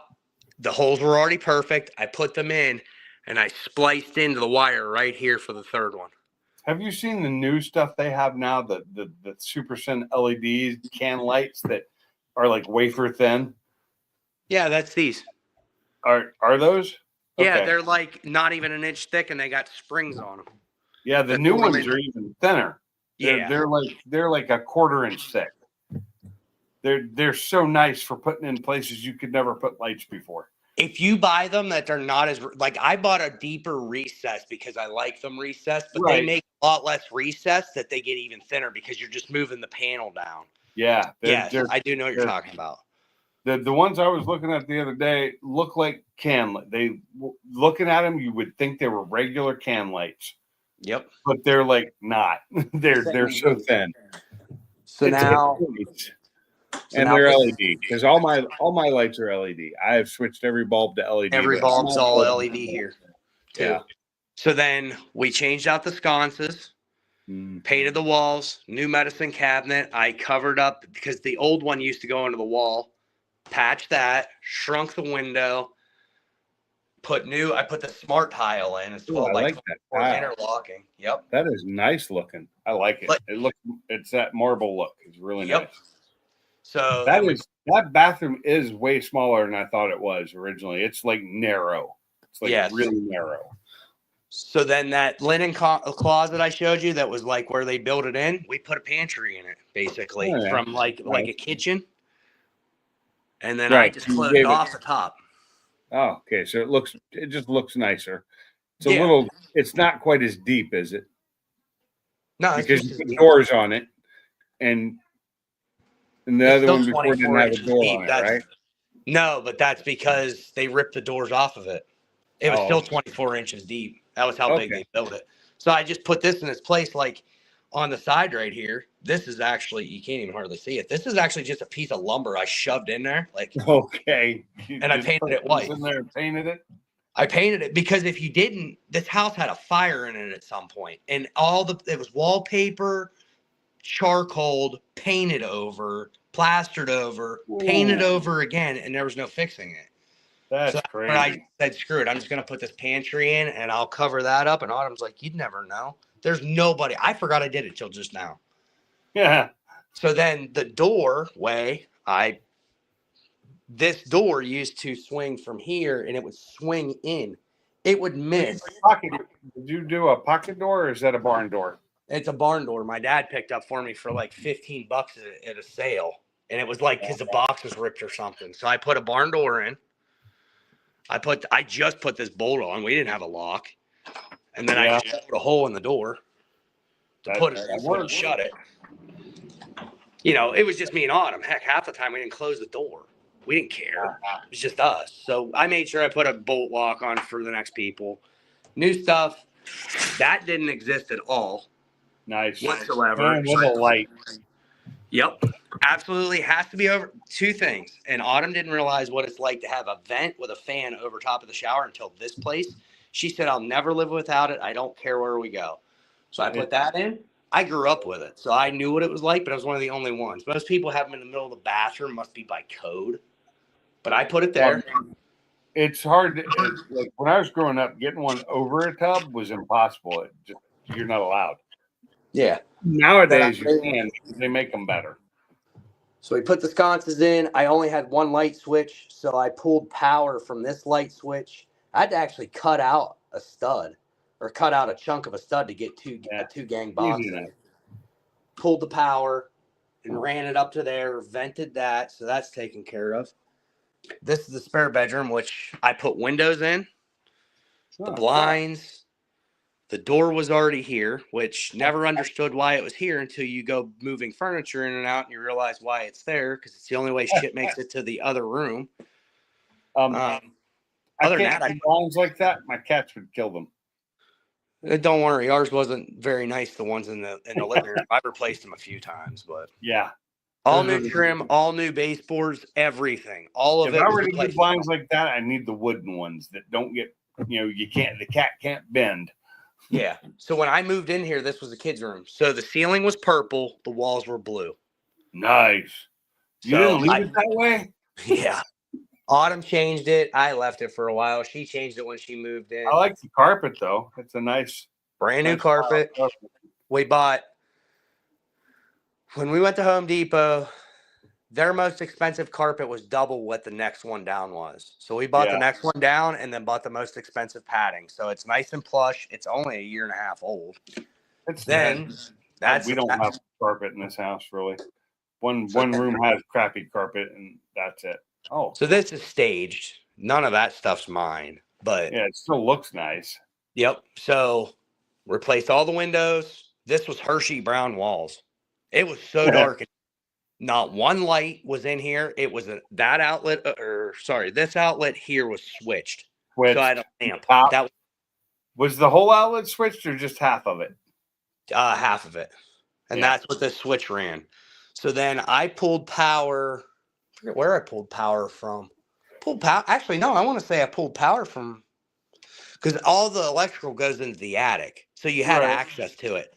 So I pulled the hot off of that and ran it to all 4 of these can lights. Well, it's the retrofit real thin pancake ones. So my problem with doing that in this house, which is there's a lot of stuff I'd like to do, is a lot of our power runs through the attic. To get in our attic, it's a hole that's boarded off in our closet, which is hard to get to, first of all. Yeah. And we had blown-in insulation put in right after we moved in. Yeah. And so it's just a nightmare up there. So had that not been done first, I should have rewired this fucking house first, is what I should have done. Yeah.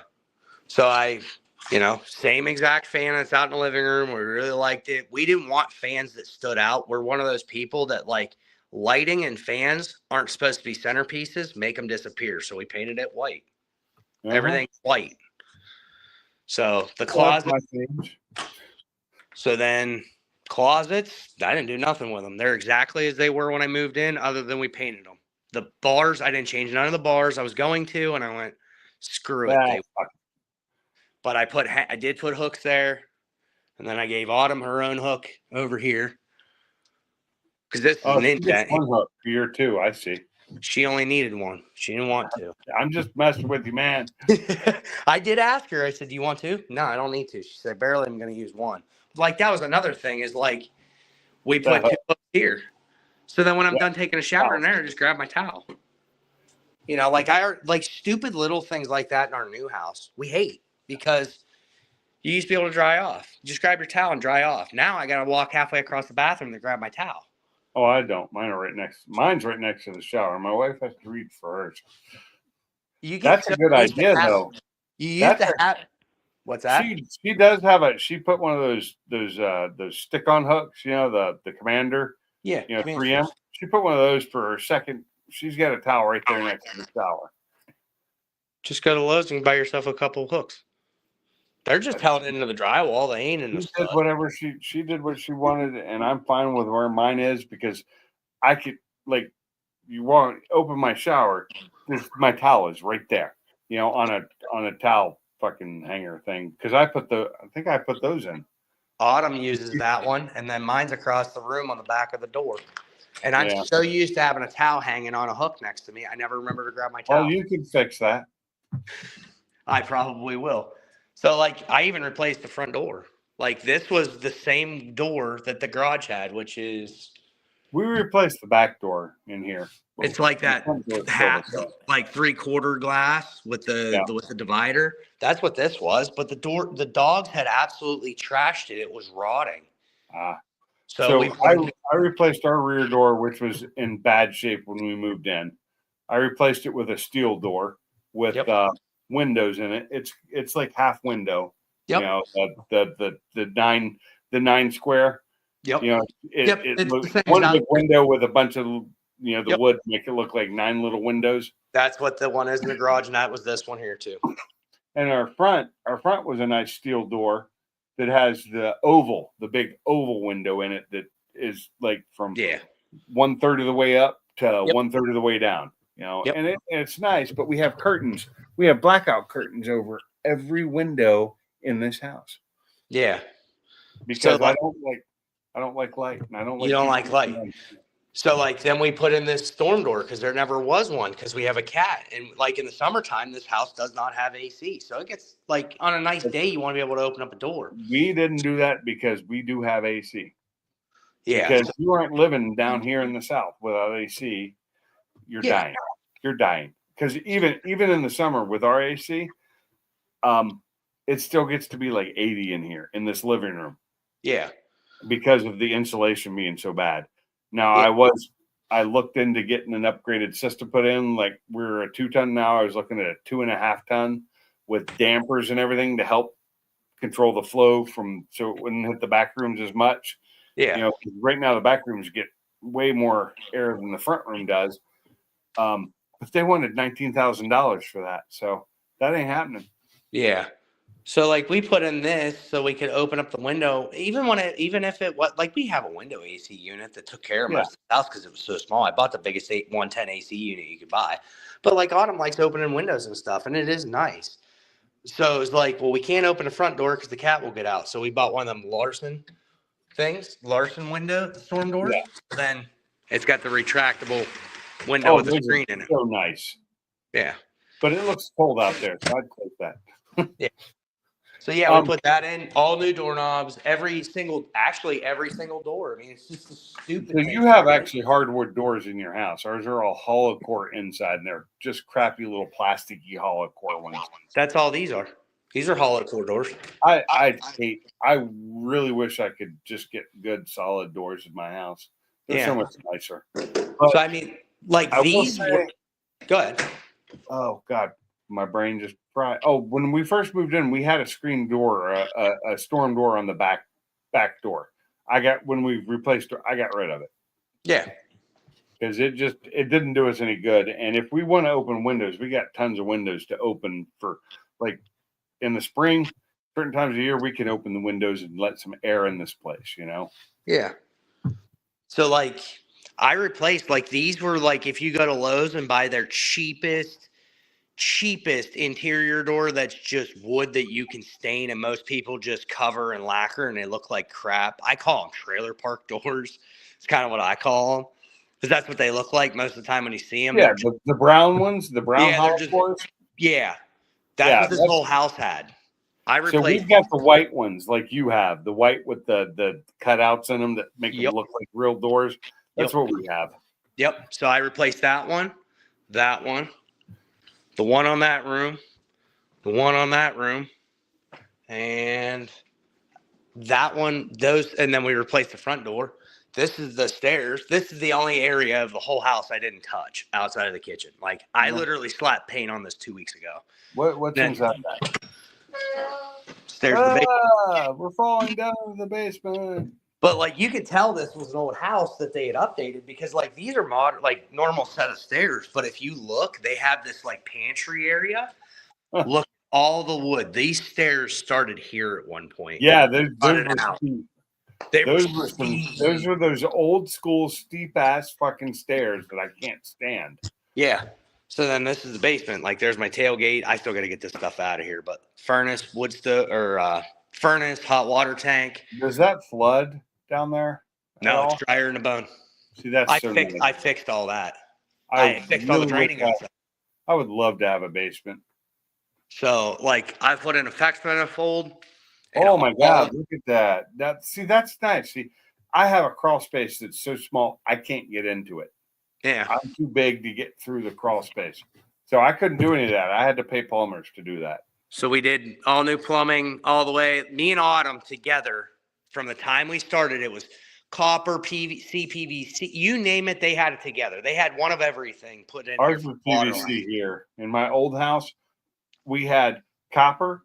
We had, I think, well, let's see, copper, galvanized, black, what is that, black iron? Same as me. That's what Or- this place was. Yeah. It was a little bit of It everything. had a little bit of everything in it. and we everything had was it all a mess. replaced Everywhere with, there was a joint. PEX.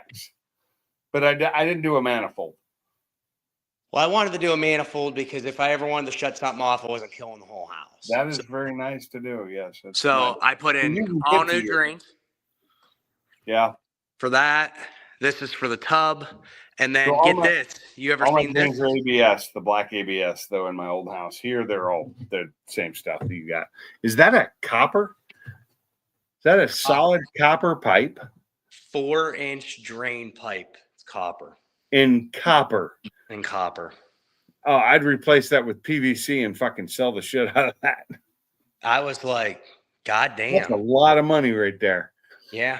Like this is the only thing that still runs off this. I mean, everything attaches over here for the house. The only thing that comes down through here is the toilet. Yeah. Is that a relief valve right there? I see here, the black thing. No, that was where they had the drain for the sink Oh, okay. went here. So other me and my drain's dad coming in. You capped plugged it basically.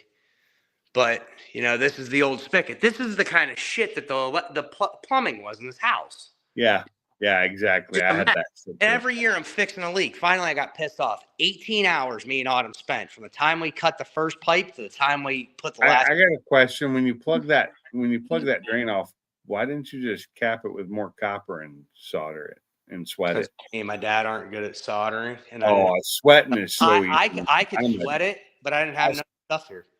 All I need is I have everything I need to sweat except for the copper. Except for the copper, the copper cap. I have the solder. I have the paste. I have, of course, the torch. I used to sweat copper like I used to sweat for lines for water lines. Didn't matter. No problem. That shit's so easy to do. This is my favorite part of the whole house. An old gas furnace. There ain't a fucking electronic board in this thing to go bad. You have a gas valve. You have the shut off. The fan limit switch is 120 with a spring on it. Yeah, that's the basement. Fortec Life was asking. Oh yeah, that's the basement. And you then got the old school. That's nice. When I say old school, I didn't go nowhere. What? The squirrel cage fan is run off a belt. Oh yeah, belt drive. Extra belts hanging right there. I've never replaced it, nor have I ever touched this thing. The only issue I've had is this year, for whatever reason, I guess to say there's probably shit in that manifold. For some reason, the pilot goes out. It rings. And then I come down here and relight it, and it works fine. And sometimes it's a week, sometimes it's 2 months. It's just been this year. Other than that, this furnace has never given me 1 ounce of trouble. Changes the filter, and that's it.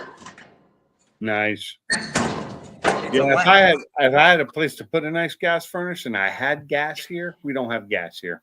Yeah. I would be gas. I'd be gas water heater. I'd be gas furnace. Yep, that's the way it is here. I'd be a gas stove. But gas is not cheap anymore like it used to be. It is extremely cheap in comparison to everything else because I run. The only reason why I say that depends on where you live. Our electric and gas bill are together. Yeah. I run this 100,000 BTU furnace. I have the furnace in the garage, which is gas. It's 45,000 BTU. I run the house and the garage at 68 degrees all winter long. The most expensive bill I have is $300. Yeah, I just got a $342 bill for this month because our electric usage went way the fuck up for no goddamn reason. I was gonna say, I think the price went up. They went up in PA, and I think the price of stuff went up here too. It's not the price. I was looking at the kilowatt used compared to last month, and it's higher. And I'm like, why is it higher? I haven't had that heat pump in the garage on. The garage hasn't been used. Nothing out there has been used for the whole month. It's been turned off, like at the breaker, been turned off. So yeah. I'm like, why are we using that much more? We shouldn't be. It hasn't been that cold this month, Yeah. But then I got to remember that's last month is when we had the snow and the really cold weather, and that's when this heater in this area was just kicking. Yeah. And had the electric heat on for so long. Yep. And our bill was $370 our new house, and it ran last month, and there was plenty of days it was below zero for highs. Yeah. So for me, it was higher, and it really irritated me because of the cold weather. But $342. That's my power, my water, and my garbage. Oh, yeah. That's only for 1 month. For the month. So I was used to paying that for 2 months at my old house for power, water, and garbage and sewer. Yeah. So it's just crazy. Prices have gone. I know prices have gone up. Yeah. I know our price per kilowatt hour has gone up. So when I moved in here, this was a wagon wheel light fixture bolted to the ceiling. So it was one of those things you looked at it and it was like, this has potential, but it needs some serious overhauling. So I put a fan in. That I got from the restore, and I put it in because we weren't willing to take it because the wagon wheel, which is in this closet, it You just still don't. have it? We're taking it to the new house. We like it too much because we completely redid it and made it our own. Oh, okay. So let me take it out here on the table where you can see it, maybe. So Oh, it's a small wagon wheel. Oh, yeah, I like that with the 3 globes. Those look like refrigerator lights. folks. Yep. The old walk-in coolers. So this was like those really weird frosted glass globes, kind of like this would be, but we're talking like the 70s with the weird design to them. Okay. And then none of this was here. This was just bolted. This didn't exist. This bolted right to a box up there where that. Oh, okay. So what I did, It didn't hang. no, it was literally it hung, but it was bolted from here. What I It did, didn't hang per se. yes, correct. It So I was a added direct chain to mount. it. I added the chain to it. I adapted this to hold together with some lamp stuff. Autumn painted the wheel itself like a what do they call that? Rust-Oleum makes it. It's like hammer tone black. Yeah. Yep. The copper ring. Oh, We nice. taped it off. She painted these for the tops of the lights and the globes we bought at Lowe's. I do like those lights because they remind me of like the lights you'd have going in the refrigerator, the walk-in coolers stuff. Yep. And you know what? It looks really looking cool. now. And then I put 3000 K bulbs in them. So like when you turn them on, they look like that. Like so they produce a shit ton of light. But hell, 3000 K for me is really yellow. all my lights in my house are 55 to 6000. Oh God, no, that's way too blue. Like that over there is way too yellow for me. That's like, 2700. 55 to 6000 is daylight white, and that's what I like. That's what you're used to. Yes, and that's what I like. That's a 5000 there. That's the only one I left that way because I love it to be, but most of the time, most of my lights are turned off, as you've seen. But when I want light, and I want it to be like daylight. Yeah, it was really weird when I first put the bulbs in. It's like super bright, but then when you get used to it, it's not. That's the thing is I went up to like 2700. I always hated, so I buy 3 to 3500. 35 is not as common. That's called warm light. Yeah, and I am a daylight. I am 55 and up. You like no more than 65 though. Any more than that, you're going blue. Yes, I like a little bit of a yellow light to it, but like just going from 27 to 3 is a huge difference. Okay, here I have some. This is kind of yellow because let me turn my camera back on. Let me turn you off. That light. You're all good. You see how yellow it looks? That's only because of this. Yeah. The light itself is actually quite white. Yeah. Well, here's the crazy thing about it is like those are 3000 over there. Oh, sorry. Oh, no, you're all good. Yeah. Those are 3000 as well. Okay. So like those look more yellow to me, so it's clearly different. There's clearly difference just between. Well, you got to look at your CRI too. So you need to have for it to be. So if you want, if I want 5500 or 5000 or better, I want a CRI of 90, at least 90. If it's not 90, if it's 80, it's going to yellow out. Even at 5500. Yeah, it's you got to have a good CRI. So you have to pay more for the bulbs. You do. You have to buy the other ones. So I buy the 90 CRI at generally it's anywhere from 5,000 to 6,000. Yeah. So I buy, like, I have found, like, there's a company called Sacco. You've probably heard of them. They seem to have the nicest bulbs that I can find. They offer a lot of options for size-wise. Like that little light that's hanging above the table now, those are the itty-bitty. They're the, what are they? They're the E12 size bulbs, with the really tiny sockets. They're like the A12 sockets. So they're really small. So standard socket is an A10. The small ones, the candelabra, is what you're talking about. Yeah, they're the really small socket. I Yeah, think they're the A19. candelabra style. Yeah. It's an E something. Yeah, they're like an E11, and then I think like a standard bulb base is like an A19, I believe is what it is. It's A10 or A19. I can't remember right And now. I think those are like A12s. And then the shape of the bulb is the E, I believe, if I remember. It's been a little bit since I've Shape of the looked, but- bulb depends. That is not part of the letter and number combination. Shape of the bulbs are a different thing. So You've got your A's and your E's, and I believe candelabras are an E. Because that's what I have up here on my ceiling fan are candelabra lights. Little Yeah. screw in type. that fan in there is the same way. I don't know why they put them stupid tiny bulbs in them things. Why can't you just put a standard A19 in there and call it good? Yes, just give me a standard bulb to put in my fan. So at the new house, before I left, I went ahead and I ordered a bunch of Satco bulbs, and I replaced a large chunk of the bulbs at that house. And I'm telling you, the light in the hallway, you flipped the switch and you didn't know if it was producing light or if it was pulling light out of your body. It was that dim. So you're talking about these, the little teeny ones? Yeah. Yep. That is normally called for most people a candelabra style, Okay. but they are the E something. They're E11 or E. Yeah, it's something remember. low. I haven't looked it up in a while, but I hate them. But that's what most of my fans are. We Or have teeny things. we have like what are they? Hanging lights over the sink in the new house, and they're those. And one was an LED 3000, the other one was an incandescent 2700. I went, does nobody in this world understand color temp at all? Because I swear everywhere I go, there's just random bulbs.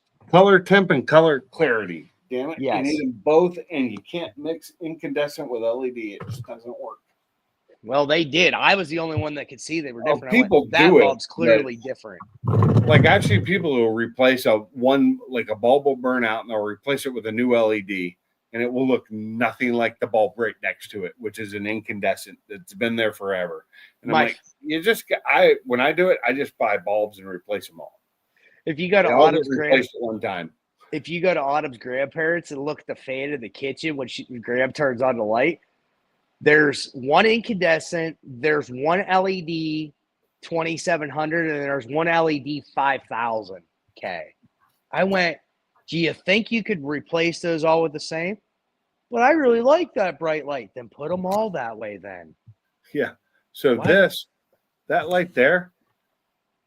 Yeah. It's blinding. That's a 5000. Those are hard to find in that set, and they don't look as good as like my other ones that are 5,000 because of the type of light they are.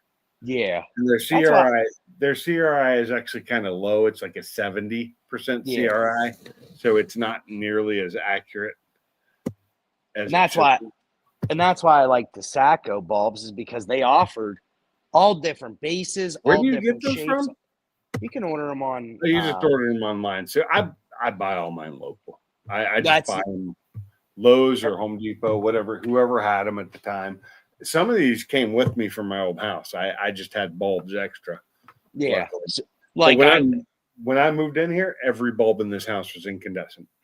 Yeah. So like when I went to Lowe's, like just to buy light bulbs for that fixture that we hung in replacement of the wagon wheel, I wanted to clear their entire shelf. I'm like, this is the biggest pain in the ass in the world. Why can't you just stock what the fuck I want? Yeah, no shit. I'm looking for a 3,000. Yes, they got a lot bigger selection, but it took me 45 minutes of sifting through the bulbs to find 3000K with the candelabra bases with a small bulb on top, not a normal size bulb like you put in your fan with the small base. I needed a small, like nightlight style. You need the thin candle style. I would find them and they'd be 2,700 or 5,000. Like, I need 3,000. That's what the fucking house See, has. for me, I was good with 5,000. I had already, the whole house is 3,000. Those So are I was actually like, 5,000 right there. They don't look it because their CRI is so low. yeah, And they've been in here being used multiple times for years now. They're old. yeah. They're not new bulbs. In fact, these were used bulbs when I put them in here Yeah. because they were used in my old house. But like this house, I actually bought on Amazon. I just bought their basic 5,000 K bulbs for the sockets because I knew I was taking these lights with me. I went, I am not having somebody come in here and screw in 2,700 light bulbs because they fucking suck. You need a bright one for the light bulbs aren't going to be enough to begin with. So you need as white as you can get. And I can tell you what, I unplugged every one of these shop lights. You want to talk about a dungeon in here? Oh, Oh, God. it is atrocious. I was going to unplug them so that people didn't see the garage with them and want them. I Oh. unplugged them. I turned it on. I went, nope, we're plugging all of those back in because you can't even see what the hell's going on out here. So all the lights are going with me, and it's a woman that's buying the place anyways. And I'm not going to lie. She don't look bad either. I don't know how she must be psycho because she don't have a Must be. boyfriend. Either that or she just doesn't like men. That's possible too. She is a cop, so that is a very big possibility. Yeah. But hey, you know what? Good for her. I'm like, man, you're fucking yourself. Like, I know you've been looking for a house, but it's time to get off here. There are 5 people on here still. I can't Really? believe that. Yeah, 5 people watching it shows. I can't believe that. And it sucks because I'm going to have to, it's after midnight. I do have to be at work at like 7 or earlier. Yeah, I'll be getting a call from Autumn at 7. Yeah, I'll be gone by then. I will not. I'll be on my way to work by 7. Hopefully at work by 7. This is why I want to just start my own detailing business because I'm opening at 9. 9 to 5 is what I'm opening for. 9 to 5. Oh, my job hours are 8 to 4 or 8 to 5, whatever, with an hour lunch. But I work from 6:30 to 2:30 or 7 to 3, and I eat lunch at my desk. Yep. I even consider doing like 10 to 6 because think about it. Most people aren't going to get up extremely early to drop their car off to run around to get another vehicle to get to work by 7, 8 o'clock. Yeah, no shit. So I was like, you know what? If I open at 10, everybody can bring their cars at lunch if they want. And after they're done with work at 4 or 5 o'clock, I will still be open for you to bring your car to me or pick your car up. In the area you're moving to, are there that many car people that'll want that stuff done? Yeah. Okay. If not, they'll drive because it's the area I live in, like downtown Pittsburgh. Of course, you got your detailers. Robinson Township, you got it. Cranberry. Mine's like an area that doesn't. There's one kid that does it in Weirton, and he is swamped. He's booked for months. Oh, nice.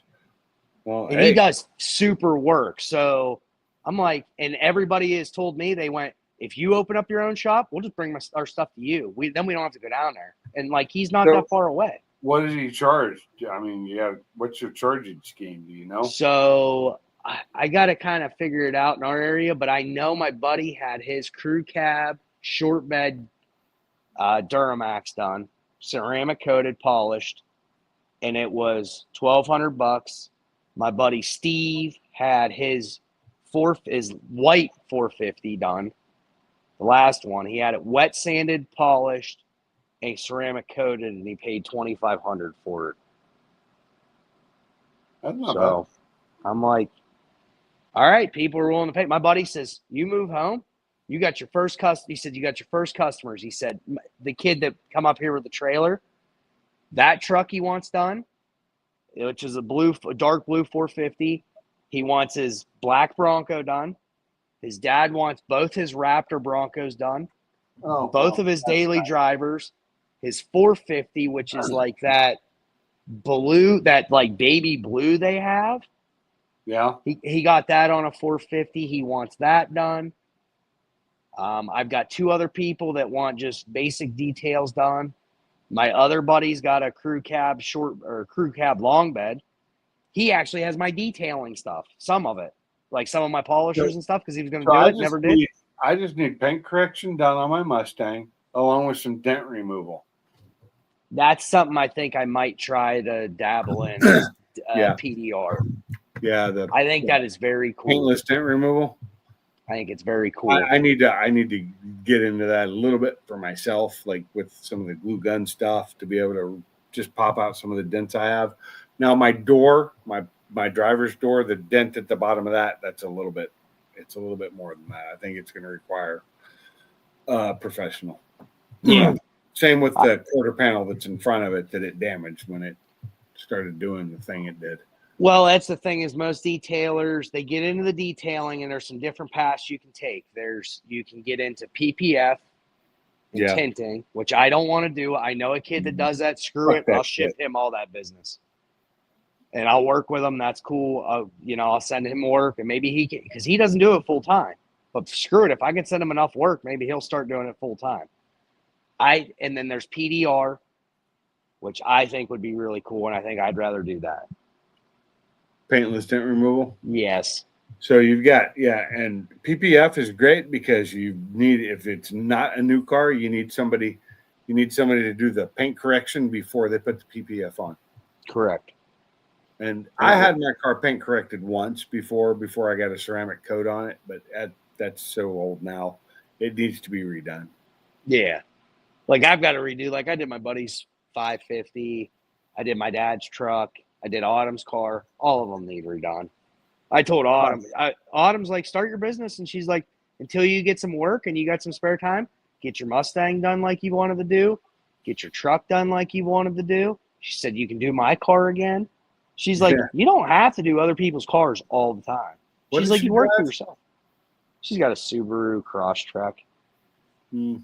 I hate don't mean that thing. Subaru, but Crosstreks are not my favorite. If it was like a, what's the fucking wagon? Forester? No. The old one. What was that wagon called? The Subaru the Outback? The Outback. Yeah, I love the Outbacks. I love those. I like Those the are old fun. ones. I like the Yeah. old ones. Yeah, I love the Yeah. Outbacks, and I love the old the Bug Eye and all that. Yep, the Bug Eye WRXs. Yeah, the WRX. Thank you. My God, my brain is fried. There was a kid I went to school with. He had one, and his brother had the 2 year, where the next gen, because they only did the Bug Eye like 2 or 3 years. 3 or 4 actually. Yeah, So and you had then the Bug Eye, then you had the Bubble Eye. I think it was after that. and that's what he had. His brother had that. They were both blue. Yeah. Anyway, guys, I need All to right, shut yep. this down. I gotta get to bed.